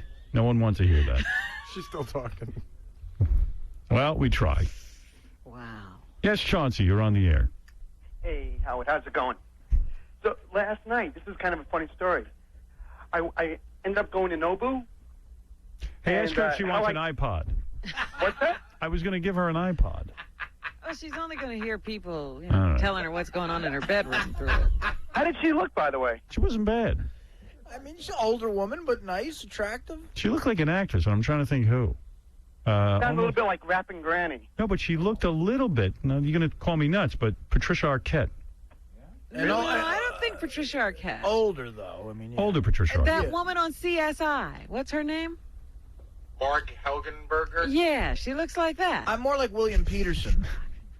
More like William Hung. Peterson. I think later when she's talking to her toothbrush, she'll make more sense. Anyway, so you said you went to Nobu last night. Yeah, you know, it's once to get in, it's hard to get in. So I just strolled up to the front door and I said, "Yeah, I'm friends with Richie," and they sat me right down next to William Dafoe. Wow. Couldn't believe it. I guess if you drop Richie's name, they just don't even question it. They figure They anybody jump. could be his friend. Yeah. That was a smart move. Yeah. Poor Willem Dafoe. William Dafoe. And he was with some girl, I guess was his date, because they were holding hands through the whole dinner. But I'm telling you, it was weird. You would think a guy like that would have like a hot model. Yeah. What's that hot? Really? Yeah, kind of plain, dumpy. Yeah, but it could That's have his type. could have even been his kid. You don't know. Yeah, they were like holding hands for the whole thing and Oh. being romantic. Who were you with, Chauncey? An amputee? Yeah, I wish. Well, Hey, did you hear about Montel Williams? yeah, I heard. Kind I of heard. funny, right? Yeah. What happened? Montel Williams contacted Chauncey to thank him for sticking up for him when his wife was on. Oh, really? I didn't hear this. Yeah. What did Yeah, he send yeah. you a gift, right? A big gift, yeah. 11 pounds of tea from all over the world. Oh, I thought it was that pot he said. 11 pounds of pot. Weed. Well, I haven't really opened it up. Maybe that's what it is. Yeah. Yeah, I know Montel. I've met him a couple of times. Seems like a nice guy, but I wasn't married to him. Yeah, I like him, and I don't know what it's like to be his husband or Right. his wife. You know, she said one thing that bothered me for ever since that interview. You know when she said that she was angry at him because he only gave her or anything over $300 he wanted to approve? Right.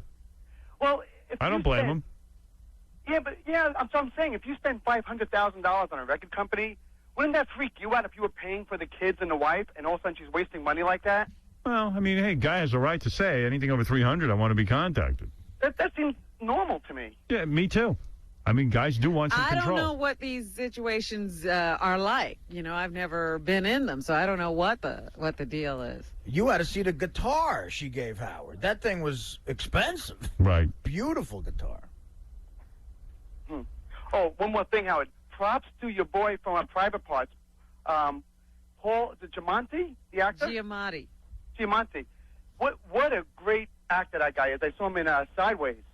Everyone is raving about that movie Sideways that Paul Giamatti is in. He's the guy who played Pig Virus in my movie. And I swear to you, when I first saw his audition tape as Pig Virus, we all said, everyone in the movie said, this guy's going to be a huge star. And he has done some incredible work. I haven't seen Sideways. I saw him as Harvey Pecor. Right. In American...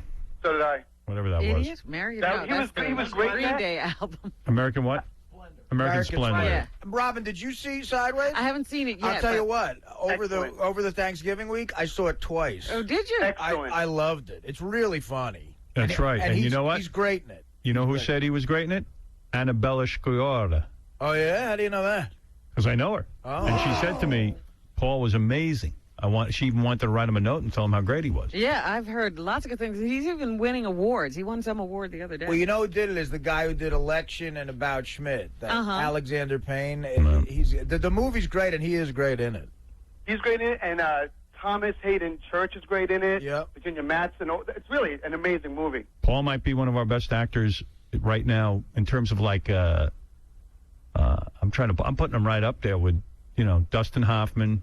Well, Al take Pacino. Dustin Hoffman off and take Al Pacino off. We got to have a new list. Yeah, we need a new bunch of guys. So I think we do have one now. Heading that list. I mean, you discovered him. I mean, it's really should credit you for a lot of his success. I think so. I mean, you can't credit me for his talent, but I certainly introduced him. Sure did. You know, I was directly up against him for a movie. I got to the last audition. It was between me and him. And Which when movie was this? It was for the Andy Kaufman movie with Jim Carrey. I was supposed to play Bob Zamuda. I got to meet Milos Forman in his apartment to read for him. And Giamatti got the role. And Giamatti was the only other guy up for it. And when my agent told me that, I said, I don't have a shot. Oh. I think it was just because of what I kind of looked like, but it was fun meeting Milos Forman. Well, you got right up to the end. I did. It was me and one other guy, which was It was second place. Milos Forman is an interesting guy. Well, Milos didn't choose me. Wah, had to go up against Paul Giamatti. Wah. Howard, one last thing before I go. Yeah. Tabitha Stevens yesterday, and tell me what you think. When that guy proposed to her, did you get the sense that she really wasn't into it? That she really didn't want to say yes, but felt pressured to say yes? It felt like a real sad proposal to me, and quite frankly, I said afterwards, I don't think they'll ever get to the altar. It didn't seem like that whole scene was weird. She didn't seem like a woman in love. No, not at all. And neither did he. It seemed like just, like past the salt. Yeah. Hey, I want to marry you. Yeah, I'll marry you. It was kind of a disappointment, actually. But maybe that's how porno people do that, though. It's the same way they have sex. Yeah. Yeah. No passion. Like all the joy is taken out of their life, Yeah. I think they have some joy. All right, I got to go. All right, I'm going to take a break. I didn't get to read email. Real quick. Then I'll take the break, and then we'll get Nick DiPaolo in here who wants to join us. We got officially our first show Christmas card from Season's Greetings and warm wishes for the new year from Incubus and everyone at Red Management. Oh. The band Incubus. Hey, now. That was nice. First Christmas card of the season. They got theirs done early. Meanwhile, I'm still getting mine finished. I won't be sending out Christmas cards again this year. Why? You can't get it together? I never get it together. Yeah, I've got mine, but I got to get it finished. Artie is perfect to play Cooter Davenport in the Dukes of Hazzard movie. Yeah, Cooter, that was the guy. Yeah. Artie was asked to be in that movie with Jessica Simpson. I wasn't asked to be in it. There was a meeting with the director. I probably would not have gotten it. But. Okay.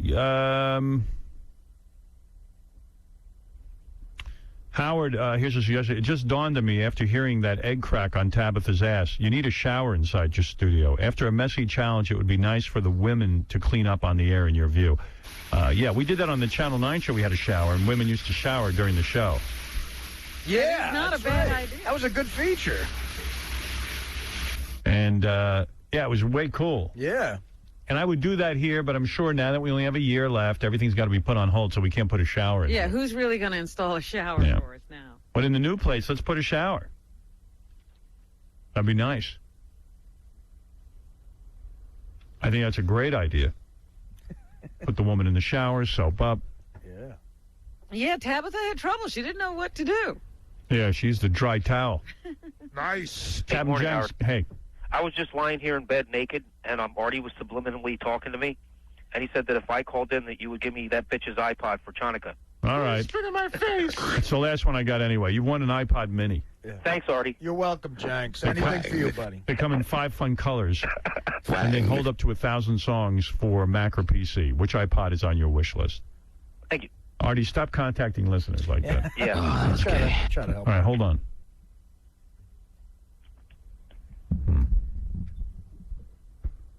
Let's see. Dick, you're on the air. Hey, Howard, love you up in Syracuse. Thank you. I just want to let you know that spoof you put on for 95X, no one probably up here heard it because the minute we hear this is, all the channels are being switched. Yeah, they're doing a real... You know, seriously, they're doing a really bad job in sort of handling this move of mine. It is not a big deal. I'm leaving in a year. In fact, it says in the paper today that in no way is Viacom going to release me. They say I bill $100 million a year. $100 million a year. And that's just for the Viacom right. situation. And Joel Hollander said, unless someone wants to hand me a check for $100 million, I'm not allowing Howard Stern to leave until the end of his contract. And you know what? I am thrilled with that. I am not looking to leave early. I'm very happy to finish out my radio career on this kind of radio anyway, and then move over to my new situation. No harm, no foul. But I believe the broadcast group, known as, what's their name? Citadel. Is really bungling my exit. I don't think that I have any animosity toward 95X or the station in Providence. They've been great to me. Fareed runs that company. He's a great guy.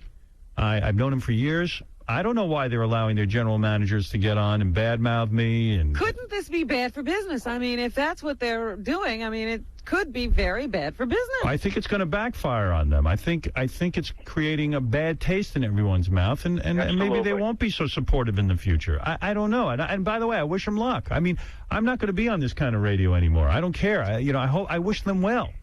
Yesterday's show at 9:27, while you were still talking to Joe Perry and his son, they cut to 14 and a half minutes of commercials. Well, there you go. Non-stop. Yeah. Non-stop. Well, they don't care, obviously, anymore. And it's not that they don't care about me. They think they're punishing me. They don't care about their listeners. Or their advertisers. It sounds like a real bad way to conduct yourself. Yeah. I mean, no advertiser wants to be in a 14-minute cluster. Hate to tell everyone that. Well, I've already got my Hey Now, if you know what I mean. Hey Now. And activated, and it is phenomenal. Thank you. And and thank you for coming with us. And I know not everyone's coming with us, but whoever is, I welcome that, and I have no hard feelings toward 95X or anyone else. And I'm going to take the high road here for once in my stupid life. Exactly. Thank you, brother. I love you guys. Love you too. Bye-bye. You want to punish the audience? Go ahead, but that ain't smart because after I leave, you got to make friends with your audience and your advertisers. They're not going to appreciate it. Okay. A fan observes this about Artie's show in Delaware. Artie Lang in Wilmington, Delaware, smelled like puke. He says you smelled like puke. Was he in the front row? Probably. Oh. Well, then maybe he's right. Howard, Joe, F. Perry, and Brad Whitford are the two greatest guitarists ever. I've tried to get the hot sauce when I worked for Disney World at the House of Blues, but couldn't find it. They're talking about Joe Perry's hot sauce. It's at the Hard Rock, not the House of Blues. That's right. Joe Perry rocks. Honkin' on Bobo was a masterpiece. Then some people said Aerosmith is a sellout and Joe Perry's a sellout. Screw the guy who thinks that Aerosmith has sold... Oh, this is screw the guy who thinks that Aerosmith has sold out with all the commercials. They've been selling out for years, dude. Wake the F up, but who cares? Oh, okay. So they've been doing it What's for a long the time. beef, Don't sir? get upset today. Joe Perry, what an effing lame ass. He's selling hot sauce and doing old Doors songs, which he added nothing to or improved upon. What a lame ass. Go hawk your hot sauce elsewhere. I disagree. I think Joe's a great guitarist. I don't think Aerosmith is a bunch of sellouts at all.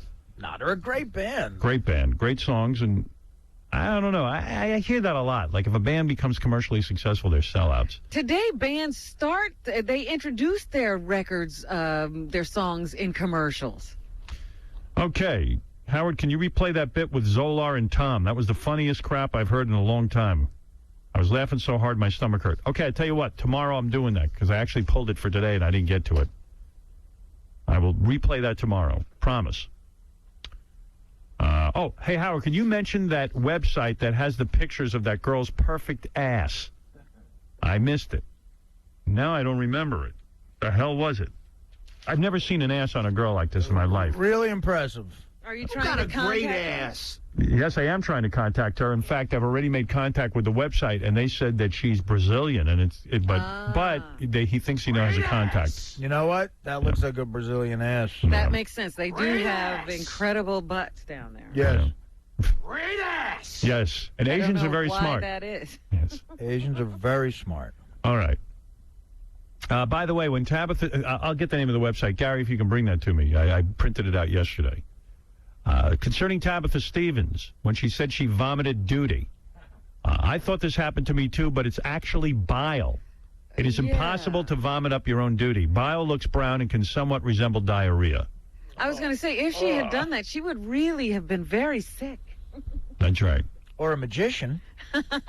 Another one says, Tabitha Stevens is a filthy, sweaty, disgusting whore. That was a very nasty comment. This one agrees with Fred. Jessica Simpson looks like a man. She has a square jaw, and besides her cans, I don't even like her body that much.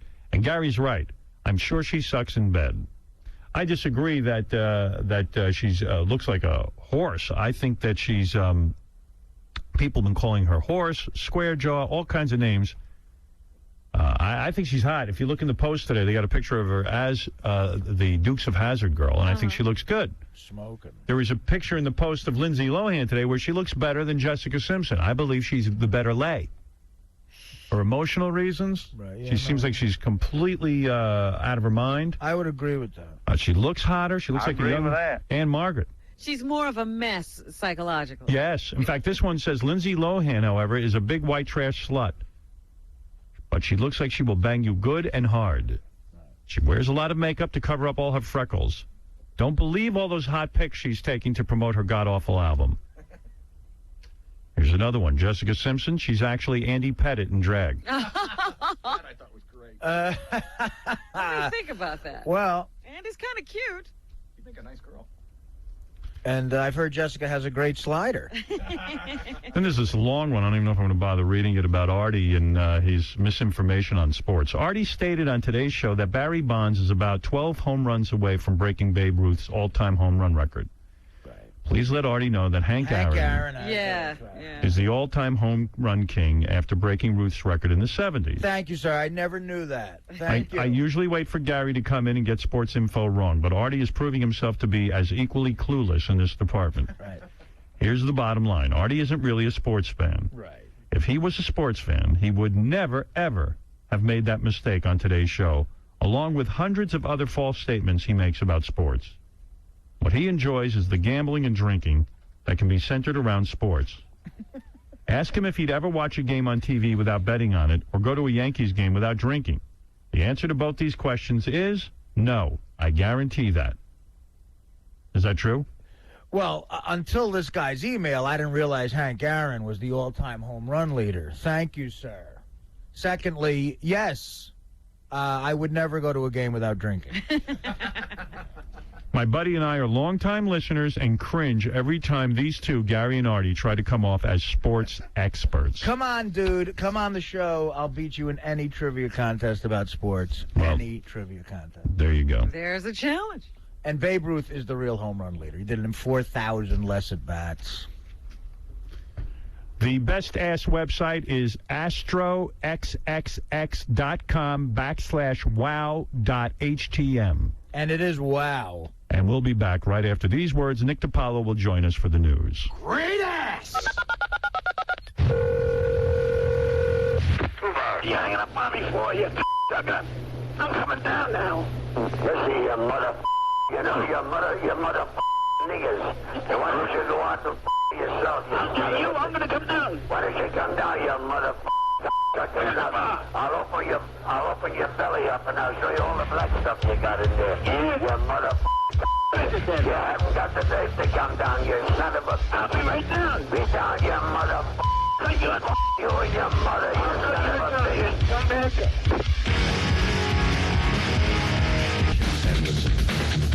Yes. Hey, look who's here. Our good friend Nick DiPaolo. Nick DiPaolo, a world-famous comedian. Very rarely available for interviews, but he's graced us today. I thought, Do I sense the sarcasm? I thought he was under a media blackout. That's why we haven't seen him. Media blackout? What does that mean? We thought that you weren't allowed to do interviews now with your new album out. I thought there was like an orchestrated publicity blitz, and we were left out of it. Yeah, you're the first person I'd cross off my list. Right. The guy gets 19 million viewers a week, listeners. Nick DiPaolo's new album, Road Rage, available at nickdipalo.com, which is one of the most visited websites in the country. It really is. It's right behind, who's the whore from the porno flick? What's her name? Jenna? Jenna Jameson? Yes. I'm behind her. Whore's a strong word. I didn't mean whore. I meant slut. Nick will be at Riddles this Friday. better. Nick will be at Riddles this Friday and Saturday night in Orland Park, Illinois. A very tough booking to get. It is. It is, actually. Seriously. Must hold almost 111 people. And see Nick next weekend in my living room. See Nick next weekend at the Funny Bone in Youngstown, Ohio. Yeah. How's married life? Going all right? Oh, it's terrific. Yeah. It's the best move I've ever made in my life. Can you see the... No, you're not happy? No, it's all right. She's, She takes care of my business. These CDs are flying off my website, and somebody's got to do the books. You got to be happy. Your boy won, Bush. I know. Yeah, that was your guy. You voted for him. Yeah, I did. All right, so you got to be. I'm not saying it sarcastically. I'm more happy about the Red Sox and the Patriots. That's right. All of a sudden, Boston, the cursed city, they run sports now. I know, but and John Kerry lost. Yes, he did. That I enjoyed more than Bush winning, actually. I don't know. But I'm happy for you. You're going to... Satellite. Yeah. Yeah, I can't wait. It's going to be great. And I'm doing my year here, and I'm happy about that, too. I'm glad I got somewhere to go in a year. You know what's funny? When I go to these gigs, like we're making fun of, and they pick me up for radio in the morning, every one of them goes, these guys that we're going to, they beat Howard in this market. Which is total crap. I know. Who's saying that? There's like a tower on the building that's like a foot high. Might pick up a radius of 2 miles. They beat Howard every morning. Ay. Just lying through their teeth. Then I get there and I plug my show that night, and there's 68 people. Yeah, you wonder how that works. But it's so funny. Everyone everywhere. beats me. Appleton, Wisconsin. All these little. It's hilarious. Oh, man. But they have to lie to me and make me feel like I'm in a big market. That's why I'm the luckiest comedian on the planet being on here, because I don't get bothered with that. They're like, you want to do radio? Yeah, I did it already in New York. That's not why you're the luckiest. You're the luckiest because you can drink a bottle of Jack and not even have it phase you. Oh, That's why you're the luckiest. It phases me at times. At the third show, I start to get... What do you think Artie should slow down with his drinking? I don't know. Every time I see him, he's got a smile on his face, and I'm miserable. No, but he gets too sloshed. Nick's been on the road with me, and he's seen me. But professionally, you wouldn't go on stage that drunk. I mean, you're a pro. Well, no, my fans, because they show up in tuxedos and top hats. But no, but wait a second. No. Be serious. The guy's a good comedian, real good. Yes, I've seen his new DVD that's coming out. When's it coming out, Art? I'll give you a plug. It's coming out this Monday, December 13th, over my website. Right. Yeah. And it's a good DVD? It's a great act. And you know why? Why? He's drunk in it. No, he's not drunk in it. That's my point. Is that right? No, I stayed, not at all. I stayed sober for it. Really? Yeah. And it's a good show. He is. Artie's a funny... I understand doing the show, going out afterwards, have a drink or two. He can't moderate. No, well, yeah, but I don't know. It's tough because, like, I'm a friend. I don't know what to say. You don't want to tell him how to... It's all right. I mean, Nick has seen me, get really drunk on the road. Absolutely. And I don't know... But drunk to the point that I think that it hurts him. It doesn't hurt his performance. Yes, it does. Does it? Sometimes in the second show, he passes out Have on you stage. ever seen your fans live? Yes, I have, and they like a good show. Come on. No, they do. They do. But Let's not and a continue the stereostereotype that my fans are a bunch of blithering idiots. No, well, they're certainly not Not idiots. the ones that listen to the radio. The ones that come out on a Friday night in Pittsburgh with mullets and Right. one tooth and a. But okay. They still want to be entertained. They know a bad comedian from a good one. You probably have a point, but I've never seen Artie sober on stage, so I can't make a judgment. Really? But come on, I want to get the DVD now. Do the intervention. He's better without the drinking or not? Honest to God, that would be hard. When You would not be able to know. You don't know. I haven't seen him, seriously. I do these gigs with him, and we all drank before, so I don't know. Right. Probably so, because he's great on this show when he's sober. Right. Aren't you? Yeah, so most of the time. But I know I do drink a lot when I'm on the road with Nick. But when I do the show, how do I do? You do great. Yeah, so. I mean, saying. The crowd goes crazy. They're sending him shots, and he doesn't want to, disappoint the audience. I know we've talked about that. They bring him up shots, and he's like, if I don't do them, they're going to get pissed. And Oh, they'd understand. Joe, go ahead. You're on the air. Yeah, Howard, I was hanging out with Artie before his show. Artie was just hanging out, drinking his JDs and whatever. We're just hanging out. And then... Where does he hang out? Like at the bar before the performance? What was happening was the club has two separate places. There's like the big main club, and then behind it was like this plush, swanky place called the Red Room. What show are you talking about? This past Saturday? Yeah, Artie, you remember hanging out? We were getting all freaking bombed right before the show. Oh, yeah, right, yeah. The only reason I wouldn't like to get bombed with the audience before a show, aside from the fact that I'd be too wrecked to do my act. Right. Not that I have an act. But he wasn't getting wasted or anything before the show. We were all just hanging out drinking. But then it goes right off stage, and those two girls were bringing him these JD glasses just full of alcohol, and he's putting them down like it's water. What happened was because so many people had offered to buy me a drink, the owner figured they had to appease the crowd. Right, right. Sends these two smoking hot chicks on stage 20 minutes into my set with tumblers. All right, I understand that. So, and this is going to sound weird, but I really feel guilty if I don't drink them because people bought them for me. That's such an excuse. Okay. Howard, check this out, bro. You could put lemonade or something in a glass. The other thing is, and this is something that we're skating around the obvious, I have a drinking problem. I know. But you then tell us you don't have a drinking problem. No, I've never said No, that. he has a drinking problem. No, I mean, there are times when he'll say, don't say that. That's not true. Well, he doesn't like it brought up on the air. It's not going to help him. Hey, Howard. I mean, he has a drinking problem, but let's keep it a secret. Like most I drugs. shouldn't have brought that up. It's Right. no secret. It's no secret. What are you going to do about I it? have well, at this point, nothing. You're not going to do anything about it. Sure, he's No, going to I go have- on the road again. I have a drinking and a Are you seeing anyone? to promote this DVD. You'll Nick, never answer me. to promote this. No, I don't mean a girl. Are you seeing anyone? Not yet. I knew it. Dude, I'm Oh, gonna. did you talk to him about Because that's that, something right? else I feel guilty about. You should, man. Go talk to You someone. know, you should talk to You're Tom killing me. Sizemore. Yeah, exactly.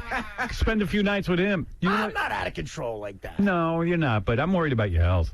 He's Hey, Howard, after the So show... am I. I'm worried about my health. I'm now hearing that Howard is really concerned. At first, I thought he was just doing this like he normally does, but he's really concerned about I'm it. worried about Artie. I am. He's been a good friend to me, Howard. Yeah, I am worried helped about me. it. He's talked to me about it, but I for years I've had a drinking problem, a gambling problem. I swear, if you went to a shrink, you would start to feel better about yourself. It might take a year or two, but you would. I'm feeling And much you better can't about be myself. happy without drinking and gambling. You're See, eating here's worse. the thing. I'm gonna get if this DVD sells well, I'm gonna get off the road, and then it makes it a lot easier. But you don't listen. You can't predicate getting off the road based on DVD sales. And that's just an excuse. You say you drink and do whatever you do because of the road. It's not the Right. road. If you get off the road, you're going to be drinking in Manhattan. Right. Right. Well, Listen, yeah, I don't sure. even want you to give up drinking. I like going drinking with you. Oh, thanks. I mean, now that I drink. But learn how to control it, for goodness Well, of sake. course I do. What do you drink? I bet you it's vodka. Vodka, Very low cal. wine, He likes vodka. low cal. Yeah, clear. Anything clear, I drink. If you can see Zima. through it. See through it, it goes right in. But I could have 2 drinks and stop. He can't. No. But you know, and he's much happier when he's drunk. The reason Artie is He really so much is. fun. because if Artie, I don't mean Artie, to help. if you could get behind while you're drinking, Yeah. then maybe it wouldn't be that important to you. Right. Why do you think you drink? Do you know? I think you know what? It's like I heard somebody had a quote once who said, "I feel sorry for people who don't drink because when they wake up in the morning, that's as good as they're going to feel for the rest of the day." I think for you, So it is for that little brief time. You're really happy. Everything's like, hey, what the hell, man? I think drinking for you Yeah. is like, I've like one of my favorite feelings in the world is to be in a warm bed when it's cold outside and to just be cuddled up in that bed, almost like in the womb. Mm-hmm. And it's hard for guys like us to admit we need to be in the womb. Like sometimes we're needy. In the womb. And I think Absolutely, that you feel like that's heaven. You're drunk. He holds that bottle like it's his mommy's boob. It's a baby bottle, right? It's like a baby bottle. I swear, Nick, it's like a baby bottle when he holds it. Well, yeah. And if you could really get behind those feelings, like I need a bottle, I need a mommy, I need my nana. I need my nana. What nana? If I'm telling you, if you could get in touch with that, you would not need to drink as much. I think Artie feels like he's in the womb and his mother's drinking while she's carrying him. Maybe Dana could give you that without drinking. Like maybe she could be the mom. When I'm with Dana, I barely drink. Right. Yeah, see? Because Really? Yeah. That's one reason you should. I mean, and you might need Dana with you 24/7. But you know what? When she comes Start on to feel that. But wait a minute. He doesn't need to addict himself to a person either. No, but he can get in touch with those feelings. Well, I have hold to. it. I have to addict myself. Do you understand what I'm to saying? something. Yeah, he I can get in understand touch you. with those feelings. Yes. Because don't stop drinking, bro. No, I don't want him to stop drinking. I just want him to get it under control a little bit. But I don't think you can do that, right? If you Sure you can. If you have a drinking problem, that's the problem. That you can't just have one or two. I'll teach him. Some of these gigs I'm doing, the crowds are so great, and I love the crowds. Pittsburgh, Boston, all these working class. I love them. They're the best people in the world. They're good to me. They pay to see me. They become it becomes like a little bit of a party, you know. We're all drinking, we're having fun, we're hanging you out. could have had the party with 4 drinks, not 15. Well, that's kind of a lame party, 4 drinks. Yeah, no offense. You can't face it. When we're hanging out, my hot chick friends are hanging all over you, and you don't even know what was going on. He could care less. There were a lot of hot chicks just hanging out and like like hugging you, and you feel like Elvis, and then you pass out in a hotel room. Yeah, Mike. Hey, what's up, man? Hey, brother. Artie, listen, man, I love you, man. You know that. But just watch that Vegas trip, man. You in that wheelchair, and that tells it all. Sure, throw that up in my face. Well, that's Artie, it. you know what? If you put a baby bonnet on Artie and put him in that wheelchair, it would have looked like a guy back in the womb. He was happy. You got to get in touch with that. For a little while. That's what you need. There's a perfect moment between like the 5th and 6th drink. A perfect feeling. Where it's like, whoa, this is like if life was always like this, it'd be great. Like I see Artie in that wheelchair. I said that's like a baby stroller. The glass is like the bottle. He's got to be completely taken care Yeah, of. and he He's loves not in it. control of anything. And then he craps his pants at midnight. That is a lot like Jeff the drunk running into the wall. And that's heaven. But what's behind that? Why is that heaven? It's because he craves a level of care that he's embarrassed to get in touch with. Now, I'm not saying he's got to act on it, but he's got to feel it.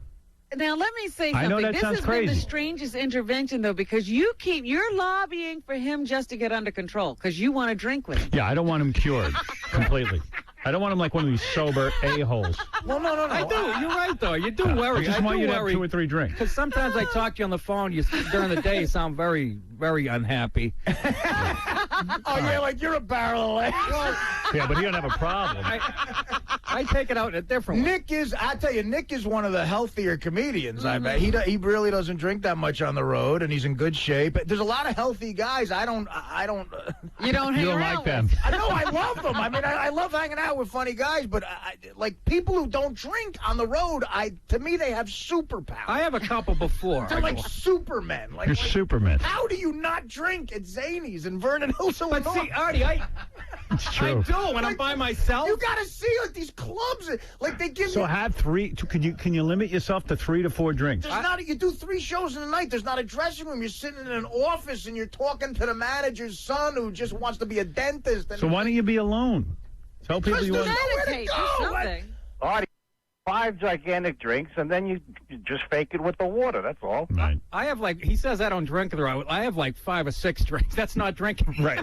That's yeah, nothing. you're a sober guy. I literally, I have maybe 2 or 3 before and 3 or 4 after. All right, you know what? Enough intervention, because you know what? As much as I care about you, I care more about me. I got to get out of here today, and we got to start. Listen, news. the DVD, it's the Whiskey Talking's available. And Nick, I love you guys, man. Thank It's you, available brother. Monday. And NickDiPaolo.com has his new album, Road Rage. Get Artie off It's the going road. good since I was on here last.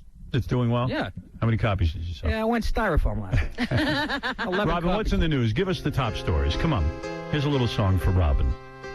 Robin, my belle, I know that I've been in hell with you for some reason, but I want to be your heavens on earth again.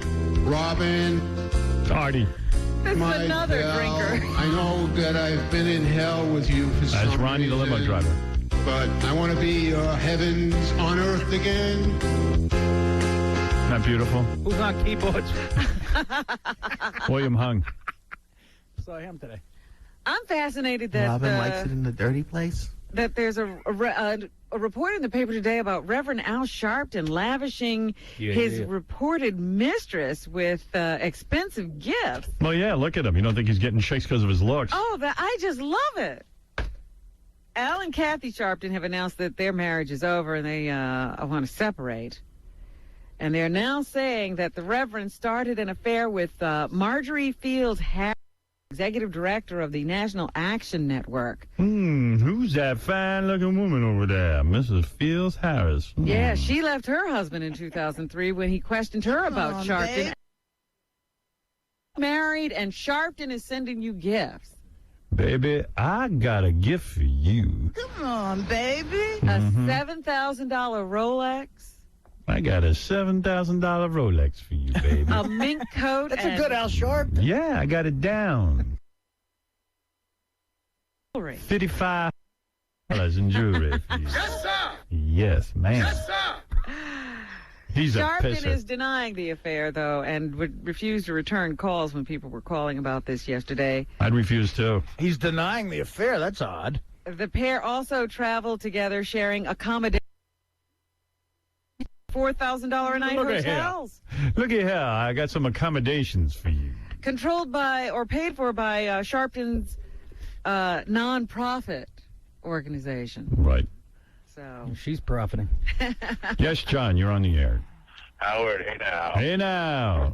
Listen, Imus was kissing your ass this morning. Why? All right. Well, he should. I mean, no, I just meant, what was he saying? Because he bought Sirius stock, and he was debating with some of the guys on his show whether or not you'd be successful, and he started tooting your horn about when you left NBC and everybody was down on you, saying you weren't going to make it. And well, everybody knows I'm a winner, and He of all people, because you wiped the floor with him. yeah, I took him and I wiped him out. I wiped out his whole audience as soon as I made the switch over to FM, and he knows it. He knows I'm a winner, and obviously him sitting and banking his future on Sirius stock makes perfect sense because he knows I wiped the floor with him, and he knows that he is my dish rag, and he knows he's nothing, and I'm everything in radio, and that the person to bet on is me, not him. it was great. He's like, when we were working together at NBC, like you guys were bosom buddies or something. No, we weren't bosom buddies. He spent a lot of time in my office studying my every move, and he knows it. He won't admit it. Howard. And as far as the team of Karmazin and Stern has made a lot of people a lot of money. So he's. I'll tell you what. He's not stupid. Dummy, yeah. He's not stupid. Howard, you know what Artie's got is a Jersey excess disease. Has nothing to do with drinking. Everything he does is excess. Well, it has to do with wanting to fill his mouth with a breast. Yes. He eats. He drinks. Gambling, coke. You got to get alcohol, whatever it is, attention. He loves it all. I love the guy. Sir, could you say gambling and coke again in case there's a casting director in L.A. that didn't hear you? Yeah. My new DVD, it's The Whiskey Talking Monday on artie-lang.com. Dashlang. Dashlang. Well, the name of that DVD isn't exactly subtle. I mean, it's The Whiskey Talk. It's my excuse for the offensive stuff I say. Okay, Al Sharpton's allegedly cheating, and what else is in the news? Allegedly. Some sad news. Peter, Paul, and Mary. Yes. Reading in the paper today that Mary is ill. She is fighting leukemia. Their most famous song was Puff the Magic Dragon. Oh, is that that? Yes. Which I don't know that. is a song about marijuana. Yes. Which is Puff the Magic Dragon. So- she'll be smoking that now for her leukemia. See, I thought it was about a gay guy. No. No, she's undergoing chemotherapy for her leukemia. But a full remission is expected within a few months. She looks forward to touring again with the trio soon and is grateful for the well-wishers who, I guess, have contacted her from all over the world. I had not known. I didn't send a card because I didn't know. Well, with any luck, she'll be playing riddles. Pretty soon with the rest of the guys. I think me and Nick are going to be at Riddles for the next 20 years. I do too, Artie. And we're going to drink ourselves to death. I know. I better start. I can't go back to these places much more without. And then in page 12 6, drinks. Page it 6. says that Marianne Faithfull, who you, of course, remember from the 60s, Yes, she was a recording artist. and girlfriend of Mick Jagger. Right. you. Really? She looks old in this picture, man. Oof. Well, she was, it was when the Rolling Stones were young. Shame on her for getting old. Yeah. She suffered a seizure while she was on tour in Milan last Wednesday. She tours? Yes. What does she do? Oh, my goodness. I think she sings. She She's ages. got one song. She did a cover version of the Rolling Stones' As Tears Go By, didn't she? Isn't But that her she song? released- She might have had one other song. Oh. She released a few albums since then, since she lost her voice, and she's She become slept very with popular. all these, right? She's the one that slept around with all the Oh, rock the stars. Who? Well, I I don't know. wasn't Am I there. thinking of the other? There's a few of them. Might be thinking of someone else. Yeah, there's a few of them. I don't know who she slept with. She had a seizure and Roger She had- Daltrey stuck a wallet in her mouth. It does say here she had wild affairs with Mick Jagger, Keith Richards, Jimi Yeah. Hendrix, Brian Jones, That's the whore. There you go. Anita Pallenberg, David and Angie Bowie. So Nice. Somebody raped me for crying out loud. she touched all bases. Hey, Howard, didn't you get Angie Bowie to admit, what was the talk show you got her to admit that she found Bowie in bed with Jagger? That was the... Joan Rivers or something? Yeah, Joan Rivers show. You remember?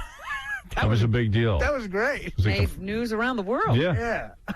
Joan Rivers couldn't do it. No, well, they had me on. Did you come on and interview Angie Bowie? Oh, thank you. That was funny. So that was true. Well, she said it. Huh? What else is in the news, Robin? NBC is thinking of selling the stuff you see on their shows. Yeah, I figured it was going to come down to that. Like you're watching a show, and all of a sudden you can just kind of click on Will and Grace's, Grace's dress, and then you can buy it. Yeah, Like, that's so- where it's going. The technology. They're going to make a mint. They're hooked up with a company already, and they are going to do things like, if you like Grace's pajamas, her pink pajamas, you can just sort of, I don't know what the exact technology, the technical things will be, but you'll be able to purchase them. The shows participating in the offering are all owned by NBC Universal, so it won't be anything they buy from other companies. It'll be their shows, and you can just get on there. And it includes the daytime soap opera Passions and Bravo's Queer Eye for the Straight Guy. So if there's something on there that you see that you like. But it makes sense. Like you're watching a show, the woman looks great in an outfit, and the woman goes, "Man, I wish I had that." She just had to click on something and buy it. They're going to make a fortune. I don't know if it'll be that so much as, like she has signature pajamas or, that kind of thing. The deal is part of a partnership with a delivery agent out of San Francisco that runs the Just Seen On franchises. And they also already have a deal with ABC. So this is where it's going in television. You'll be able to look at TV and buy what you're seeing your favorite character wearing. Like I like Nick's shirt today. I would buy that. Just tell me where to get it. Right. NickDiPaolo.com. Right. All right, we got to take a break. Nick DiPaolo's here, and we'll come back. We'll finish the news for you right after that. It is so nice to have Robin. First come, first serve. Nick will be at Riddles this Friday and Saturday night in Orlando Park, Illinois. He loves to say that. You just see him, the gleam in his eye. And see Nick next weekend at the Funny Bone in Youngstown, Ohio. Hey, now. I only do towns that have mills in them now. I see. Hey, now. Let's go back to Robin Quivers, who seems to be burning to get the news out today. I'm on fire. Fire. Where's Artie? Artie's drinking in the other room. What happened to him? Did he Quack, have quack, quack, quack, quack, quack, quack. Jeez. Upset about that conversation? There he is. He's eating donuts. Quick, what do you call that? Quick Check in Jersey. Yes. There was a line when they brought in the Quick Check this morning. A line developed. Yeah. You couldn't even get to it. Well, they brought in Quick Check donuts. They're out of sun-dried tomato bagels. Oh, is that what those were? I had to go to the Sesame Seed. Oh, I thought you had donuts. No, this is... I did. I had a... Yeah, don't lie. I already had donuts at 7. I did. I've been eating throughout the morning. Yeah, because they had donuts and bagels and their wonderful coffee. That Quick Check is good. They have Jack Daniel's crullers now. He hopes. Robin, go That ahead. was some nice Robin, bread. That's the old Artie, Nick. I'm not down that dead-end street anymore. All right. ODB died. Old dirty bastard. Member of the Wu-Tang Clan. He died with a plastic bag holding a white substance in his stomach. Yeah, there's a guy who needed an intervention. So what are you saying? Did he swallowed? Was he like a mule? There was only one bag. Usually mules are carrying a lot more. Why did he swallow a bag of drugs? He had just gotten back from Colorado. My guess is that he had something on him. This is just my conjecture. He didn't want to get caught. And he didn't want to get caught. He decided to put it in a double plastic bag and swallow it. He's the greatest of all time. Probably just really hungry. I mean, he is just the most entertaining guy. He's a big loss, ODB. How do you swallow plastic bags? Honest to God. I don't know, man. That's really committed. Yeah, that's being a real professional drug taker. I've never done that. But they say that the bags, the substance inside the bag started to leak out. It was a white substance. They're not sure what it is yet. His autopsy has not been completed. I'm guessing it's not anthrax. Yeah, they said usually people don't swallow sugar in a plastic bag. So. Wow. ODB, yeah, equal. Can you imagine that? Yeah, so... well, he went out the way he lived. It could have been an overdose. We'll just have to wait and see. But the signs are pointing in that direction. Yeah, I was going to say. It's a shame the guy was so funny. He was nigga, but nigga, please. I got love for them niggas, but nigga, please. There was a madam who was doing so well she could live in a nice apartment at the Trump Palace. They have this in the paper today. She was running a little club in which she offered men of some means the services of Brazilian beauties and Eastern European exotic model types. I had sex with a Brazilian chick once. The one who needed citizenship. Remember I told you that? Yeah. Oh, God, was she hot. 22. I was a longshoreman at the time. She thought I was rich. She must have been fresh off because the they boat. know if you're in the union, they know you make good money. The gig brought in an estimated $10 million a year. And on the day they raided the establishment, they got $31,000 in cash. Jenny Paulino was nabbed at her older sister's home on 80th Street on Friday evening after rushing back from the West Coast when she learned that their ring had been busted in a sting. I think her 50-year-old sister was also arrested. They say she worked both ends of the business, both as a hooker and as a madam. Multitask. A double threat. I go crazy because she looks like it blows, but she sings like it beats. Like every girl in history. Going to Hong Kong with rubbers and some money. I'm gonna get me some yummy yellow honeys. I like my girls young, so please don't be offended. Grab that cream and Vaseline and give me happy ending. So she smelled, so she smelled, so she smelled, so she smelled. Place it on my lips. I love stinky, fresh young chink and dirty little yips. I love Christmas. That's the guy who lit the menorah yesterday. No, that was Wood Ye. Oh, I'm sorry. And Woodgie probably didn't know what he was saying. No, wait, what you? All right, Robin, what else is in the news? I think this is an incredible. Barry Bonds is supposed to be at an autograph signing this weekend at Madison Square Garden where they're charging $7,500 per person for 5 minutes with him, and you can ask him anything you want. It's more than those hookers at Trump Palace. Wow, what a sleazy move. $7,500 to charge people to talk to you for 5 minutes. But I guess people pay it, but I mean... Yeah, he's going to be there to Alex Rodriguez. They say that Alex is giving the money to charity, but this is definitely in the, for-profit category with Barry Bonds. Where is this at? Madison Square Garden. We got to send someone over to talk to the people online. You should, Howard. You should do that and just go in there and just insult them for 5 minutes. Yeah, I would like to know, what do you think? 5 minutes, $7,500. We should pay for Daniel Carver to have 5 minutes. That'd be good. You want to do that? Let's do it. Let's get up. Wake up. We have that in the budget. Hey, listen, I heard you're going to break the record, nigger. You're also going to get a little goodie bag. 2 baseballs, one signed by each. Oh, wow. And What Barry. And you also get, I guess, some Elysee cognac. You really ought to down that pretty quick if you pay that much money to stand next to this guy. Got a plastic bag with white powder in it. They say it's a very exclusive engagement because only 100 people will be allowed in. So you get to really get some good face time with Barry Bonds and Alex Rodriguez. They say it's going to be interesting because Bonds, of course, is just experiencing all this controversy because of the steroid scandal that's going on in baseball now. His grand jury testimony was released, and he said he was rubbed with some creams, but I don't know what was in them. Oh. So they're expecting a lot of steroid questions. Meanwhile, after the baseball meetings, the executives in baseball now say they're all for cracking down on steroid use in Major League Baseball. Here is Donald Fear, who is the head of the Baseball Players Union, who issued a statement yesterday that the association will look toward a new deal with owners for tougher steroid testing. C3. The testing program we had this year had some pretty significant positive effects.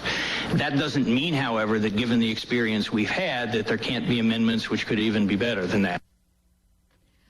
John Walters, who is the nation's drug czar, is not taking this lightly. He's looking at this very seriously. He says owners and players and not the government must find a solution to the use of steroids and other performance-enhancing drugs in their industry. C4. It is a painful process of deciding how we're going to do that and how we're going to move back away from the problem. But the government doesn't need to do that. The individual parties do. Oh, please. You have this argument that it's no big deal. He explains how steroid use could kill professional sports. C5. It destroys sport. All of a sudden, the integrity of individual achievement Who cares? is rendered increasingly meaningless. It's about what substances you put Somebody rape me in your body.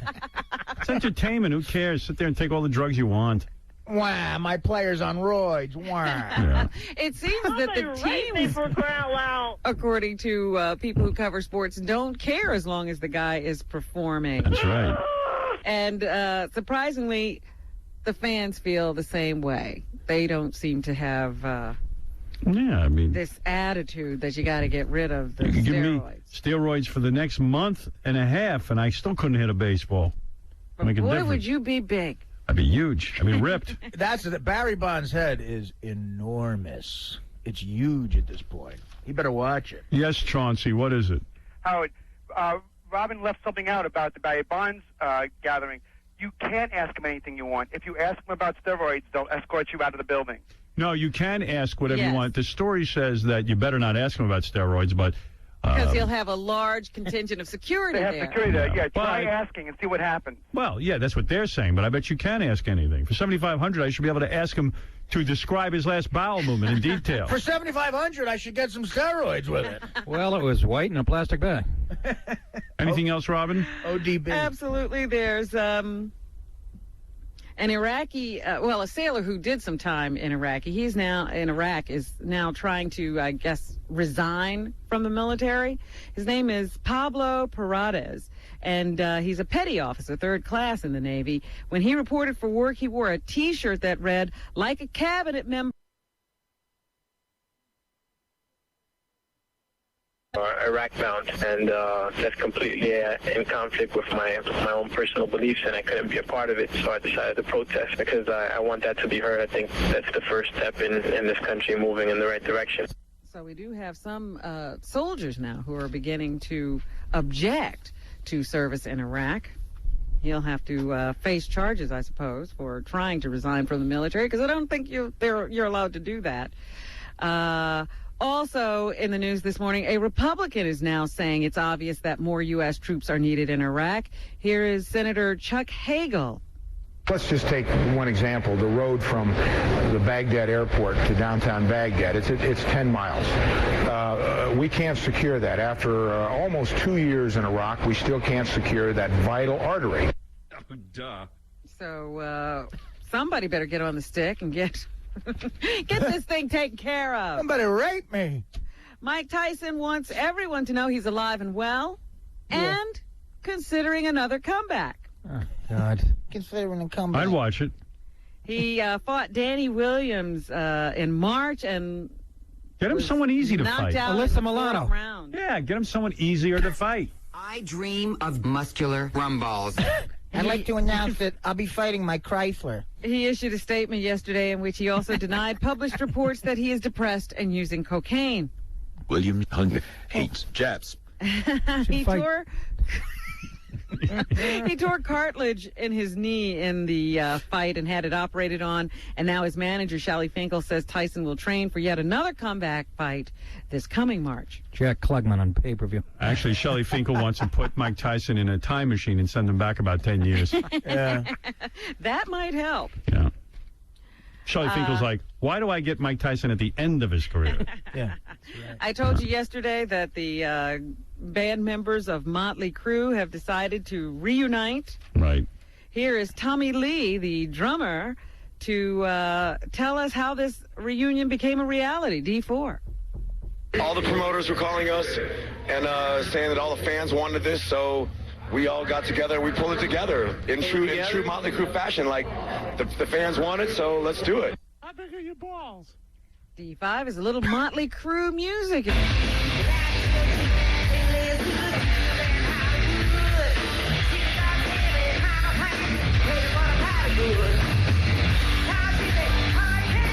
Great. Here's Vince Neil to tell us, after being on Larry King, how even after a bad breakup, he was able to get back together and talk to Tommy Lee.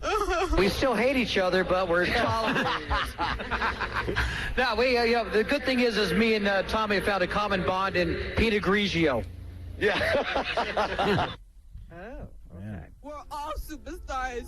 Those guys are a laugh riot. Yeah, that should be some great tour. Well, when you got a guy like Larry King mixing up with you, it's easy to be humorous. They're opening for me at Riddles, Motley Crue. They wish.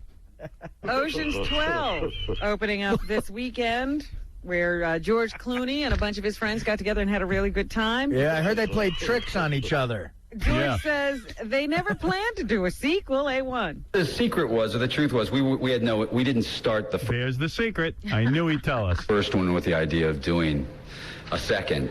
So the second one came about organically. You know, we were literally in Rome, and Stephen, who had organically, money is organic, never been to Italy before, we were sitting in a restaurant and he looked up and said, I got an idea for a sequel. The truth of the matter is we wouldn't have shown up if Stephen hadn't. Yes, Stephen. A bunch of twits. Yeah, really. I mean, really. Just shut up. You know, the truth of it is, we're about to be brought into his truth. Come here. I'm going to tell you the truth. It's going to be like Rocky, Ocean's 12, 13, 14. Ocean's 11 was horrible. Why would someone go see a sequel? I don't know. For all you people struggling to pay your mortgage, I heard George Clooney played some tricks on Brad Pitt on the set. Steven said that the first movie was sucky, so let's make a sucky sequel. I've got another bad idea. Let's do a movie. I've got another way for us to get laid. George says the key to making a good caper film is to focus on the characters. In almost every good caper movie, the caper is the least important part. I mean, in 11, the caper wasn't the most important part. It was sort of the camaraderie. You want to have a good story. Camaraderie. And you camaraderie. Want to have a good, fun caper, but I don't think that the caper is, you know. All right. I've had enough of that. You know what? I need a drink. Go to hell. William Hung hates Mexicans. Okay. Can't say that. He loves all people. And finally, the 60s Chronicle is now available in bookstores with a foreword by Walter Cronkite and a preface by activist Tom Hayden. Right. Wait, did you hear William Hung?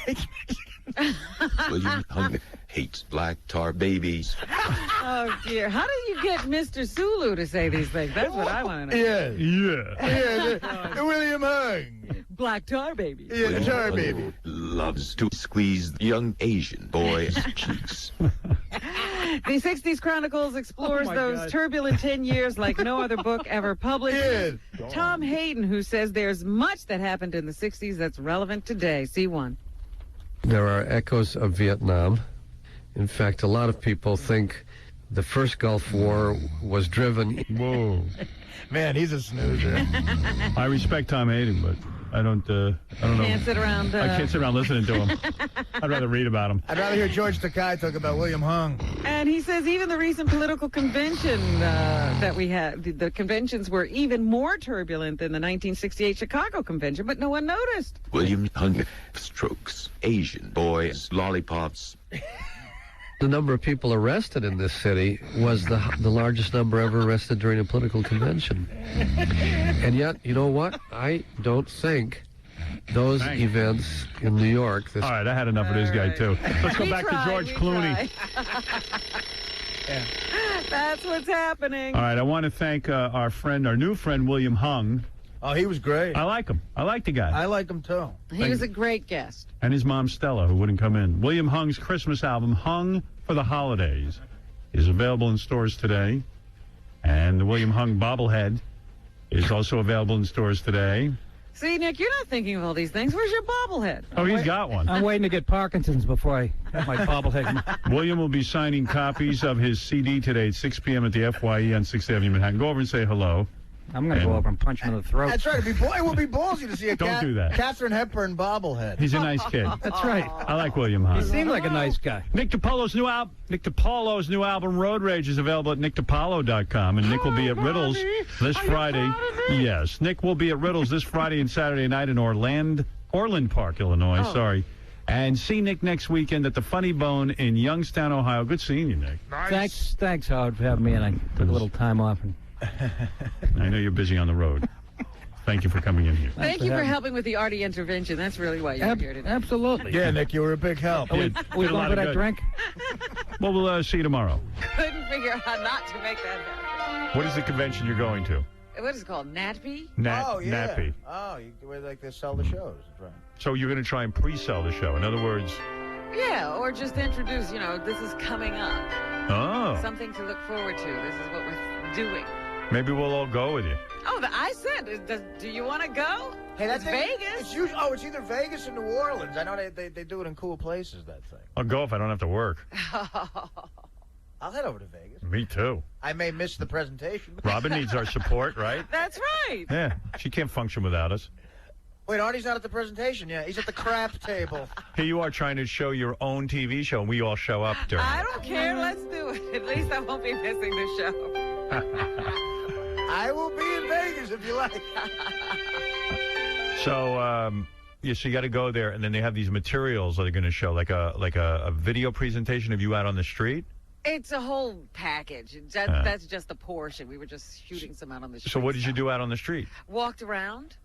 They needed B-roll for some other stuff, and all that. Like Staying Alive, like you walking. Everyone's a player, and everyone. And I was there. No. But what do you do? You walk around. No, you know how they do those pieces where they're talking about you, or you're saying something, and they instead of just looking at you sitting there during the interview, they shoot to you walking down the street, all that stuff. Just B-roll kind of stuff. Oh, got to see this. I'm already wanting to see this. Absolutely, it's a good tease. It's the Robin Show, taken to the streets. Taking it to the streets. Maybe that's the name of the show. Rockin' Robin, tweet. Yeah, we might go down there with you. I see would what's love doing. that. Yeah, we might need to be a part of that. That sounds like our help is needed there. Yeah. All right, we'll be back right after these words. Howard Stern. Hey, Nikki, what's happening? There's Nikki. Hello? Hello? Hey, baby. Hi, Howard. I was wondering if I could do anything for like the sex change operation. What? I would like to be a girl. Oh, you're a guy? Yeah. I don't Damn, look I like just one. called you a baby. Oh, and you came on to her. That makes I just you- came on to you. That makes me gay now. I Now you look made like me a girl, gay. though. Now I'm You're not gay. gay. Just a I little. look like a girl. You're a guy, Yeah. and you want to become a girl. A woman, yeah. How long have you been dressing as a woman? Well, since I was little, I don't even wear girl clothes and still get called a girl. I'll tell you what, honey. Whatever. Are you a mess, or are you going to make a pretty girl? Oh, I'm pretty good. Like, who do you look like? Do you look like Herman Munster? Some, there's very few, but some dudes who dress like women actually look like women. But I don't even dress like women. I just, I don't know what. But what do you look like? Do you look like Britney Spears? no. There's a half dude. Asian and half white. It's hard to talk to you because your phone sucks so bad. But I don't know Half if you're. Asian, half white. Are you on a cell phone? Mm-hmm. Yeah, it's horrible. I hate when people call in on cell phones. It's just as miserable. I bet. I bet. It's the only phone I have. What? Oh, it's so annoying. Yeah, I don't know if it's her confusion or his confusion or the cell phone. It's just everything's confused about this person. Everything's confused. Have you ever fooled any guys, like taking them to bed and then they're shocked? Oh, I fool all the guys, but I'm a tomboy, so I play sports, everything. You're in school? College. College. Are you hot or not? Yeah, I'm pretty hot, apparently. Who do you look like?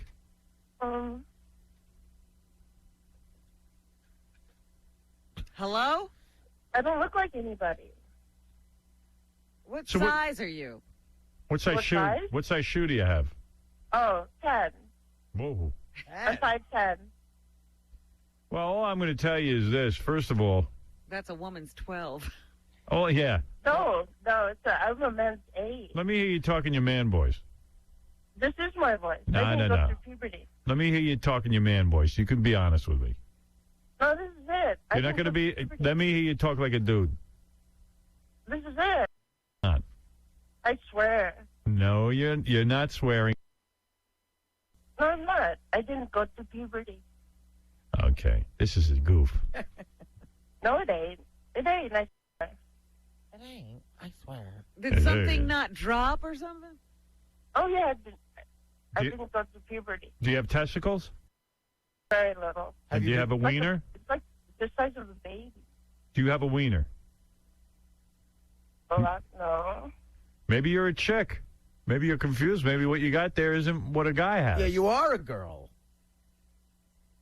Well, that's what my boyfriend calls me, like, girl with, like, a little extra, I guess. I don't know. Yeah, well, I'll tell you what, honey. What can we do? Oh, I'll tell you, we can't do anything. You won't be doing anything with her. I'll tell you what, though. Mhm. And a lot of these guys I know who cut off their schwanzes and they became women are miserable because they don't, it ain't the same. They don't have the orgasm. Oh, I don't mind that part. I just want, like, I just don't have a butt. That's my downfall. Oh, yeah, join the club, sweetie. I tell you what, in order to evaluate you, I would have to Thanks, see Rodney. you. Why don't you come Thanks, down Rodney. here so we can look at what you are? Well, when do I have a chance to come down? What? When should I come? I'll put Gary on the line. We'll set up an appointment. Thank you. Does everything work on you? No, when I went to the doctors, I don't produce enough testosterone. Do you have do you have any kind of boobs? Yeah, You might be 30. you might be half male, half female. I might. I don't know, but I got to look you over. You know what? I always enjoyed going to those freak shows upstate in the tent. Maybe you're one of those. I'll take a look at you. I'm not. I look more like at the most, like a little kid. You look like a little kid. Yeah, I do. Like a little baby. That's what they take me like. Well, that's the creepiest thing we've ever heard. A baby man. Yeah. All right, we want to see the human baby man. Come on in. All right, I'll set up an appointment. I'll put you on hold. Thanks, Howard. That was a pretty good call, but it's time for Caller of the Week. What is Caller of the Week? Every Thursday we pick a Caller of the Week. You know that, Robin. Yes, but I'm just saying, who is it this week? Oh, you want to know who it is? What call made it? Jumping the gun. Here it is, Caller of the Week. This idiot's barely smart enough to speak, so this moron is the Caller of the Week. Yes, Ruth. Howard, Baby? I used to love you. No, you don't. Now I realize that you know nothing about nothing. How can you comment on a culture that you have nothing to do with and you know nothing about? What culture is that? The black culture, the hip hop culture. What do you mean I can't comment on it? I heard a bunch of guys at the Source Awards talking. No, it's not a bunch of guys at the Source Award. The Minister Farrakhan was there for a reason. Why don't you try to find out? Honey, I know more about black culture than you do. You don't know nothing. I don't know nothing. If I don't know nothing, that means I know everything.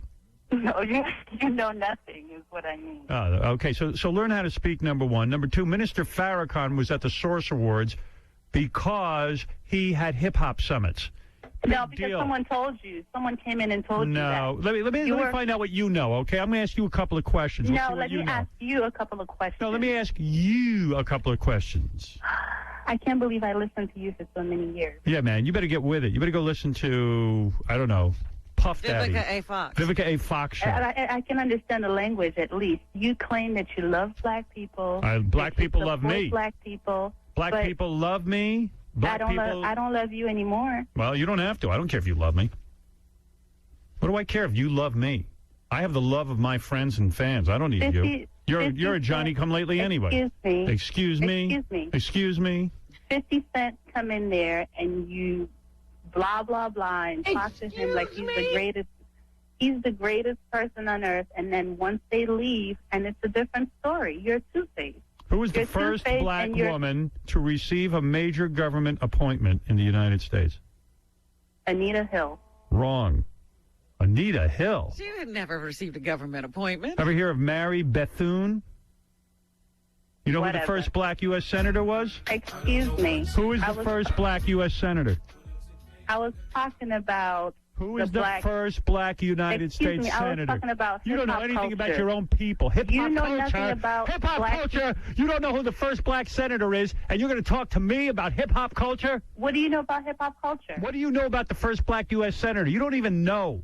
What do you know? At least educate me just like I'm trying to educate you, moron. I'm a moron. Mouth. Who's the first black United States Senator? You tell me. Hiram Revels. Good for you. Oh, but you're a proud black woman. All you know is what? Puff Daddy and Biggie Smalls? No, that's not all I know. Who's the first black governor of a U.S. state? Who? You don't know. You don't know anything about your own people. Get out of here. You get out of here. Shame on you. Shame on you. Guess what? You're a disgrace to all black people. Excuse me. Any proud black woman knows that the first black governor came from Louisiana. Not any black woman knows. Any black woman knows. Everybody should know. But you're going to get on here and tell me how you're a great woman because you know about I'm not talking Biggie about that Smalls, I'm a great woman. You don't know. Or Tupac Shakur or a Little Kim. Are you insane? Howard, can Read I ask black you something, history. please? You know who studied black history? Me. Not you. Yeah, I went to an all-black school. I had to study black history. What do you know about it? Can I ask you something? I'm an expert on the black. Can I ask you something? I'm telling you, the black is the better athlete. You're ignorant about your own people's achievements. You're going to sit here and tell me about hip-hop culture. Shame on you. I'm more black than you are. I'm ignorant about a lot of things, but I don't act like I know everything just like you do. You don't know anything about it. You don't even know about Jackie Robinson. You know nothing about culture, our culture. You know nothing about religion. Who was all the you do first is talk black about, player in the American leagues? Talk about things you don't know about. You talk about so religion. Far, I knew everything and you knew nothing. So far, you don't even know U.S. Senator. Who was the first black named to the cabinet of a U.S. president? Do you know the guy's name? Do you know anything about him? It's how many of you in the studio and one of me? So I don't hear anybody else talking but me. Maybe somebody's writing it to you. Oh, yeah. I got a telegram coming to me from Fred is the there. president of the Fred. Black universe. Fred knows. Yeah, Fred. Fred knows? Fred doesn't even know the Fred doesn't know. I know. I studied this stuff. And you're going to sit there and be proud of yourself? What, because you know Trick Daddy? Get out of here, you're an imbecile. You're an imbecile, my friend. Who's the first black woman named to the cabinet of a U.S. president? You already asked me that question. Who is it? You don't know. Okay, I don't know, and I'm not And claiming you're going to know. sit here and tell me But I don't know you about claim black to know culture. everything. I studied from Africa forward. Excuse me? I Africa? studied Africa. You studied in Africa? I studied Africa. I studied Africa, too. Who's Thurgood Marshall? Who is it? Who is Thurgood Marshall? Do you know? You don't know a goddamn thing, and you're going to sit here and Yes, insult I do me. know who Thurgood Marshall Who is it? Give me a hint, and I will tell you. Oh, you need a... Who? Let me ask you something. What's the name of the first black newspaper? Do you know? Do you know there was a black newspaper? You know what? Shame on you. Shame on you calling me here and debating black things with me, a man who was the only white person in the community. How dare you even challenge me on my expertise? Excuse me, can I just make one last comment? You're insane. You may You're know, a disgrace you to may your know people. a lot of facts, but you don't have love for the people. You don't know what That's I have. what I honey. have. Let me tell you something. I do have love for the people. No, you don't. You criticize and you comment and you put down and you make everyone else try to look. You try to make everyone else look like a moron. I see. So you read nothing, you study nothing, you know nothing about real black culture, but you're going to tell me what I... Do you have love Black for the people love me. Do you have love for the people? More blacks hail me on the street than hail you. I bet have you if love I for the stand up in people? front of blacks and Farrakhan stands up in front of blacks, I bet you I get more applause than Farrakhan. Do you have love for the people? Is what I want to know. Do you ever open a book? That's what I want to know. Yes, I do. You liar. I'm a student. You're not a student. Yes, I am. You're a student. What is the Amistad Affair? What is the Amistad Affair? I'm not A student? If you were my student, I'd flunk you. You're a Whatever. You never heard of a slave revolt called the Amistad You have Affair, no do you? love You don't for even know black what a people. slave... You know You don't certain even... things I because don't your have love for parents- black people, but I know about a slave revolt. Your people were enslaved, and you don't even commemorate them by knowing the name of a slave Maybe revolt. I'll start working on that. Yeah, you better. Okay. You better. I know what you know. Here's what you know. Who's Uncle Ben? This is what you know. I think you're a racist. When I was marching with Martin Luther King, where were you, honey? Nowhere. with Martin Luther Yeah, King? that's right. I doubt that. You know who he is? You know who Martin Luther King is? Yeah, that you know. He never That dropped anything like it was hot. He didn't No, go I around don't know. dropping it like it was hot. And if he knew you, you know what Martin Luther King would say to you? I hate you. You're a disgrace to my own would people. tell you that I love my people. No, you He would don't. tell you If that you much. loved your people, you'd know that there was a It's slave easy to revolt sit- in this it's country. easy- Excuse me. It's easy to sit in. All right, I got to go. I got to go talk to Montel. Love for the people. Get out of here. I got to talk to Montel Williams' ex-wife. Moron. Moron. You're embarrassed, aren't you? You better I'm apologize. not embarrassed because I know a lot that you don't know. So You don't know Why would I anything. be embarrassed? How could you not know Thurgood Marshall? Seriously. How do you not know that? You love not to know. I don't love You love Books not are to know. like kryptonite to you. Books are like kryptonite to you, aren't they? You know I'm where a you should hide your student. money, ma'am? In a book. I'm a student, moron. Yeah. Oh, that's what school do you go to? I go to Montclair State University. Montclair State. I got in there. You got in there studying Proud comedy. woman. You got in there studying comedy. You should be proud to be a black woman, and you're I'm not. very proud You're because ashamed I of your love own my culture. people. Goodbye. Actually, just to be clear, I didn't get in Montclair. No, you were too good for them. That was a good line, though. The caller of the week. And Robin, that is caller of the week. All right. Although I got to tell you, I thought the Tom and Zolar fight was going to take it. Oh, that's great. That was a good call, too. Yeah, Tom and Zolar. I think maybe that's a great call, the Black History one. Yeah. Very nice. I can sense you don't have love for the people. You two-faced. Two-faced. You can't love a people until you know their struggle. This woman is sitting in a vacuum. Doesn't know anything. Here's what happened with Tom and Zolar, if you missed that one. Hey, Zolar, what's up, pal? Yeah, dude, you just said right now, I heard it go over the air, filthy whore about what's her name there. And when I said it to her, Tabitha Stevens, Tom a-hole bleeps me. You bleeped whore? Yeah, I said that God bless the whores, and it didn't go over the air. Yeah, but I think we said she seems like a filthy whore. Right. We didn't call her one. Well, listen, this is what I got for Tom. Hey, Tom, you. Right. You bag. Piece of shit. I hate your guts. Hey, that's pretty cool. Tom is an hole. Nice, Zolar. Zolar, up. Here's Tom to respond. He's on fire. I'm back. Number one, I could care less what Zolar thinks of me. Well, you should. Tom, Listen. suck my Good one. You missed that one. Yeah, I think you did too. I don't think he missed it, but he didn't do it great. You could just say, here, do it for me. Suck my... That's right. There you go. And we did not edit what he said. Yes, you did. It didn't go over in New York. I listened to it Hey, back. guess what? We didn't edit it. How did it happen, Tom? You I don't know, Zolar. You're the genius. stupid ass. He's I hope really... you die of Actually, it's a good cancer, effect. you bastard. Oh, come Keep on. going, you stupid idiot. You piece of shit. I hate your guts. Believe me. Hey, he's getting good at that. Yeah, he is getting good at it. You got to hand it to figure him. something out. For an idiot. We found something he can do. Don't call Zolar an idiot. Please. Zolar is a valuable member of my Take audience. Xanax and figure out how to work the button better. You look like you're dying of AIDS, you bastard. Actually, you know what? I've survived cancer, Zolar. What have you done? I hope cancer comes back and bites you in the You know ass. what? You can wish all you want. If it does, it does. If it doesn't, it's got nothing to do with you. I hope a truck hits you. You should die. Thank you. All right, Zolar, thank you. I love you, Howard. All right, thank you.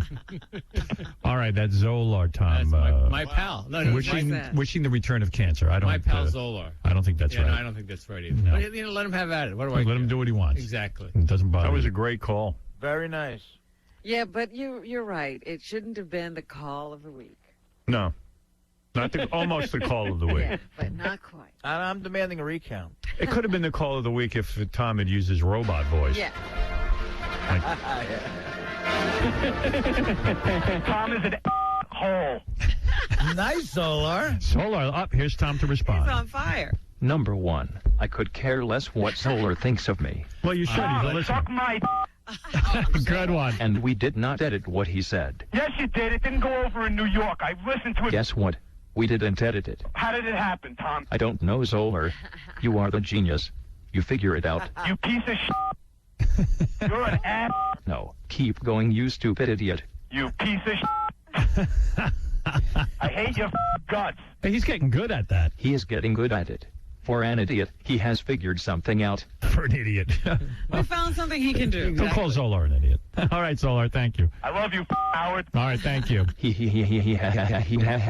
All right, that's Zolar. That's my pal Zolar. I don't think that's right. I don't think that is right either, but let him have at it. It doesn't bother you. Exactly. Nothing bothers Tom. I'm rubber. You are glue. Thank you. All right. Thank you, Tom. Let's do some news. There it is. Robot Tom. Wow. I love Robot Tom. Robot Tom in the house. Nobody loves him. Well, I got to take a break. We'll be back right after these words. Tad Cooper, the world's angriest man. Howard, I am a genius of myself. I'm your biggest fan. I will not allow you or anyone to take my dignity or my pride away. My mother couldn't do it. My father couldn't do it, and not son. You're a stranger next to my mother. Father can't do it. And I'm sick of this crap because you know something? What? You gotta be in A company. Don't put me in B company. The Howard Stern Show. Now, there's another dude, when I switch over, is getting his own show. Oh, yeah. He's great. And I love him. The best. William Hung. I couldn't stop talking about him. Yeah, he's a cool dude. You know, actually, right after the interview, Howard, I went in the hall and I heard his mother kind of really screaming at him in whatever, Chinese, Japanese. Really? What is he? Is he Chinese? Yeah. I don't know. Well, she Yeah, was. no, he's Chinese. She was yelling in Chinese. Really? Yelling? Yeah, that's what it sounded like. Wonder what that was all about. Wow. The thing of it is, like, I'm remaking that. I know I've been talking about it a while. It's slow in the making, but we are remaking Porky's. I might put him in it. Oh, Who would he play? That guy who can't get laid. Oh, perfect. You know what I mean? Instead of like doing Pee-wee, Perfect. like I'm even thinking of. I want to change Porky's around somewhat and have the spirit of it, but update it for the year 2005 we're getting into now. Uh-huh. And I'm thinking like William Hung as the kid who can't get laid. You know what I mean? He's a Chinese kid. He would be perfect for that role. Perfect casting. Yeah. I'd line up to see that. Right? Yep. So I'm thinking of putting this kid in multimedias, like movies, radio. He could be the principal media. Principal media. In fact, I said to Artie, I think he might be our new Tiny Tim. I Yeah. can't imagine what he's going to develop into in years to come. Yeah, I know. I was wondering where we get the new Tiny Tim, and now we got him. The diamond in the rough. Yeah, he's good. Hey, What some of his rituals are. hey, Crack Boy, what's happening? He might be the new Will Smith when I get done with it. Hey, Crack Boy, you're on the air. Where's Crack Boy? Crack Boy might be asleep. I'm hearing something.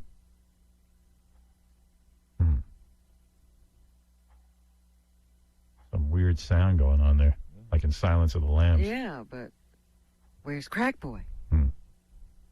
No Crack Boy. All right, I gave up.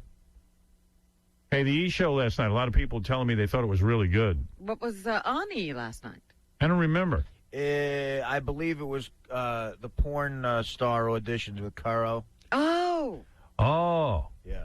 Yeah, that's a good one. I hope you saw that. I saw a promo for it. I know part 2 is tonight. Yeah, porn evaluations. Yeah. See 2 wannabe porn stars act in adult video scenes with Jeff the Drunken High Pitch Eric. Can either of these women pretend to be turned on enough to win a porn contract? Tune in tonight on E! And that's a good one. Hey, you know the chick who came in and won Miss Amputee, Jennifer? Mm-hmm. She is here. This is unbelievable. We've kind of ruined her life. We have? Yeah, I'm afraid we have. No, really? Yeah, I'll tell you why I think that. See, Jennifer lost her arm at an early age. Yes. And she's hot. And she seemed to be well adjusted. You know, she seemed to be fine with it. She was dealing. Yeah, but now all her kookiness is coming out. Because Jennifer lost her arm. We had her down here with about 5 women. They competed to see who should be Miss Amputee. She won. And she won. So she's Howard Stern Miss Amputee. And I think I forget how much money we gave her, but we gave her a bunch of dough. Right. You know, which was good, which alleviates our guilt. Then she becomes Miss Amputee. Hey, bring her in here. She might as well hear what I'm saying. Here she is. Because I don't know what's happened to her since. There she is. There she is with her fake arm. She looks great. Hey, Jen. She doesn't look ruined. No, we ruined her. She's definitely ruined. Gary, you stay in. If I leave out a detail, you can jump in on this. And I should put my shades on, because I know when I see this on TV, I'll be bummed out. You know, Gary just had to help her with her headphones, and that's remember. Oh yeah, she doesn't have an arm. Yeah, he shouldn't have had to help her. He should have made her struggle, dude. I have to tell you that I'm really excited about the fact that I've graduated to the couch. Yeah. I haven't been able to sit down as of yet. I was on the platform before for the Amputee Beauty Pageant, and then at the podium, and now I can sit and. Yeah, well, last time you were kind of sitting, you were on the Robo-Spanker. Right. Yeah. I You know? guess. Yeah. Anyway, so Jen has one arm and all that, you know.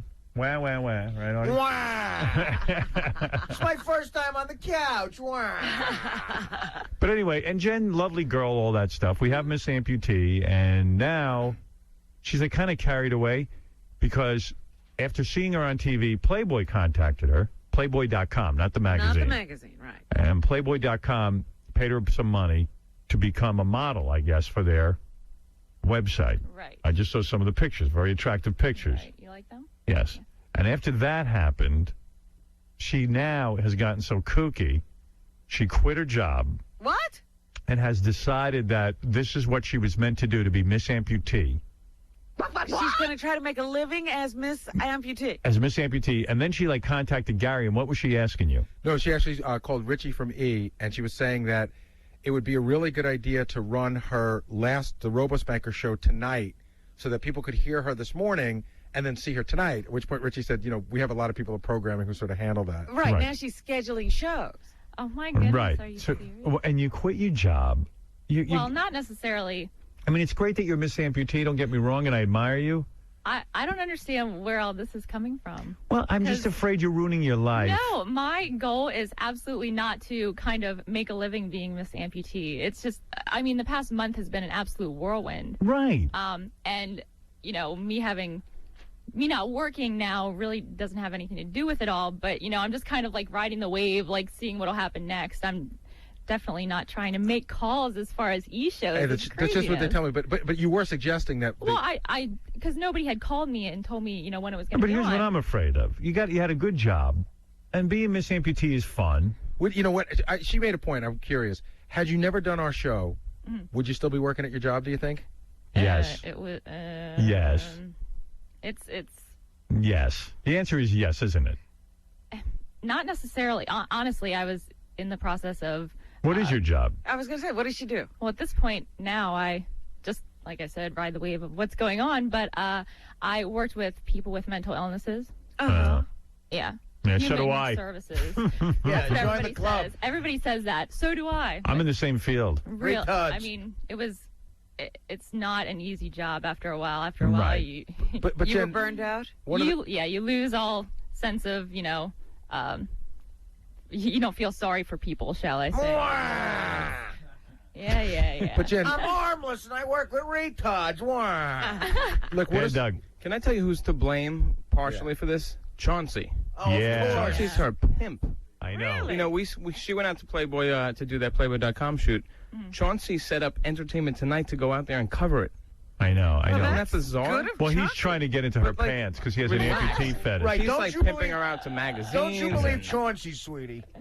Yeah, stay away from him if you want to But succeed. Jen, like, are you like one of the things that I heard is like, are you trying to become Miss Nextel or something? You were trying to find out how you become that. I was talking to Ronnie in the hallway about And now she wants to be Miss Nextel, and it's like I'm just worried that she's getting a little carried away Howard. with her title. Honestly, my whole goal in the end of this, what I would like to come out of it is to be able to, on some level, like help people and be kind of, a role model for people with disabilities or amputees or people like that in any sense. So, No, 'cause you're a good I don't girl. think the robo-spanker is a springboard to that. Well, Well, it got her started. I mean, like I said, it's just been really crazy the past 3 or 4 weeks, and I'm just kind of going with the flow. What happens? I'm certainly not planning on. All right. So how was the Playboy.com shoot? It was fun? Absolutely, it was. You were topless and bottomless? No, No bottomless. right. You're topless.